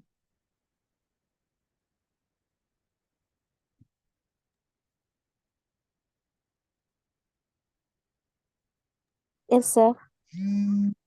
I'm not able to share. I think Sri Vijay Kumar should stop sharing. Then I will be able to share my PPT. Hello, sir. Yes, sir.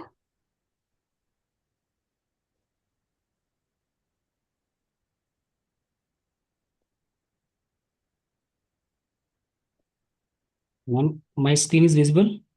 Yes, sir. Yes, sir. You can start. Yeah. Good afternoon, respected chair and respect all listeners. Myself, Dr. Ashutosh Tripathi from Environmental Science Department, Nagaland University. Today, I will be discussing about one of my research area, that is climate change. My topic of presentation is examining the perceptions of climate change impacts through observational evidences, a case study in the Indo-Gangetic Plain of India. So, actually, the climate change is a reality, and in hilly regions where the temperature is a little bit more cooler and more climatic things we can see. So we can see impact directly, which they are visible there. But in plain areas, uh, changes are not quite visible, but they are there. So we have to produce the scientific and observational evidences for that to understand that how climate change is affecting the plain areas.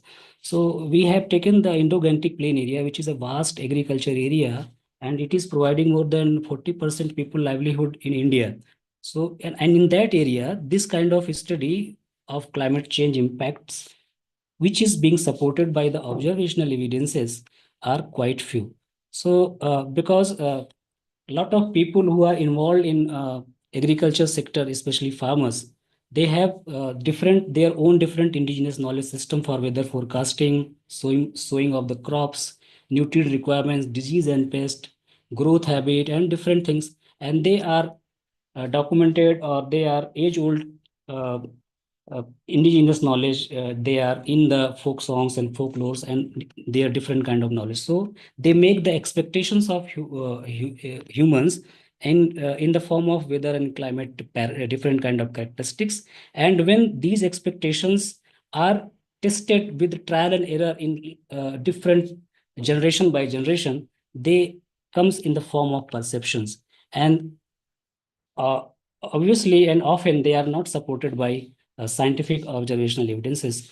And so we have set some objectives that to identify the dimensions through which how people are distinguishing and perceiving the climate change in plain areas, especially in Indo-Gangetic plain, and in what climatic characteristics the local people are having the perceiving or seeing the changes, and what kind of tangible impacts they have been perceived in local people in the view of agricultural practices especially. And then we will correlate the perceptions with observational evidences to understand whether the perception are correct, or is there any other thing which is affecting the agriculture activities in these plain areas.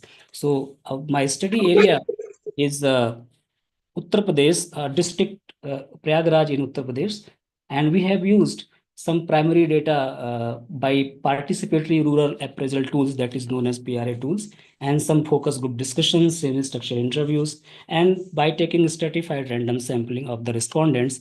So we have taken 12 blocks in a district, and 5 villages per block, and around 5 to 15 respondents per village. So in our study, 540 respondents in 60 villages we have chosen. And we have also analyzed the secondary data to correlate the perceptions or primary data of temperature and rainfall of 100 years from 1920 to 2020, and with the help of different software. So perceptions of climate variations and related agricultural practices, which we have found in that area, are very interesting. That we can see that there are 100% people who are saying that quantum and duration of fog has decreased in study area, and winter duration has reduced in a great deal. Shivering, reduction in the fireplaces, and which month has become more warm as compared to past years. And about summers, more sweat is there, more intense sunstroke, humidity, and the monsoon, what is the change? Increased untimely rainfall and decrease in intensity, and number of cloudy days have decreased. These are some characteristic parameters or characteristics of the climate through which people in these areas are perceiving the change, or in which they are perceiving the change. And if we go in the agriculture production of that area, study area, we can see that we have taken these kind of crops: wheat, rice, barley, gram, pea, lentil. These are the most important crops which are sown in the area.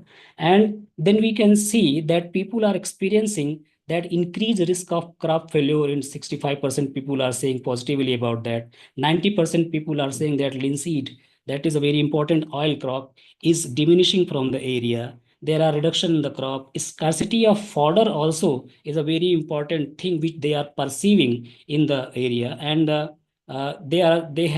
they say that the climate change has discouraged the farmers to grow some traditional crops, especially the millets, in the areas which were grown earlier, before 30, 40 or 50 years back. And they also see that the use of fertilizers have increased. So we have also tried to make the traditional weather descriptions, which are based on our traditional lunar calendar. So in red color, you can see that these are the local term of our traditional months in our Hindi speaking areas. And these are the approximate period. And what were the ideal condition before 30 years, 40 years back, and what should be the ideal condition, and what is the present condition. So one or two example we can see that the month in October to 15 to November to 15, basically this is the month was when the wheat was sown, but now the paddy is harvested in that particular month.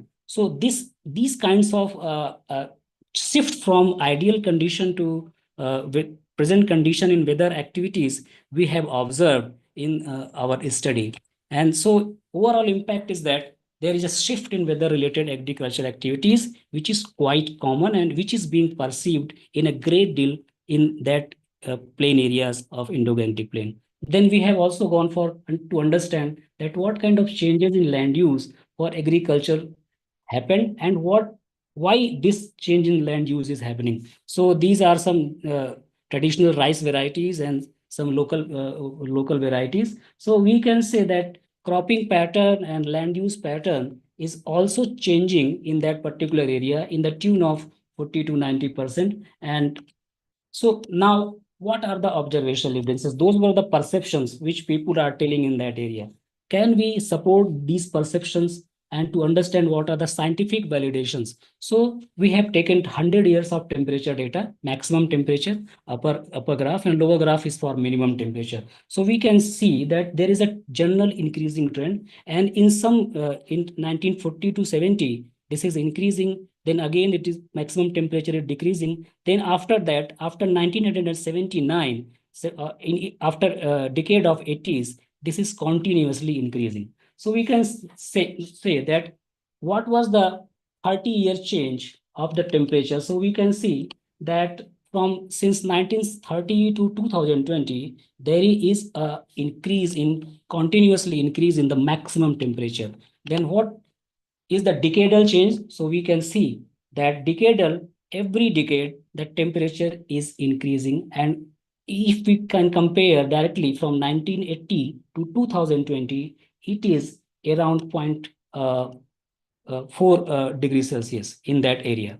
So what is the minimum temperature scenario? Now we can see that minimum temperature, lower range of the temperature is also increasing in every decade. And in 1990, 2000, and 2000 to 2010, it was quite similar. But as compared to 1980, today, in 2020, it was quite increased. It is also around 0.4 degrees Celsius. So what is about rainfall?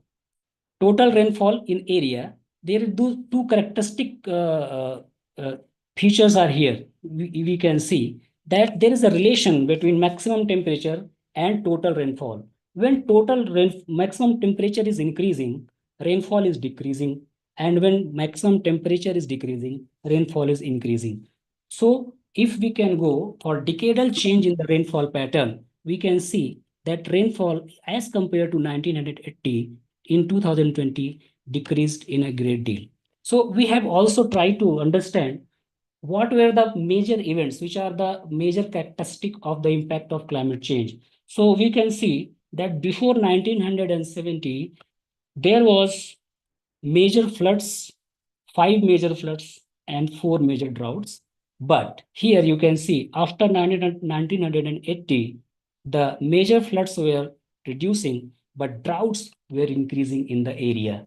So these were the characteristic observational evidences. Then we have gone through the agricultural yield of the area of different crops which are majorly grown in the area. So we can see that the common trend is of decreasing of different crops, whether it is grains or oil crops. And the data point where it is not, there is no any data, these are actually crop failures in those areas, either because of climate or they have not been grown due to no yield or very less yield.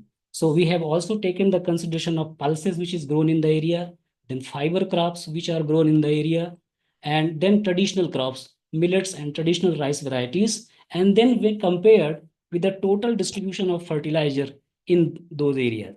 So we can see that apart from that, we also documented the traditional folklores and some folk songs which are related with the agricultural activities and which are known as anticipatory knowledge in indigenous knowledge system for the weather and climate. And we can see that they are also changing in the tune of 40 to 100%. There are some folklores which are very interesting in the local language. There are some anticipatory knowledge. They have said, they have informed, this respondent have informed that now they have changed to the 100%. Means whatever those folklores were depicting earlier, they are not depicting the same thing in current climate. It is a very characteristic change through which they are perceiving the climate change. Now, so what we have concluded? We have concluded that there are significant deviations from the normal pattern in this Indo-Gangetic plain area, and weather cycle and temperature irregularities at the local levels are changing and remarkably and positively perceived in indigenous agriculture knowledge systems. the average minimum temperature has increased by 0.26 degrees Celsius, and the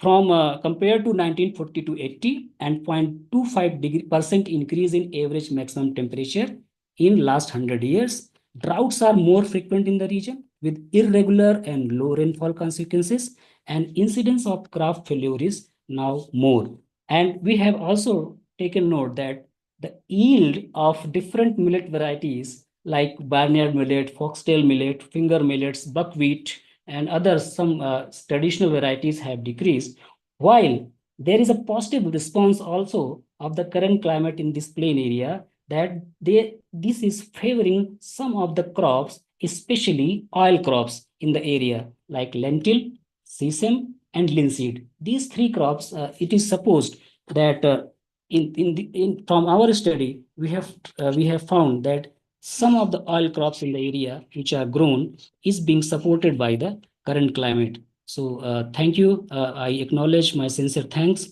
to all the officials, local people, farmers which were involved in the study and participated in the study willfully, and my university, Bodhi International and UPenn Malaysia. Thank you. Thank you so much, sir, for your detailed study about climate change in Indo-Gangetic plain of India. I have one question, sir. What Yes, ma'am. role can local communities play in adapting to climate change in the Indo-Gangetic plain? Ma'am, actually, there is a problem. Problem is that in the plain areas, because of the good resources, especially suppose there are good tubes, good irrigation resources, and there are other technological interventions also. There are good technologies they are using.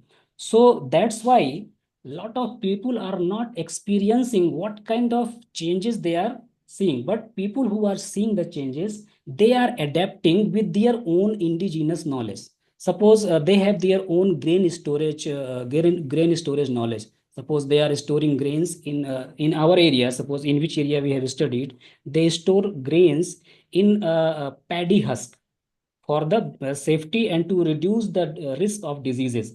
So if there is more disease occurrence, and they are using the same indigenous knowledge system, and if it is currently helping them to get rid of those diseases, so they are relying on that. Otherwise they are just going on the pesticides and other things. So this is some kind of difference between adaptation and maladaptation.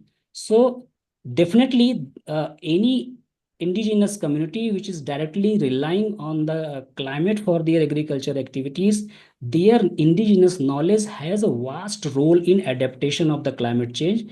With the for that we have to document all those indigenous knowledge system which they have, and with the proper technological interventions, and with the help of policy, and with the help of government interventions, those indigenous knowledge can be enhanced and can be supported by the technology to have a good adaptation to the current climatic conditions. Yeah, thank you so much, sir. Thank you. Thank you, ma'am.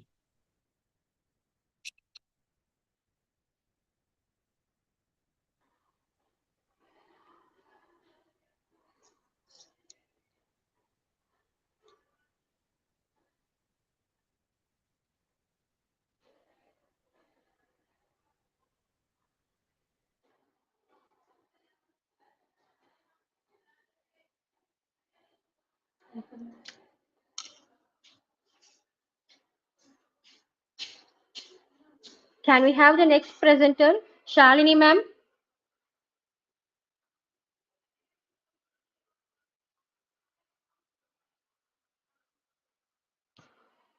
Shalini ma'am?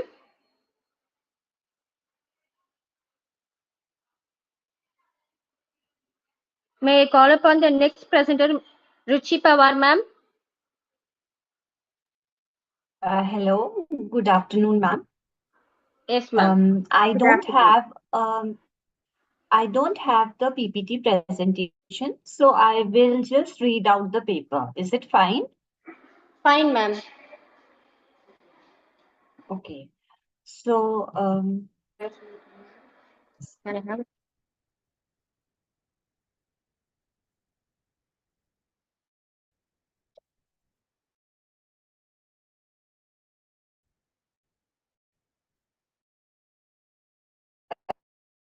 Hello everyone, and I'm here to present my paper. The title of my paper is Critical Text in DFL Teaching.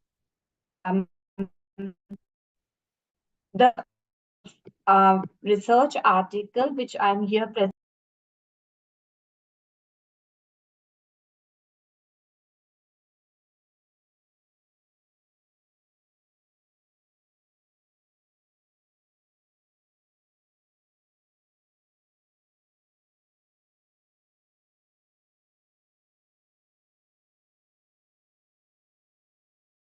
Hello. Hello, everyone. Can you hear me? Sorry. Audio is breaking, ma'am. Hello. Ma'am, your audio is Hello? breaking, ma'am. Okay, Yes, just a ma'am. second. I'll put a LAN cable. Maybe it's better.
Ma'am, are you ready, ma'am? Hello. Yes. Can you hear me now? Yes, ma'am. Okay.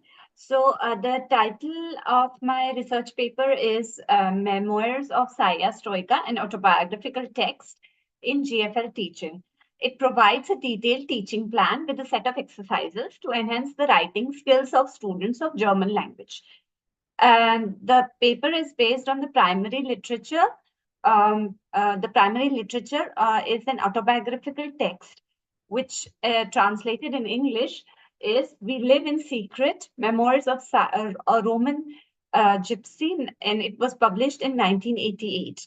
Firstly, this article aims to investigate how the autobiographical text Wir Leben im Verborgenen can be utilized to teach as a teaching material in German as a foreign language class. Secondly, it examines how educators can incorporate this literary work into their teaching strategies to achieve specific educational objectives, such as reducing students' inhibitions, fostering an interest in writing, expanding their vocabulary, and ultimately ultimately helping them to write a coherent text. Introducing the autobiographical writings of Saya Stoica in German language class offers the opportunity to explore the often overlooked and under-recognized works of marginalized communities in the German-speaking world. It also serves to raise students' awareness of minority discourses and foster greater sensitivity towards these voices. The teaching plan which I have provided in this research article includes five teaching units. And the first is the introductory phase. This phase aims to stimulate students' interest and curiosity about the literary text. Learners are introduced to the new topic in a way that effectively engages them.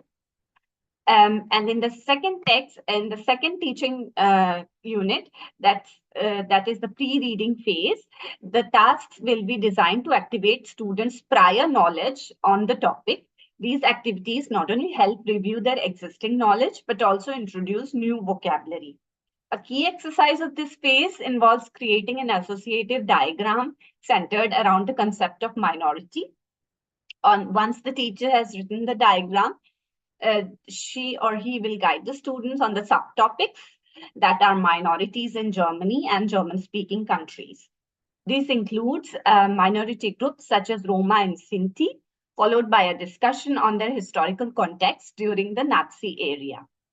In the third teaching unit, which is called the interactive phase, it is focused on the content and structure of the text via Leben im Verborgenen.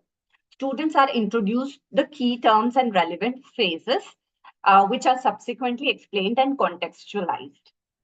The meanings of the terms are clarified with logical associations and their relationship with central concepts, subordinate terms, synonyms, antonyms, and other semantic connections. The fourth teaching phase is the post-active phase, that is the evaluation stage. In this lesson, teaching class, in this class, the students will apply the knowledge they have acquired from the previous lesson. However, application does not mean that the teacher simply establishes the findings, but it also involves an independent work where whether done individually, in groups, or collaboratively. The core of this lesson is centered around students' own effort. By this stage, it is expected that the learners have developed the language skills needed to write about themselves, improve their written expression, and compose a coherent text. I would also very much agree to Dr. Lakshmi Priya, who presented her paper on this cognitive strategies in the learning language, and she also reiterated the fact that emotions are also very important when the students are confronted with the real world situations. They can more connect with the language, and they can more they are more than motivated to do the activities when the content or the activities are those with which they can identify. Similarly, introducing an autobiographical text in the class also shows that the students identify with the text, and they have the real situations before them, which they can somehow identify with some of them, and this creates interest in them on about writing about themselves, which otherwise just through imaginary situations is not that possible. Now I'll just quickly go through the content, where in the first teaching unit, it's about the teacher will give a the first activity will be silent impulse, where the teacher will ask the students to write about themselves, and then she will make a diagram about, she'll make an associogram on the topic self-introduction. And then the students will reflect on what all things they write about themselves under the topic self-introduction. Next term she will introduce is memories, and she will also prompt the students to think that what literary texts are related to memories, and how memories and how then she comes to autobiography as a literary text in which the author writes about his or her past, and it deals with memories. Okay,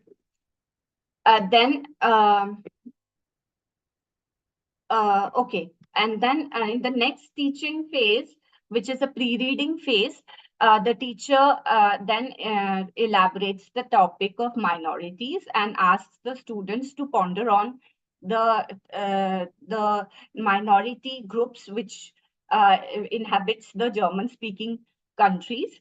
And then she will give the first part of the text as home reading, and the students will read it at home, and then they will answer the follow and answer some questions about this.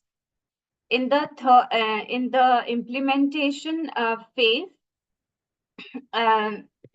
students will then the teacher will then discuss the first and second chapter, which is given to the students in the class, and also the students will then describe, it will be a discussion, they'll describe about the situations and the conditions in which the author lived in the Auschwitz concentration camps during her youth. And also they'll also describe the appearance and the appearance of the prisoners and who were there in the concentration camp, which will then yeah, and then in the third phase, at last, and the teacher assigns the student to write the final to read the final chapter of the book as a homework, and then again she prompts the students, and there is a discussion among the groups on the questions such as what prejudices exist against Roma and Sinti, what reprisals did the author face during the first during and after the Nazi era, why was she discriminated against the marginalized in post-war society. And then the teacher asks the students to write a short text about their own lives with reference to their life experiences, privileges, deprivations, prejudices, stereotypes, cultural diversity, and more. The students are encouraged to reflect on questions like, what does it mean to be a part of a minority group? How diverse the city is where you live, where the student lives, and have the student ever experienced the minority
Ma'am, are you there in meeting?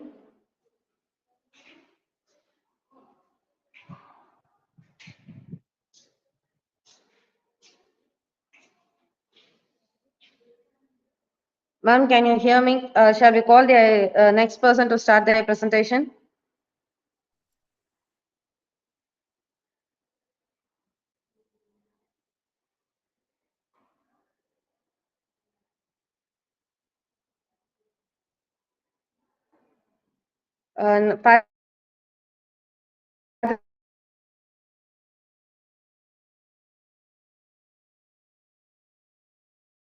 Shankar, are you there? Ma'am, can I present? Yes, ma'am.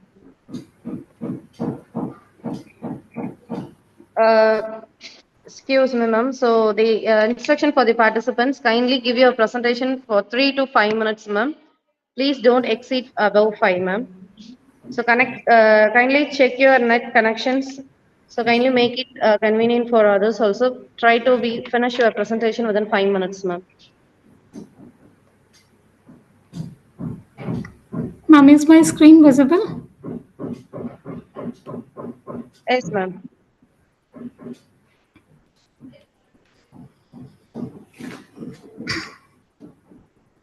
So good afternoon, everyone. Good afternoon to the chair, members, participants. I am Priyanka Sengar, Chartered Accountant, working with Nagaland University, and I'm also a research scholar in IIMU. It's an honor to present my paper today. So my topic is increasingly critical in global economy, and the topic is impact of digital taxation on e-commerce and tech companies. Ma'am, is my screen visible?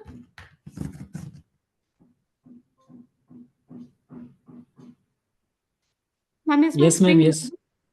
Okay. Okay, so let's start with what are digital services. Digital services refer to online or electronically delivered services that use digital technology and internet to provide value to the users. So these kind of services do not require any physical interaction and are typically accessible via internet, web, mobile apps, or cloud platforms. So now let's understand why it's important. So our global economy is undergoing a significant transformation, and now the digital businesses are going beyond the traditional brick and mortar kind of businesses. They're generating revenue through online platforms, and their global footprint has left to pay the minimum taxes by legally optimizing the tax strategies.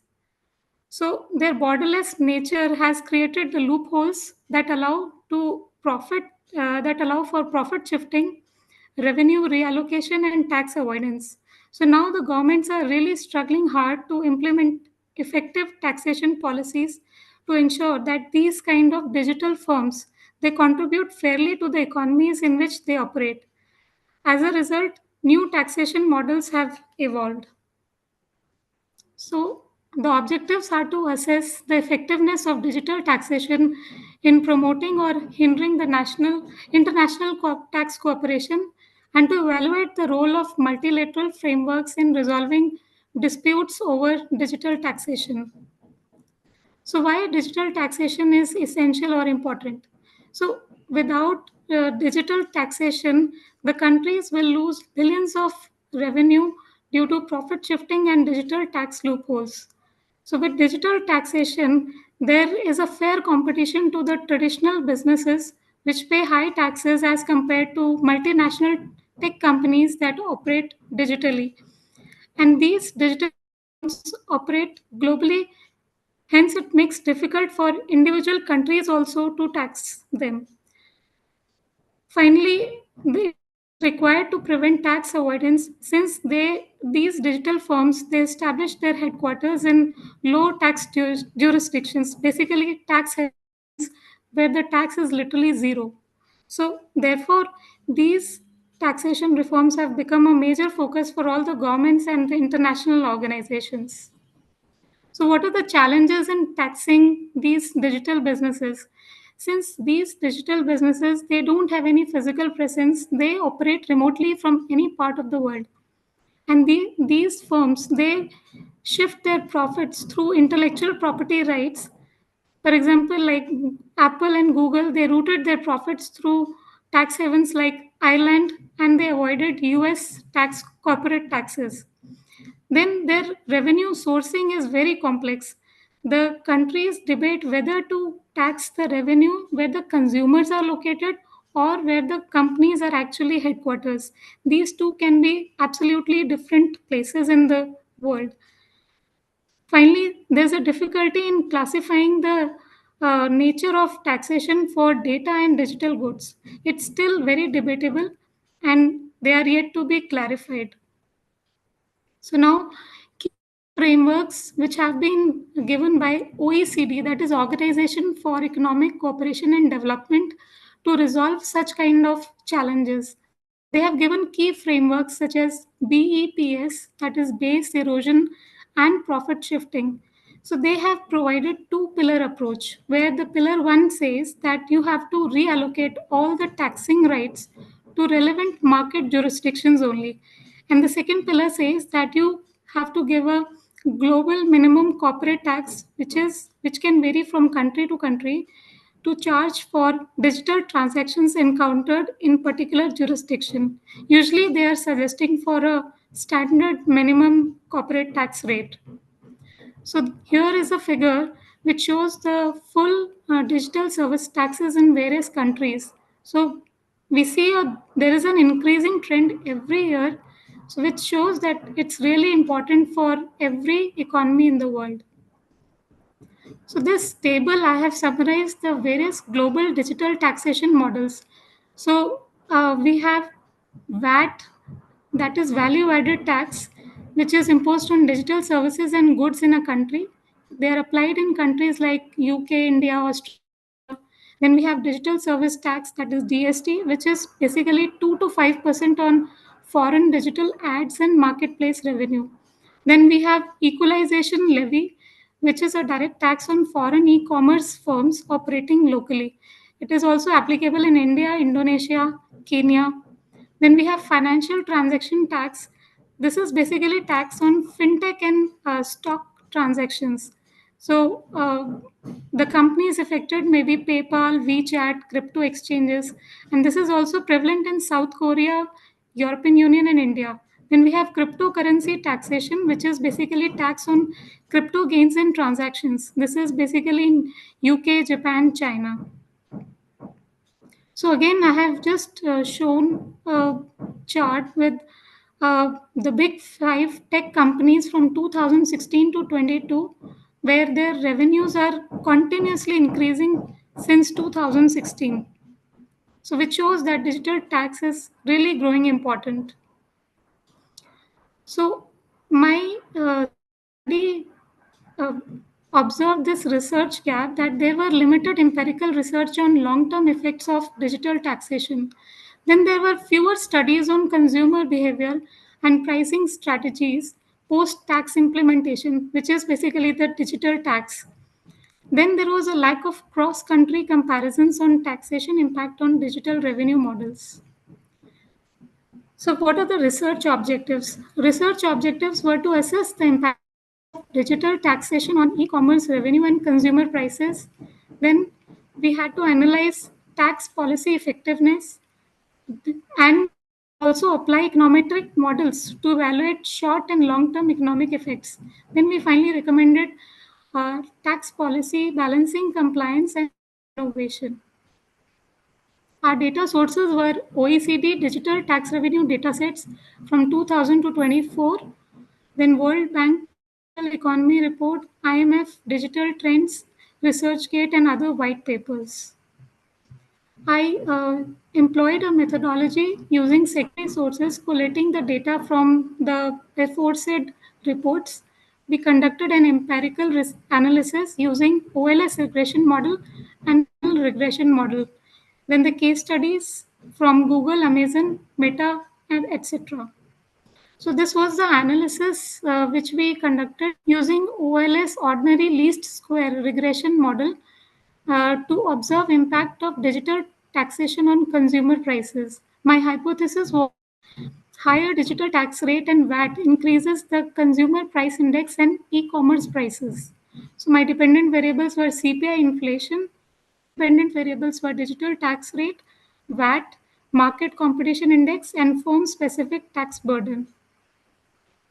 Then these were the results which I got through the analysis. The intercept was 1.103. Then we observed every 1% increase in digital tax led to negative $0.24 billion drop in revenue. And e-commerce contribution was directly proportionate because 1% increase in e-commerce contribution raised the tax revenue by $0.37 billion. Economic growth had a very negligible effect on the digital tax revenue. Then we conducted fixed effect panel regression on impact of digital taxation on e-commerce revenue. This was the comparison of India versus other countries. So again, my hypothesis here was higher digital tax rate reduces the revenue unless it is offset by increased market size. My dependent variable were e-commerce revenue. Independent variables were digital tax rate compliance, consumer spending index, market size. Basically the tax base expansion. Then these were the results which I got with this analysis. India showed that the India revenue of $2.9 billion lower than baseline of China. France had a negligible difference in tax revenue. Germany showed slightly higher tax revenue than the baseline. UK had a moderate drop in the tax revenue, and US was again lower than the baseline. So ultimately, the effect was that 1% increase in digital tax rate led to a drop in the tax revenue. And e-commerce contribution, every 1% increase in e-commerce contribution. Sorry to interrupt, ma'am. Make it Yes, ma'am. simple, ma'am. Yes, ma'am. Ma'am, please say. Ma'am, should I continue?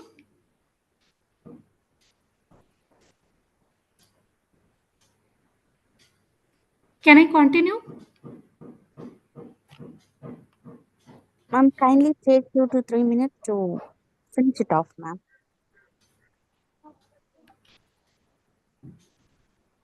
Sorry, ma'am.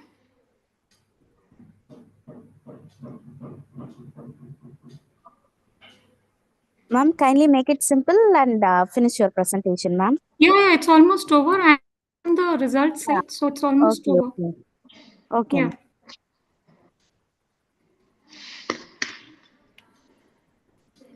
So this is the statistical strength of my models. You can see the various numbers.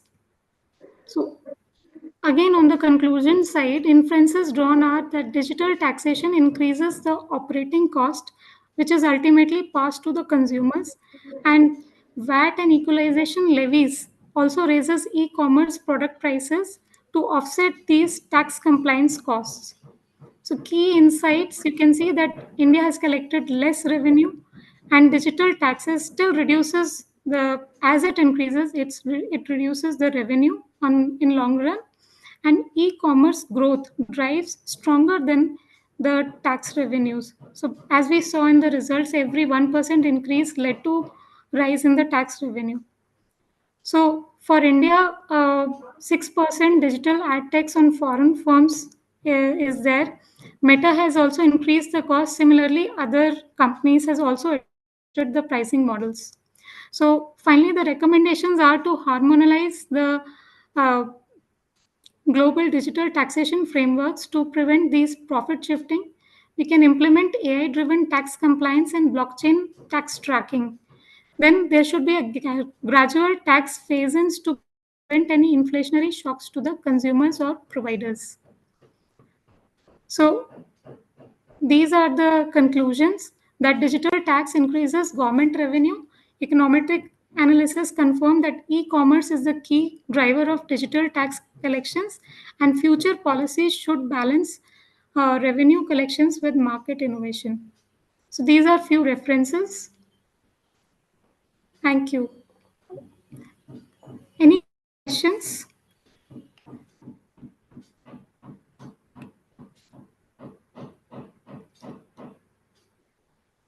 Any questions?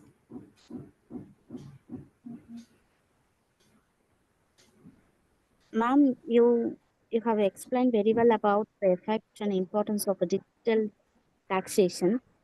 Yes. Thank you, ma'am. I have a question that how the pricing, the strategy of pricing, and how do digital taxes affect the revenue models and affect the profit of the e-commerce companies? So, ma'am, basically these digital taxes are levied on the digital services and products offered by the various companies.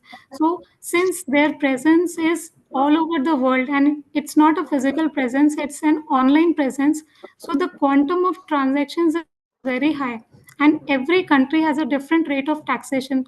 So, therefore, from the country perspective, it's very essential to tag these kind of transactions and appropriately taxed, because these are running into billions of dollars in revenue. So therefore, it's very important that digital taxes should be in balance so that the companies are also encouraged to, have their businesses in different countries while they are not discouraged by the high rate of taxes also. And these rate of tax, they should balance according to the prevailing conditions in the country and the prevailing conditions in the economy of that particular country. So, therefore, digital taxes have to be very delicately balanced, and therefore, this particular topic is being discussed in OECD to arrive at a particular rate of taxation which is appropriate and balanced. So, that is why it's really important. Yes, ma'am. Thank you. Thank you so much. Thank you. I thank all the organizers, members, and all the participants for giving me time and patient hearing. Thank you so much. Thank you, ma'am. Next, Priyanka Loni, are you ready, ma'am? Yes, ma'am. Yes, ma'am. If you're ready, you can start your presentation, ma'am. Ma'am, kindly note the presentation time is only for 5 minutes, ma'am. Okay, ma'am. Make Okay. it convenient, ma'am. Okay, ma'am. Good afternoon, everyone. This is Priyanka Loni, PhD Research Scholar in English from Karnataka State Akkamahadevi Women's University, Vijaypura. Today, I am going to speak on my paper, and the title is Class Consciousness and its Contradiction in the Novel Evening is the Whole Day by Preeta Samarasan, a diasporic study. Fire can be friend and foe, as the original saying can be similarly linked to the social norms or codes adopted by every person in cognitive behavioral personality towards other person that matters the most. Very few people master over it and succeed in life, and it converse are more in number. Here, societal norms or codes are governed by the class or the status of the person in this materialistic real world. Evening is the whole day. It is a family saga that can be taken as a case study to envision the reader about the importance of being cognitive in the class consciousness, and it is wide contrast in the real life. Every character in the novel are hegemonical in the nature in some aspects, and some character crosses the endurance line and becomes contradictory in the situation, and some takes this situation as an opportunity to build a class, and some fails. Various crest and throw are seen in this saga. As there is no end to this debate about the topic, one needs to understand the situation and move on as part of the requirement. Here, the Preeta Samarasan, she was born in Malaysia and she moved to United States during her high school.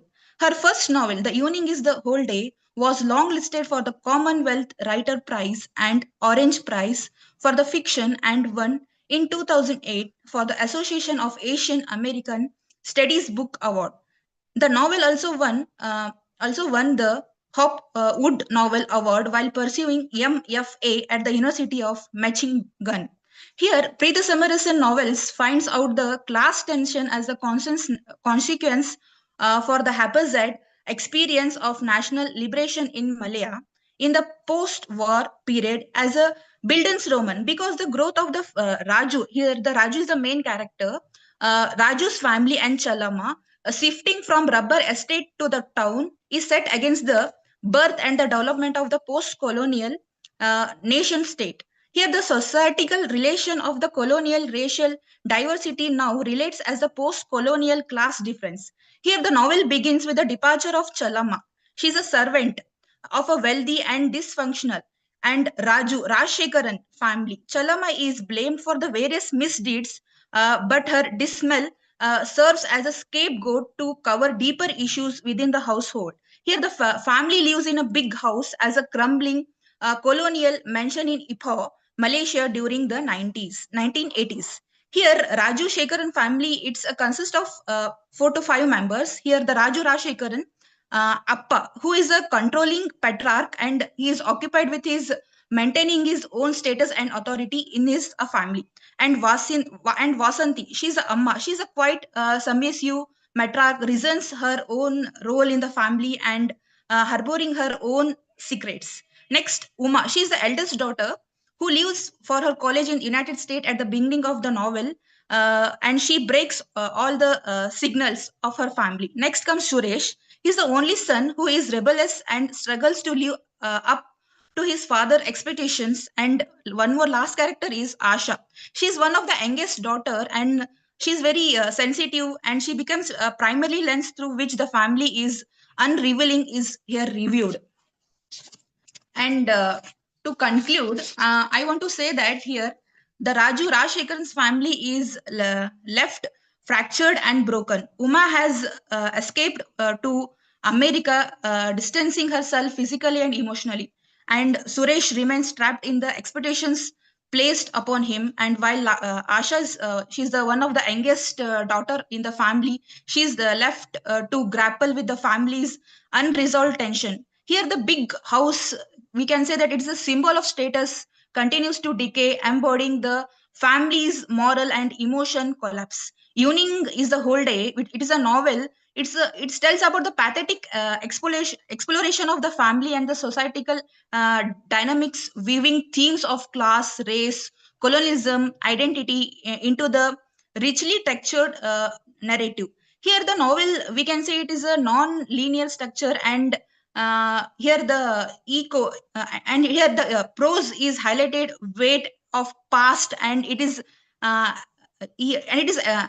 unescapable impact on the present. Now, I want to conclude by recalling some few energetic lines from the legendary poem, which is illustrated in many works and films, and it is written by the eminent writer, very famous writer, Dylan Thomas, and the lines goes here.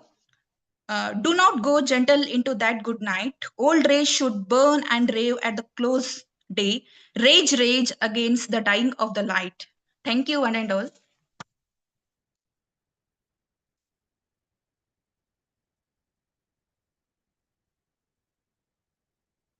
Hello, ma'am.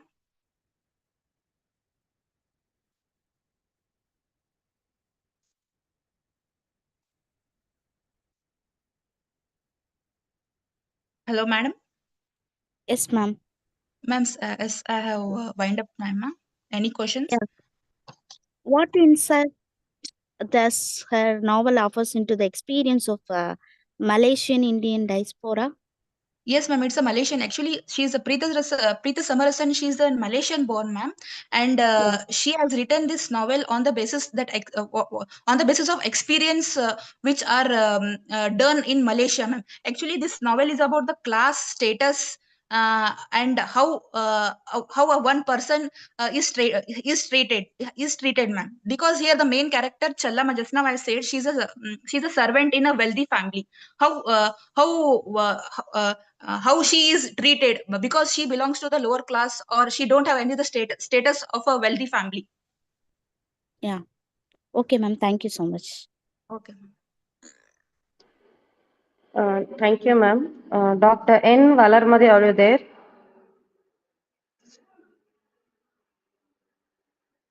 Dr. N. Valarmadi. Dr. S. Pachinahi, are you there, ma'am? Yes, ma'am. I'm here, ma'am. I'm here. Yes, ma'am. You can start your presentation, ma'am. Fine, ma'am. I don't have a presentation as such. I'll just share my paper, and I'm not going to read the whole paper as such. And I'll be telling about my paper. That's it. So, good morning, everyone who's present here. Good morning, respected chairs and the fellow participants. So, my title is on narrative techniques used by Anita Desai and Margaret Lawrence, thereby bringing out the false and true identities of select characters. So this is my abstract and a psychological strengths. A stream of consciousness is the subject matter, while interior monologue is a technique of presenting it.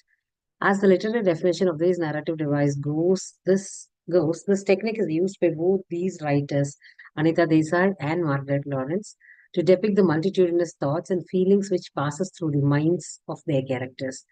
Critics term this technique as interior monologue, also on the entire protagonist of the selection of volumes to speak in their minds. To be precise, the point of view of these characters are understood through this technique. Almost in all the novels under discussion, 4 novels of Anita Desai, Cry the Peacock, Where Shall We Go This Summer, Fire on the Mountain, and Fasting Feasting, and 4 novels of Margaret Lawrence, Stone Angel, A Jest of God, Fire Dwellers, and Diviners, Stream of Consciousness technique is used. A mixture of first person and third person narratives are used by both these writers to bring out the internal conflicts effectively. So to start, Anita Desai uses the narrative technique to exemplify the inner surfaces of her characters and tries to bring out the implied meaning of her writing. Her major characters attempt to adjust with the outer world as they have a disconnected inner world. The protagonist Nandakal and Maya burst out when they could not adjust with the vicious outer world. Sita is likely to rupture, but somehow she recuperates. It is Uma who feels strong to turn out the negative side of the outer world, and she overcomes the meaningless chaos. Except Uma, the other protagonists are not clear in their needs, and they desperately struggle as rebels. So Fire on the Mountain is first in the novel, and it has a third person narration, and mostly it is in the present tense. Nandakal is the chief character, is the protagonist of the novel, and the whole story is spun around her. And this novel has around 3 parts, and 3 special main characters of these novel are Nandakal, Raka, and Iladas.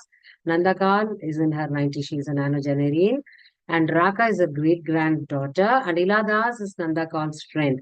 So these 3 parts are based on these 3 characters, and of course the timeline varies. The generation gap is explained here and all that. And the next novel in hand is Where Shall We Go This Summer? It again has 3 parts, and it has an omniscient third-person narrator. The omniscient third-person narration gives a direct presentation, and the author and the narrator are fused. This is the technique they use, Anita Desai uses here. The only negative point behind is the author's perception is handicapped as she has to look through the eyes of another person. So it again has 3 parts, as I told you: Monsoon 67, Winter 67, and the third part is again Monsoon. It goes from and back. It goes to and back. The third novel is Cry the Peacock, and that is also divided into 3 parts, where part 1 is in the dramatic point of view, and part 2, Maya, the main character, narrates the story, and part 3, there is an omniscient narrator. All the 3 parts of the story has got 3 different narrative styles.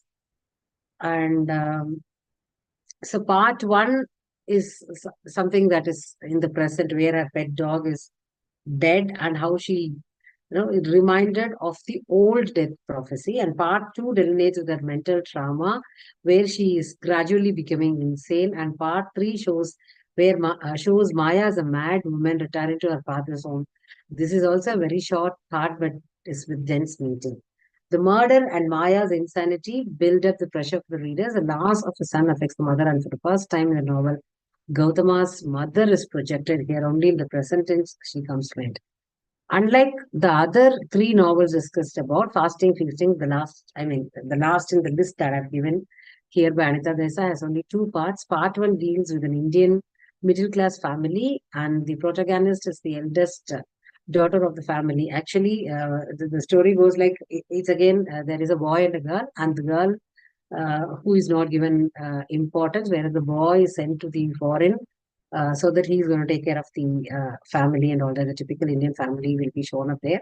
And part 2 is happening in a foreign land, where Arun, as a vegetarian, how does he finds no problem in settling down with Mr. Patton's family. Coming to Margaret Lawrence uses first person, present tense narrative in her first 3 Manavaka novels: The Stone Angel, The Jest of God, and Fire Dwellers, and the narrative is always a central character of the novel. In her first work, of the Manavaka series, The Diviners, she uses third-person narrative, but it reveals all incidents in Morag's point of view. Though there is a third-person narrative, it is concentrated on the central character. And she herself, Lawrence, in an interview, she answers that first person narrative was psychological necessity. I have the sense of the whole world going on inside each skull, and I can hardly bear it that this should be so. Because I think I want a greater sort of contact with other people than, in fact, may be possible. I'm sure this is one reason why I do identify so much with the main characters in my books. Okay. The Stone Angel has got 10 divisions, and it is again all about a 92-year-old Agar Shipley, and she is compared with the Fire on the Mountain, Nanda Shiva. So here, in all the 10 divisions, Stone Angel goes back to her childhood in memory, and she grows back. She starts in the present tense when she talks about her past experience. She takes up the past tense and comes back. So a mixed tense is seen when she talks about her life. This is how the narration goes. The narrative device plays a major role in kindling this effect. That is, Hagar narrates a story so movingly and admits all her faults and falsities, which make the reader empathize with her. This empathy is created only out of the narrative technique that is used by the author. So the second novel is like Just of God. The story shows the rebirth of Rachel, where she ignores the meaningless trivialities. So God's mercy on reluctant gestures, God's grace on fools, God's pity on God is the last line of the novel, where Rachel desires to be herself even when she goes to her old place. The next novel in hand is The Fire Dwellers, which starts few weeks before Statue's birthday. This novel is more in chronological order than the other novels. But of course, there are few flashbacks, but that comes as a smaller part. And no, that does not, that does not spoil or mar the beauty of the narration. The next novel in hand is The Diviners, and that is the last of the Manavaka works. And Lawrence used all her expertise in bringing out the story. So far, she has been using first-person narrative, and in contradiction, she feels with the first-person narrator. It is like sharing another person's mind. So she sought to a different narrative technique and introduced new words like snapshots and memory bank movies for her extended flashbacks. Snapshots and memory bank movies are not very different from flashback techniques, but maybe it is little extended to those kind of things. The novel begins with when Morag was almost 47 and has established herself as a prominent writer. The snapshots are based on the 6 photographs of gun childhood. The whole novel, the chapters, we cannot call it a chapters. These 6 photographs take the novel throughout. The third-person narrative is in line with Morag's thoughts, and at many places, a reader perceives that narrator is Morag herself. There are few first-person narrative passages which are in italics, and they are mostly the thoughts of Morag. So we need not be confused with who is talking, what is there, and all that. So to conclude, both the writers have written, whether it is in past tense or present tense, with a first-person narrative or a third-person narrative, there is only one dominant character, and that character is brought again as interesting enough female. As artists, Anita Desai and Margaret Lawrence attempt to explore the truth behind human lives in different modes, though through solitary individuals. All the selected novels are set in deep alleys of tormented selves. Both of them confine their universe into a tiny territory of individual human beings. They write about the isolated souls and in particular angle through which they try to give the individuals a platform to realize their full potentials. Thank you.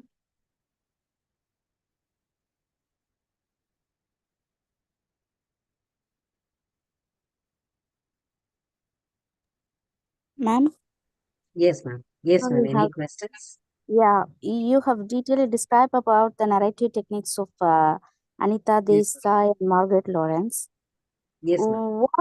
What my question is, the role of symbolism plays in a narrative technique.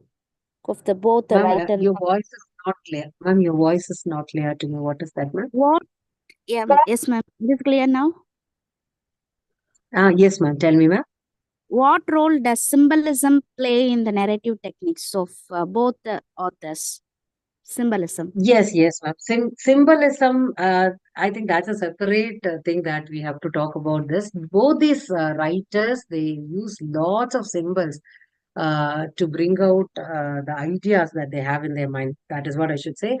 Especially when they talk about the characters and when they want to bring out, lots of, ideas and all that. They have used lots of symbolism. Is one separate topic we should talk about, I think, ma'am. But they have used symbols. Maybe, for example, I would say like the Sagar Shipley will be there in a hospital, and she was in hospital. She was a 92-year-old lady. She was in the hospital and she wanted to pee, and she is so stubborn that she will not even ask any help. Even she will not ask one glass of water from anybody else. But now that she is paralyzed, she is in the bed. She wanted to pee, and she would ask for a bedpan, and then she thinks that that bedpan is a shiny grail that is coming from Lord Jesus to help her and all that. Lots of symbols have been used also. We can discuss Yeah. that. Yes, ma'am. Yes. Thank you, ma'am. Yes. Thank you. Thank you so much. Thanks for the opportunity. Thank you all. Thank you, Pachanayahi ma'am, for your detailed presentation on the topic. Thank you so much. Thank you, ma'am. Thank you. Thank you. Stop share.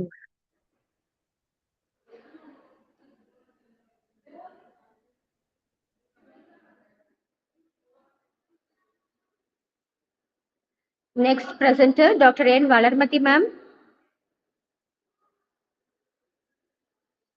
Dr. N. Valarmati ma'am. Okay, Dr. P. Sumati ma'am from Sri Meenakshi Government Arts and Science College for Women.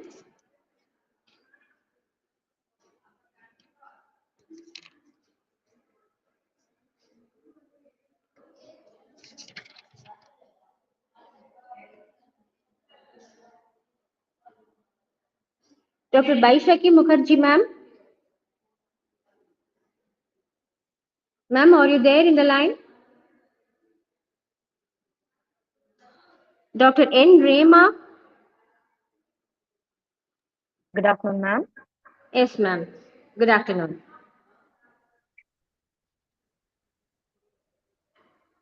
May I continue? Ma'am, may I continue? Yes, ma'am. Esteemed chairperson, professors and scholars, good afternoon all. I'm Dr. N. Rema, Guest Faculty, School of English and Foreign Languages, the Gandhigram Rural Institute, Nagaland. The title of my article reads, What Traumatic Disorders and Healing in Catch-22 by Joseph Heller and Slaughterhouse-5 by Kurt Wenning. Now, the novels that are taken for the study are Catch-22 by Joseph Heller and Slaughterhouse-5 by Kurt Wenning. My article journeys down the post-war intricacies and the resulting trauma that leads to despair, devastation, schizophrenia, and paranoia. And it also shows how the characters are deprived of mental health and how they experience a worse existential nightmare. Now, both the novels, Catch-22 and Slaughterhouse-25, are also beneficiary medications that serve as examples which try to create awareness on the war injuries, exposing the problem called post-traumatic stress disorder, and also its serious effects that's still prevalent in the society. Now, my article also provides an exposure to rethink the hazardous of war and avail an understanding on trauma and also the resulting unhealthy implications given by trauma, and further educates the society to be healthy and peaceful. For example, the setting of the first novel, Catch-22, besides touching upon scenes from World War II, extends the boundaries to Vietnam and also Cold War. Now, here the novel centers on the protagonist, John Yossarian, who, throughout the war journey, struggles to maintain his mental stability in spite of all the upheavals absurdity, and also the extravagant or the bureaucratic military rule or the military power. He's obsessed. The particular character, a Syrian from Catch-22, is obsessed with psychological scars because of that happened because of brutalization of wars that filled his mind with angst, horror, paranoia, distrust, and depression. Here, Yossarian becomes a victim of trauma and he shows traces of post-traumatic stress disorder. He also encounters psychological battles and tries to uncover meaning in the futile actions of people who engage in war. He doesn't believe in war because he's seen innumerable deaths in his life. It's also estimated that more than 34 million civilians died in World War II. So Yossarian further speculates upon the absurd rules laid by the military officers that exasperate the trauma of the native soldiers who are simply used as the officials. And the soldiers sacrifice their lives. They have to sacrifice their lives. To illustrate the cruelty of the officers, Yossarian picturizes the death of one of his friends, radio gunner Snowden, whose funeral he had seen long before. Now, the death of Snowden thing goes. A man was killed in his plane over Avignon last week and bled all over him. He swears he's never going to wear the uniform again. So throughout the novel, the death of Snowden affects Yossarian, resulting in traumatic stress that seems uncured. He could not cure his illness. Initially, Yossarian was untouched over the death of Snowden, who is none to him. Later, Yossarian had a sense of nausea on the horrifying sight of an unknown man with blood all over the windscreen of the plane that resided somewhere in his memory. As he witnessed more distressing events similar to Snowden's end, he becomes obsessed with memories of Snowden that haunts him further. The unpleasant scene, though suppressed, surfaces later at every point of time when Yossarian encounters similar death showing symptoms of post-traumatic stress disorder. Every time a death is reported, Yossarian recalls the soulless death of Snowden, and the final recollection of Snowden's thoughts appear in Yossarian with the death news of Hungry Joe.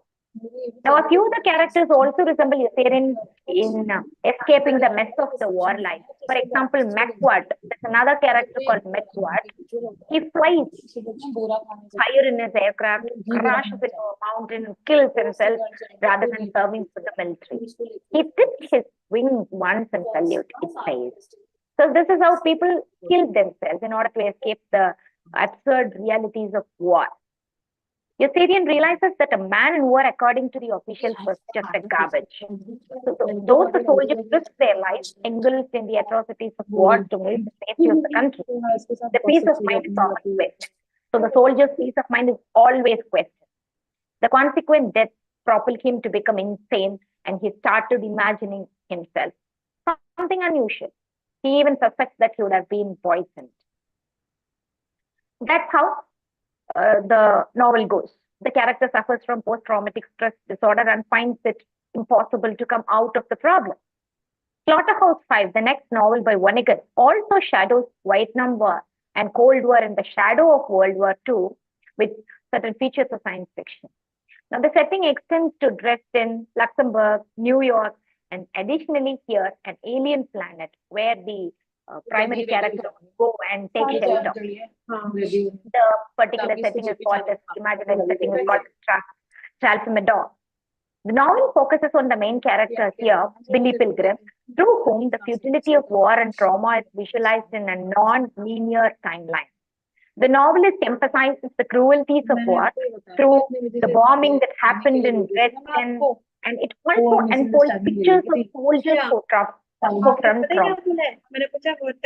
After the bombing of Dresden, Germany, Billy makes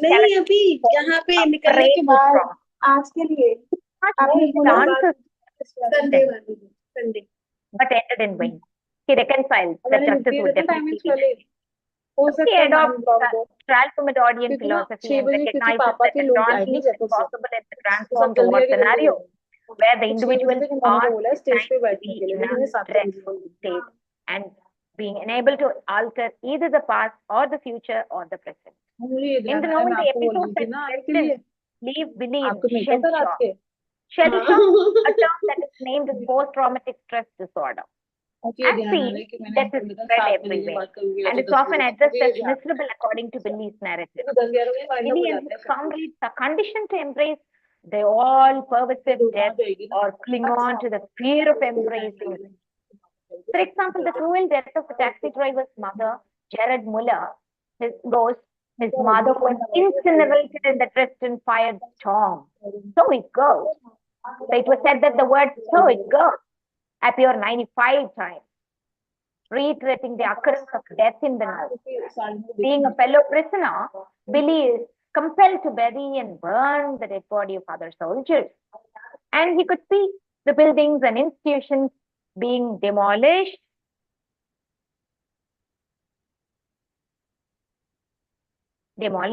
and there were massacres and bloody deaths. Intolerable was the death of his wife Valencia from carbon monoxide poisoning and the plane crash, which are really the toxic incidents that Billy acquired through wars. Billy dislikes living and he exposes himself to death. For instance, soon after surviving the Battle of Bulge, he is ready to be shot down by a German marksman and intentionally leaves himself to be captured by the German soldiers. Hence, both the characters, a Syrian from Catch-22 and Billy Pilgrim from Slaughterhouse-5, suffer from post-traumatic stress disorder, which is actually a disruptive experience that disarticulates the self and it creates holes in the existence of the characters. This traumatic disorder involves the direct personal experiences of an event that questions the character's physical integrity. So both the characters re-experience nightmares, flashbacks, disturbed sleep, and possess a distracted mind. So both the characters try to escape the stress disorder. How? Syrian flees to Sweden, escaping the responsibilities that he had to carry out during the war. Billy from Slaughterhouse-5 feels elated in the imaginary world, Tralfamadore, of comfort, as he had eloped from the real world of unexpected bombings, cruel deaths, and insane concentration camps. It is here where Billy would find immense peace and relaxation to regenerate his depressed persona. Thank you. Thank you for the opportunity that you have provided me. Thank you.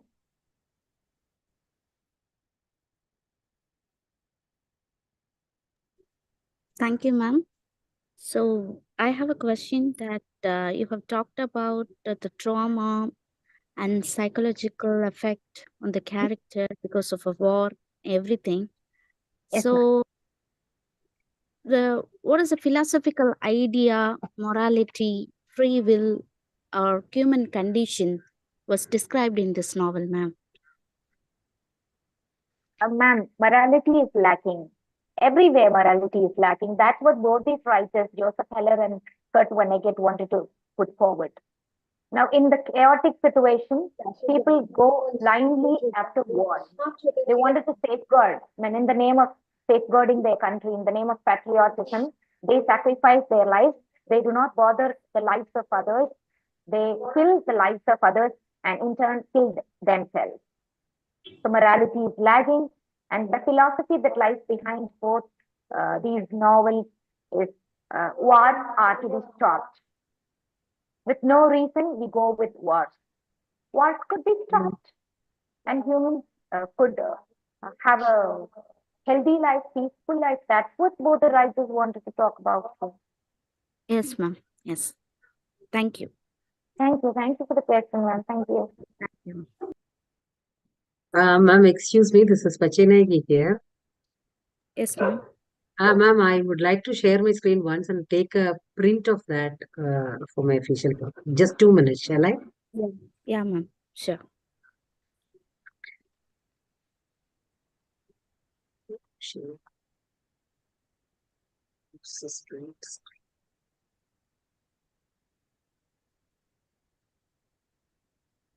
Done, ma'am. Thank you. Yeah. Thank you, ma'am. Thank you.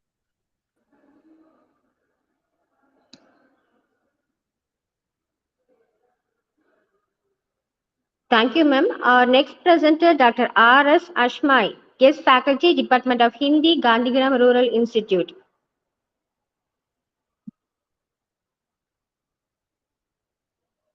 Next participant, next presenter, Mrs. Sara Samira.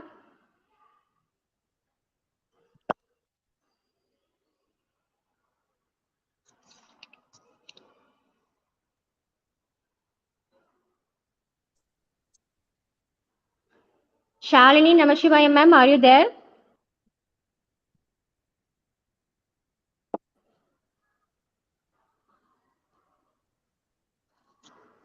Shalini ma'am.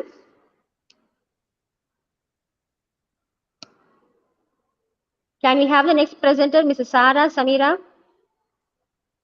Dr. V. Jayashree.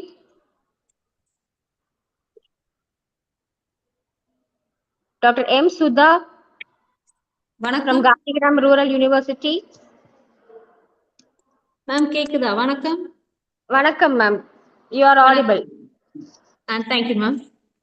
என் பெயர் வந்து சுதா, முனைவர் சுதா, தமிழ்துறை காந்தி கிராமிய நிகர்நிலை பல்கலைக்கழகத்தின் கௌரவ விரிவுரையாளராக இருக்கிறேன். இந்த வாய்ப்பு தந்த அனைத்து நல் உள்ளங்களுக்கும் நன்றி என்ற இந்த வாய்ப்பிற்கு நன்றி கூறி என்னுடைய கட்டுரைக்குள்ள போகிறேன். என்னுடைய கட்டுரையின் தலைப்பு எஸ். ராமகிருஷ்ணன் எழுதிய மண்டியிடுங்கள் தந்தையே நாவலின் நவீன உத்திகள். புத்தகம் வெளிவந்த ஆண்டு ஜூலை 2023. உத்திகள் அப்படின்னு சொல்லி நம்ம நிறைய பார்த்திருப்போம்.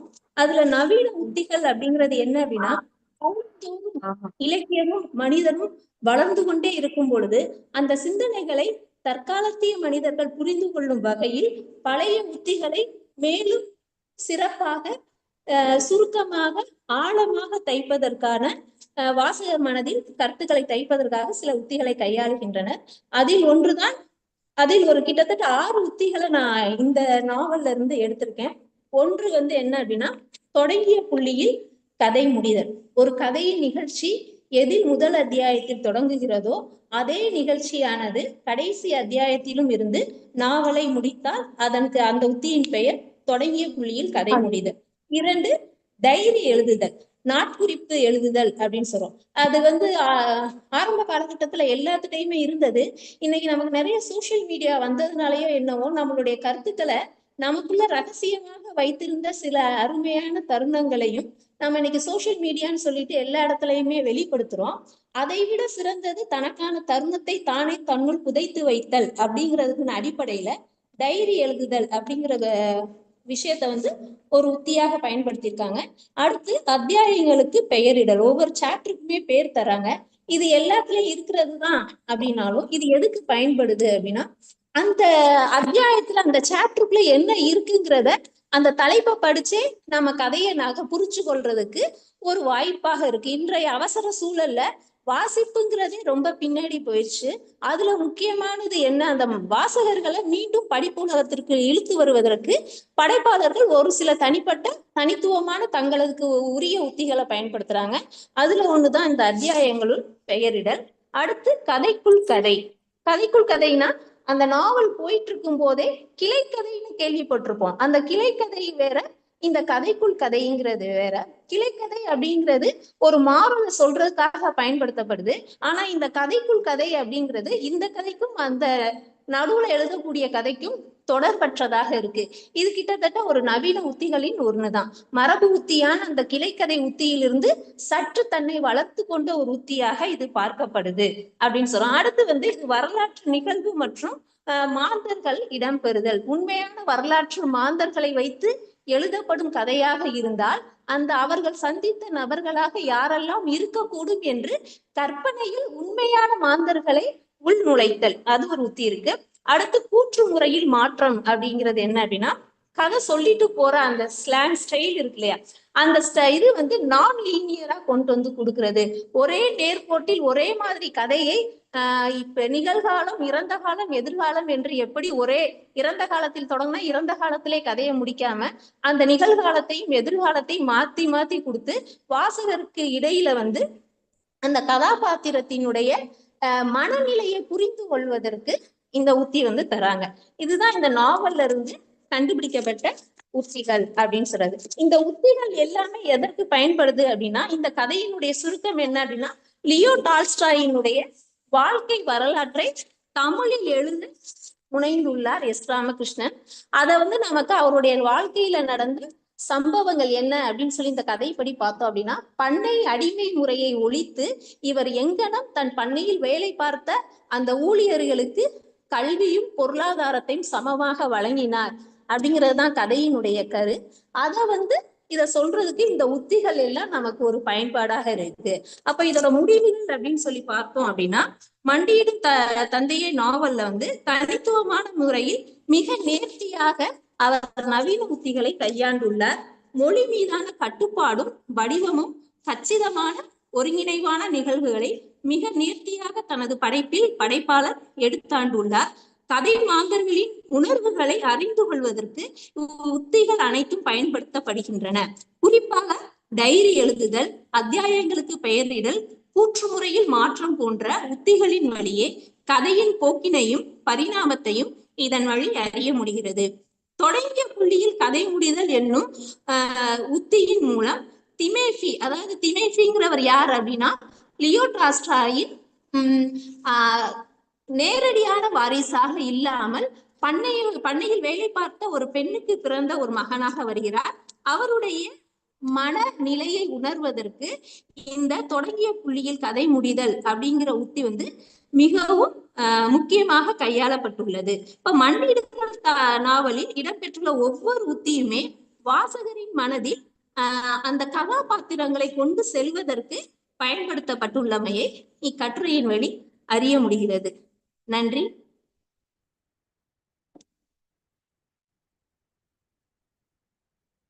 நன்றி சுதா மேடம். மேடம் ஒரு கேள்வி, ஒரு சின்ன கேள்வி மட்டும் கேக்குறேன். சொல்லுங்க மேம். இன்றைய இளைய தலைமுறையினர் வாசிக்கணும் அப்படிங்கிற பழக்கத்துல இருந்து கொஞ்சம் அவுட் ஆஃப் போக்கஸ் தான் இருக்காங்க. அவங்கள வாசிக்க வைக்கிறதுக்கு, அவங்கள புக்ஸை நோக்கி இழுக்கிறதுக்கு ஏதாவது டிப்ஸ் சொல்லுங்க மேம். இது இப்ப நம்ம கல்லூரி அப்படிங்கிற நிலையில இருக்கும்போது பாடம் நடத்தும் போது இப்ப இருக்கக்கூடிய படைப்பாளர்களை பத்தி நம்ம கிளாஸ்ல ஓரளவுக்கு பேசணும் அப்படின்னா அது அவங்க கொஞ்சம் கேக்குறாங்க. அதுல இருக்க முக்கியமானதை நம்ம சொன்னோம் அப்படின்னா அவங்க யாருன்னு தேடி பாக்குறாங்க. இப்ப உதாரணம் என்னோட வகுப்புல எடுத்துக்கிட்டீங்க அப்படின்னா ஓல்காய் எழுதிய யசோதரை அப்படிங்கிற நாவல் இருக்கு. அந்த நாவல்ல நம்ம புத்த மதத்தை பத்தி நம்ம சொல்லி தரும் பொழுது இந்த நாவல்ல ஒரு ரீகன்ஸ்ட்ரக்ஷன் ஆஃப் ஸ்டோரிஸா இப்ப நிறைய பேர் எழுதுறாங்க. அப்ப அதை நீங்க வாசி பாருங்க அப்படின்னு சொல்லும் போது நம்ம பலதரப்பட்ட துறைக்கு போறோம். அறிவியல் துறைக்கு போறோம், கலைத்துறைக்கு போறோம். அந்தந்த மாணவர்களுக்கு எது கொடுத்தா விருப்பமாக இருக்குமோ அதை நாங்க அறிமுகப்படுத்துறோம். இல்ல அப்படின்னா சிலபஸ் முடிச்சுட்டு ஒவ்வொரு வாரமும் 1 மணி நேரத்துல எங்கள் பாடப்பகுதி முடித்த பிறகு கடைசி ஒரு 10 நிமிடங்கள் ஏதேனும் ஒரு நாவலை வாசிக்கிற பழக்கத்தை நான் கொண்டு வரேன். இப்படிதான் என்னால முடிஞ்ச அளவுக்கு மாணவர்கள்ட்ட அந்த வாசிப்பு பழக்கத்தை கொண்டு வர முயற்சி பண்ணிட்டு இருக்கோம் மேம். நன்றி மேடம்.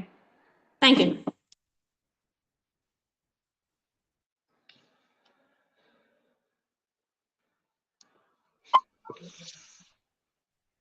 வணக்கம் மேடம்.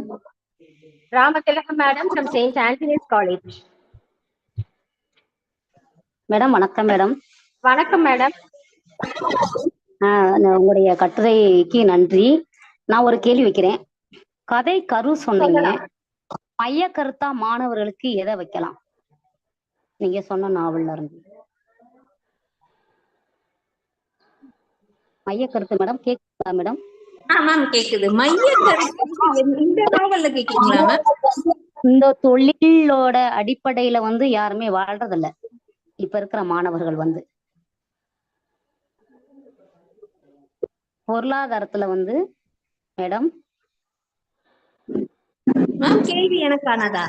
பொருளாதாரத்துல உயர்வாத்தை மாணவர்கள் இப்ப இருக்கிற மாதிரி ஃபீல் பண்றாங்க. தன்னுடைய குடும்பத்துல கஷ்டங்கள் இருந்தாலுமே யாருமே வெளிப்படுத்துறது இல்ல. இதுல நீங்க கதை கருவை சொன்னது மாதிரி மைய கருத்தா எதை சொல்ல விரும்புறீங்க?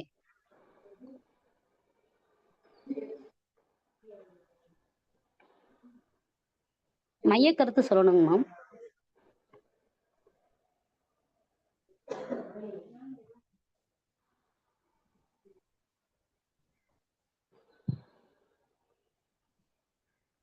Dr. M. Sudha.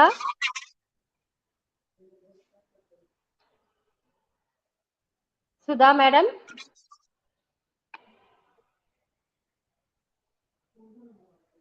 நன்றி மேடம். ராமதிலகம் மேடம், உங்களுடைய கட்டுரையை தொடங்கலாம். மேடம், நான் புனித அந்தோனியார் கல்லூரி உதவி பேராசிரியர் முனைவர் வே. ராமதிலகம், திண்டுக்கல் தாமரைப்பாடியிலிருந்து பேசுறேன். என்னுடைய கட்டுரை உலக தமிழர் இலக்கியத்தில் அறிவியல் சிந்தனை. எப்படி இந்த காலத்துல அறிவியல் சிந்தனை தமிழர் இடத்துல சங்க காலத்திலே இருந்துச்சு அப்படிங்கிறதா நான் அந்த கட்டுரை ஆய்வா நான் கொண்டு வந்திருக்கேன். உலகத்தில் உள்ள தமிழர்கள் அறிவியல் சிந்தனைகள் எப்படி இருக்குன்றத சொல்லியிருக்கிறேன். மேலோட்டமா சிலர் ஆழமாவும் பதிவு செய்திருக்கிறேன். நுட்பமான பார்வையில பார்க்கையில அந்த செய்திகளை இன்றைக்கு அறிவியல் சிந்தனையோட ஒப்பிட்டு பார்க்கையில தமிழர்களோட அறிவியல் சிந்தனை உலக அளவுல பரவி கிடக்குது. இந்த தமிழரோட அறிவு சிந்தனையத்தையும் பயன்படுத்துறாங்க அப்படிங்கிறது ஒரு மொழி ஆளுமை இருக்குது அப்படிங்கிறத நான் பதிவு பண்றேன். நெஞ்சாயிரு செலவும் இஞ்ஞாயிறு பருப்பும் பறிப்பும் சூழ்ந்த மண்டிலமும் அப்படிங்கிறது புறநானூறுல 114வது பாடல் வரியில குறிப்பிட்டிருக்கு வானவியலை பத்தி. அது மட்டும் இல்ல, வளவான் ஏவான் வானுறுதி எய்துப என்றும் செய்வினை முன்தடி புறப்பும் அப்படிங்கிற 312வது பாடல் வரியிலும் குறிப்பிடப்பட்டிருக்கு. ஆனா அந்த வானுறுதிகளை பத்தி அறிவியல் சிந்தனை ரைட் சகோதரர்கள் வந்ததுக்கு அப்புறம் தான் இருந்துச்சு.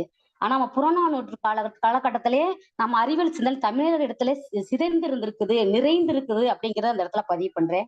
அது மட்டும் இல்ல, கண் தானம் அப்படிங்கிறது சமூகத்துல முதன்மையான தானமா கருதப்படுகிறது.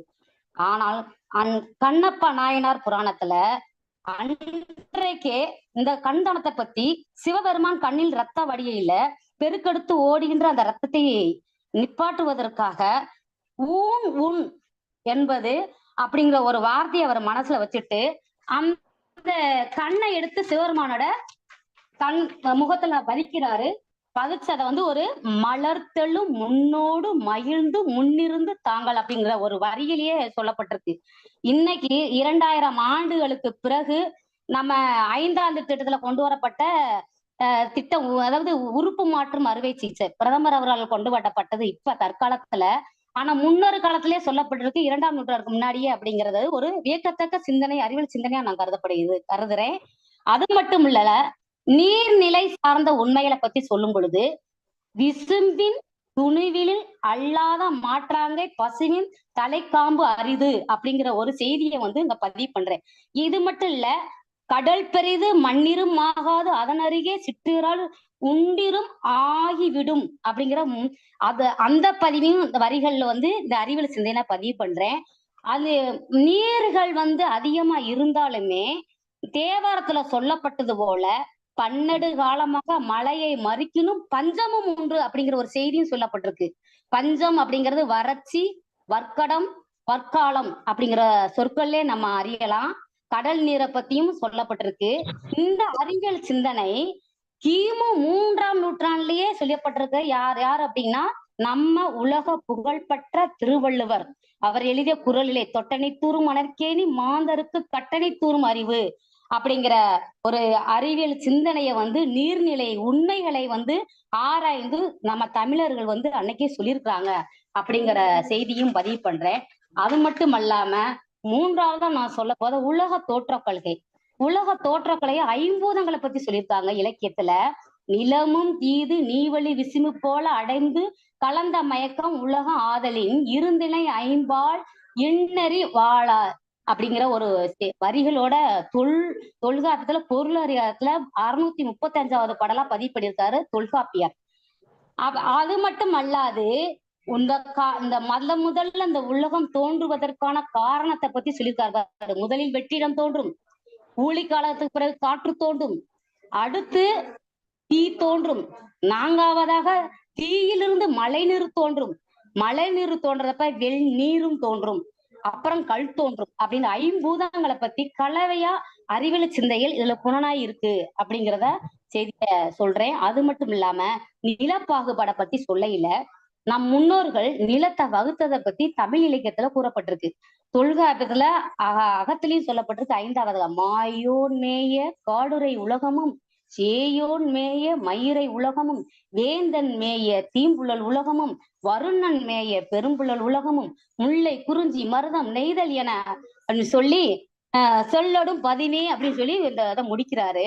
அப்ப அகநானூற்றிலும் சொல்லப்பட்டுள்ள இந்த நில பாகுபாடு இன்று மழை நீர் ஆவியாகி மேலெழுந்து நீர் கீழே வந்தனே அந்த நிலை தன்மையை தன்னை மாற்றிக்கிறது அப்படிங்கிற மழை நீரோட உண்மையும் சொல்லப்பட்டிருக்கு. அப்ப நிலப்பாகுபாடை பத்தி அறிவியல் சிந்தனை தமிழரிடத்திலே விரைந்து கலந்திருக்கு. முள்பாட்டிலையும் கூட பாருங்க, நீர் செல்லா நிமிர்ந்த மான் போல நப்பூந்தனார் அவர்கள் அந்த பதிவு பண்ணியிருக்காரு.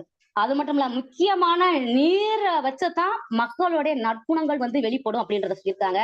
நீரில் நற்குணங்கள், எந்த நீர் நிலத்துல வாழ்றாங்களோ அந்த நிலத்தில் உள்ள மக்களோட ஒழுக்கத்தை பத்தி சொல்லப்பட்டிருக்கு அப்படிங்கிற செய்தியை பதிவு பண்றேன். அது மட்டும் இல்லாம கடைசியா ஒண்ணு சொல்லி முடிக்கலான் இருக்கேன்.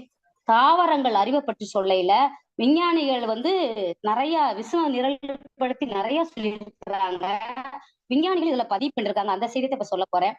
ஒன்றர் அறிவது உற்றர் அறிவை, இரண்டர் அறிவது அதனோடு நாவை, மூன்றர் அறிவது அதனோடு மூக்கை, நான்கர் அறிவது அதனோடு கண்ணே, ஐந்தர் அறிவது அதனோடு செவிய, ஆறன் அறிவது மனனே அப்படின்னு சொல்லி இந்த சொற்கள் பொருள் அதிகாரத்தை பதிவு பண்ணிருக்கிறாங்க. அப்படி பதிவு பண்ணாலுமே மேதை தேசி போஸ் அவர்களே இது குறிப்பிட்டிருக்காரு.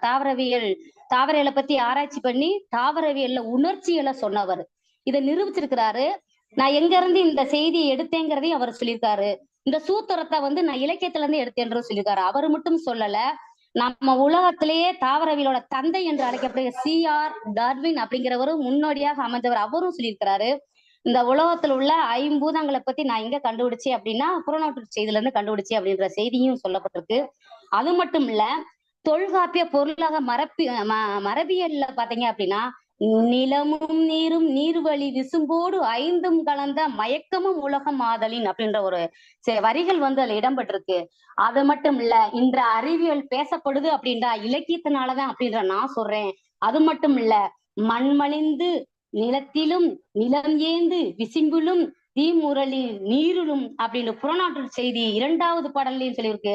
நம்ம அறிவியல் பேசப்படுது அப்படின்னா நம்ம தமிழோட சிந்தனையில தான் பேசப்படுது அப்படிங்கிற நான் பதிவு பண்றேன். அது மட்டும் இல்ல, மனிதர்கள் பிறப்பு அறிவை பத்தி சொல்லியிருக்காரு. திருமந்திரத்துல சொல்லியிருக்காரு, ஒரு குழந்தை பிறக்கிறதுக்கு முன்னாடி என்ன செய்யணும், என்ன நடந்துக்கணும், தாய் எப்படி இருக்கணும், மருத்துவர் எப்படி பார்க்கணும் அப்படிங்கிற விஷயத்த இந்த வரியில 4 வரியில சொல்லிட்டு போயிட்டாரு. அது இறுதியா சொல்லி முடிக்கிறேன். மாதம் உதிரும் மனமிகில் மந்தம் மாதா உதிரும் சலமிகில் மூக்கியாம் மாதா உதிரும் இதனடை கண்ணில்லை மாதா உதிரம் வைத்த குலவிக்கே திருமந்திரம் அப்படின்னு சொல்லி மாதாவோட அந்த உதிரம் மலமிகு மந்த புத்தி வரும்டா. மாதாவோட உதிரத்துல சலமுங்குச்சுந்தா அவங்களுக்கு ஊமையாயிருவாங்க. மாதாவோட உயிரத்துல 2மே மிஞ்சிச்சு அப்படின்னா கண்ணு தெரியாம போயிருங்கிற செய்திய அப்பவே நம்ம திருமந்திரத்திலேயே சொல்லப்பட்டிருக்கு. பத்தி இலக்கியம் தோன்றிய காலத்திலே சொல்லப்பட்டிருக்கு அப்படிங்கிற செய்தியை இந்த இடத்துல பதிவு பண்றேன். அது மட்டும் இல்ல, நம்முடைய இன்னைக்கு சொல்லக்கூடிய முன்னோர்கள், நம்ம தமிழ் முன்னோர்கள், மூதாட்டிகள், பாட்டிகள் இதை பலவாறு ஆய்வு செஞ்சிருக்காங்க. ஆனா நான் இந்த ஆய்வுல இதை என்ன சொல்றேன்னா, நம்முடைய வாயை கட்டி வகுத்த கட்டி பிள்ளைய வளர்ன்ற ஒரு பழமொழி சொல்லியிருக்காங்க. அது ஆய்வாளர்கள் வேற வேற விதமாக இங்க ஆராய்ச்சி பண்ணி சொல்லியிருக்காங்க. அது மட்டும் இல்ல, இந்த இடத்துல நான் என்ன சொல்றேன் அப்படின்னா, அறிவியல் சிந்தனை பழமொழியிலையும் சரி திருமந்திரத்திலையும் அன்னைக்கே சொல்லப்பட்டிருக்கு.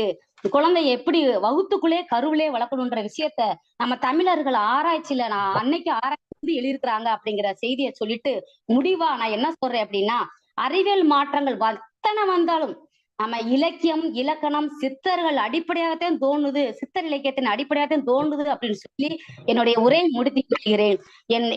என்னை வாழாக்கிய என் தாய்க்கும் என் தமிழ் மண்ணுக்கும் வணக்கம் கூறி நான் விடை பெறுகிறேன். நன்றி, வணக்கம் அனைவருக்கும். நன்றி மேடம். ராமதிலகம் மேடம் சொல்லுங்க மேம்.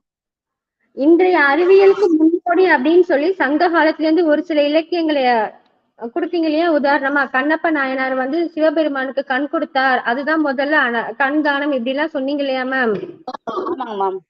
வேற சில உதாரணங்கள் கூட கொடுக்க முடியுமா? இப்ப இருக்கிற அறிவியல் வளர்ச்சிக்கு சங்க காலத்துல இருந்து உதாரணம். சங்க காலத்துல வந்து உதாரணம் வந்து நிறைய இருக்கு. மகாபாரதத்துல இருந்து கூட சொல்லலாமா மேம்? என்னங்க? மகாபாரதத்துல இருந்து கூட சொல்லலாம் மேம். துரியோதனோட பிறப்ப கூட சொல்லலாம் மேம். அவங்க குடுமையில வச்சுதான் பிறந்தாங்க. ஆமா ஆமா. சோ டெஸ்ட் டியூப் பேபிஸ்க்கு இப்ப இருக்க டெஸ்ட் டியூப் பேபிஸ் அப்படின்ற டெக்னாலஜி வந்து சங்க காலத்திலேயே நம்ம கிட்ட இருந்திருக்கு அப்படிங்கறத காட்டலாம்ல மேம்? கண்டிப்பா கண்டிப்பா. Okay ma'am. அதே மாதிரி நம்மளுடைய போர்க்கள காட்சிகள் எல்லாத்துலயுமே வந்து அவர் பார்த்து தானே மேம் சொன்னாரு தன்னுடைய அகக்கண்ணால. அத வந்து இப்ப இருக்கிற நம்மளோட வீடியோ ஆன்லைன் கம்பேர் பண்ணலாமா மேம்? கண்ணு தெரியாதவங்க எல்லாருமே வந்து அனைவருமே தொடு உணர்வால பிறழி முறையை பயன்படுத்தானே படிக்கிறாங்க. அவருக்கு அறிவு இருந்துச்சு அப்படிங்கறத வந்து நம்ம புராணத்திலே சொல்லலாம். Okay ma'am. நன்றி மேம். நன்றி நன்றிங்க.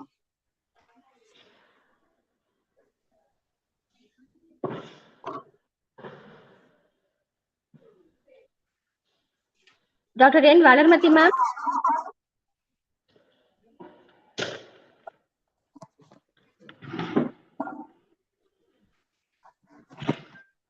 Dr. S. Ashmai ma'am.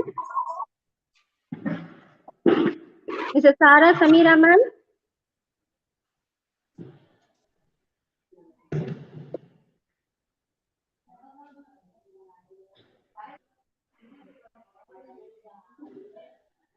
Dr. Vaishaki Mukherjee ma'am.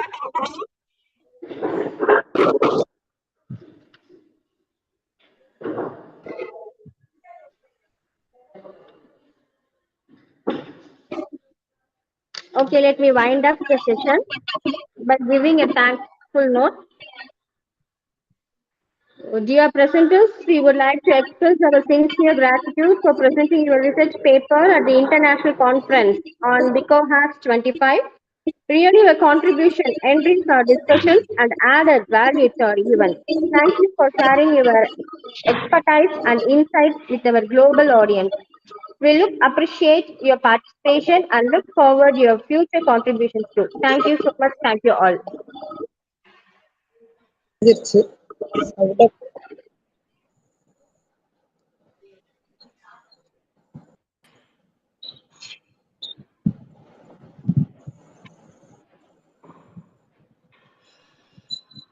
Is there any presenter?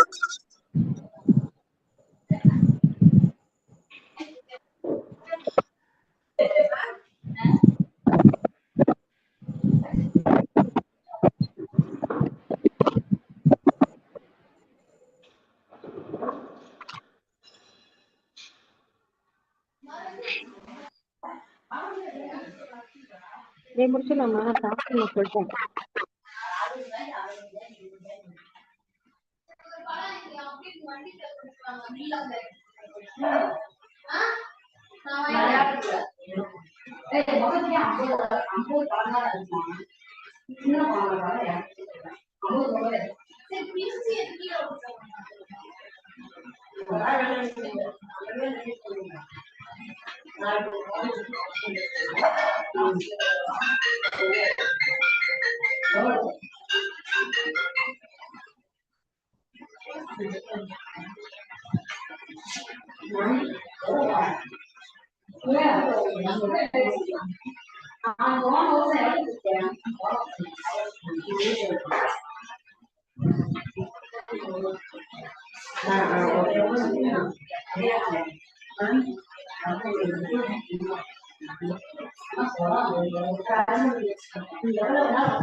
கூட போட்டது 5 மணிக்கு தேங்க்யூ.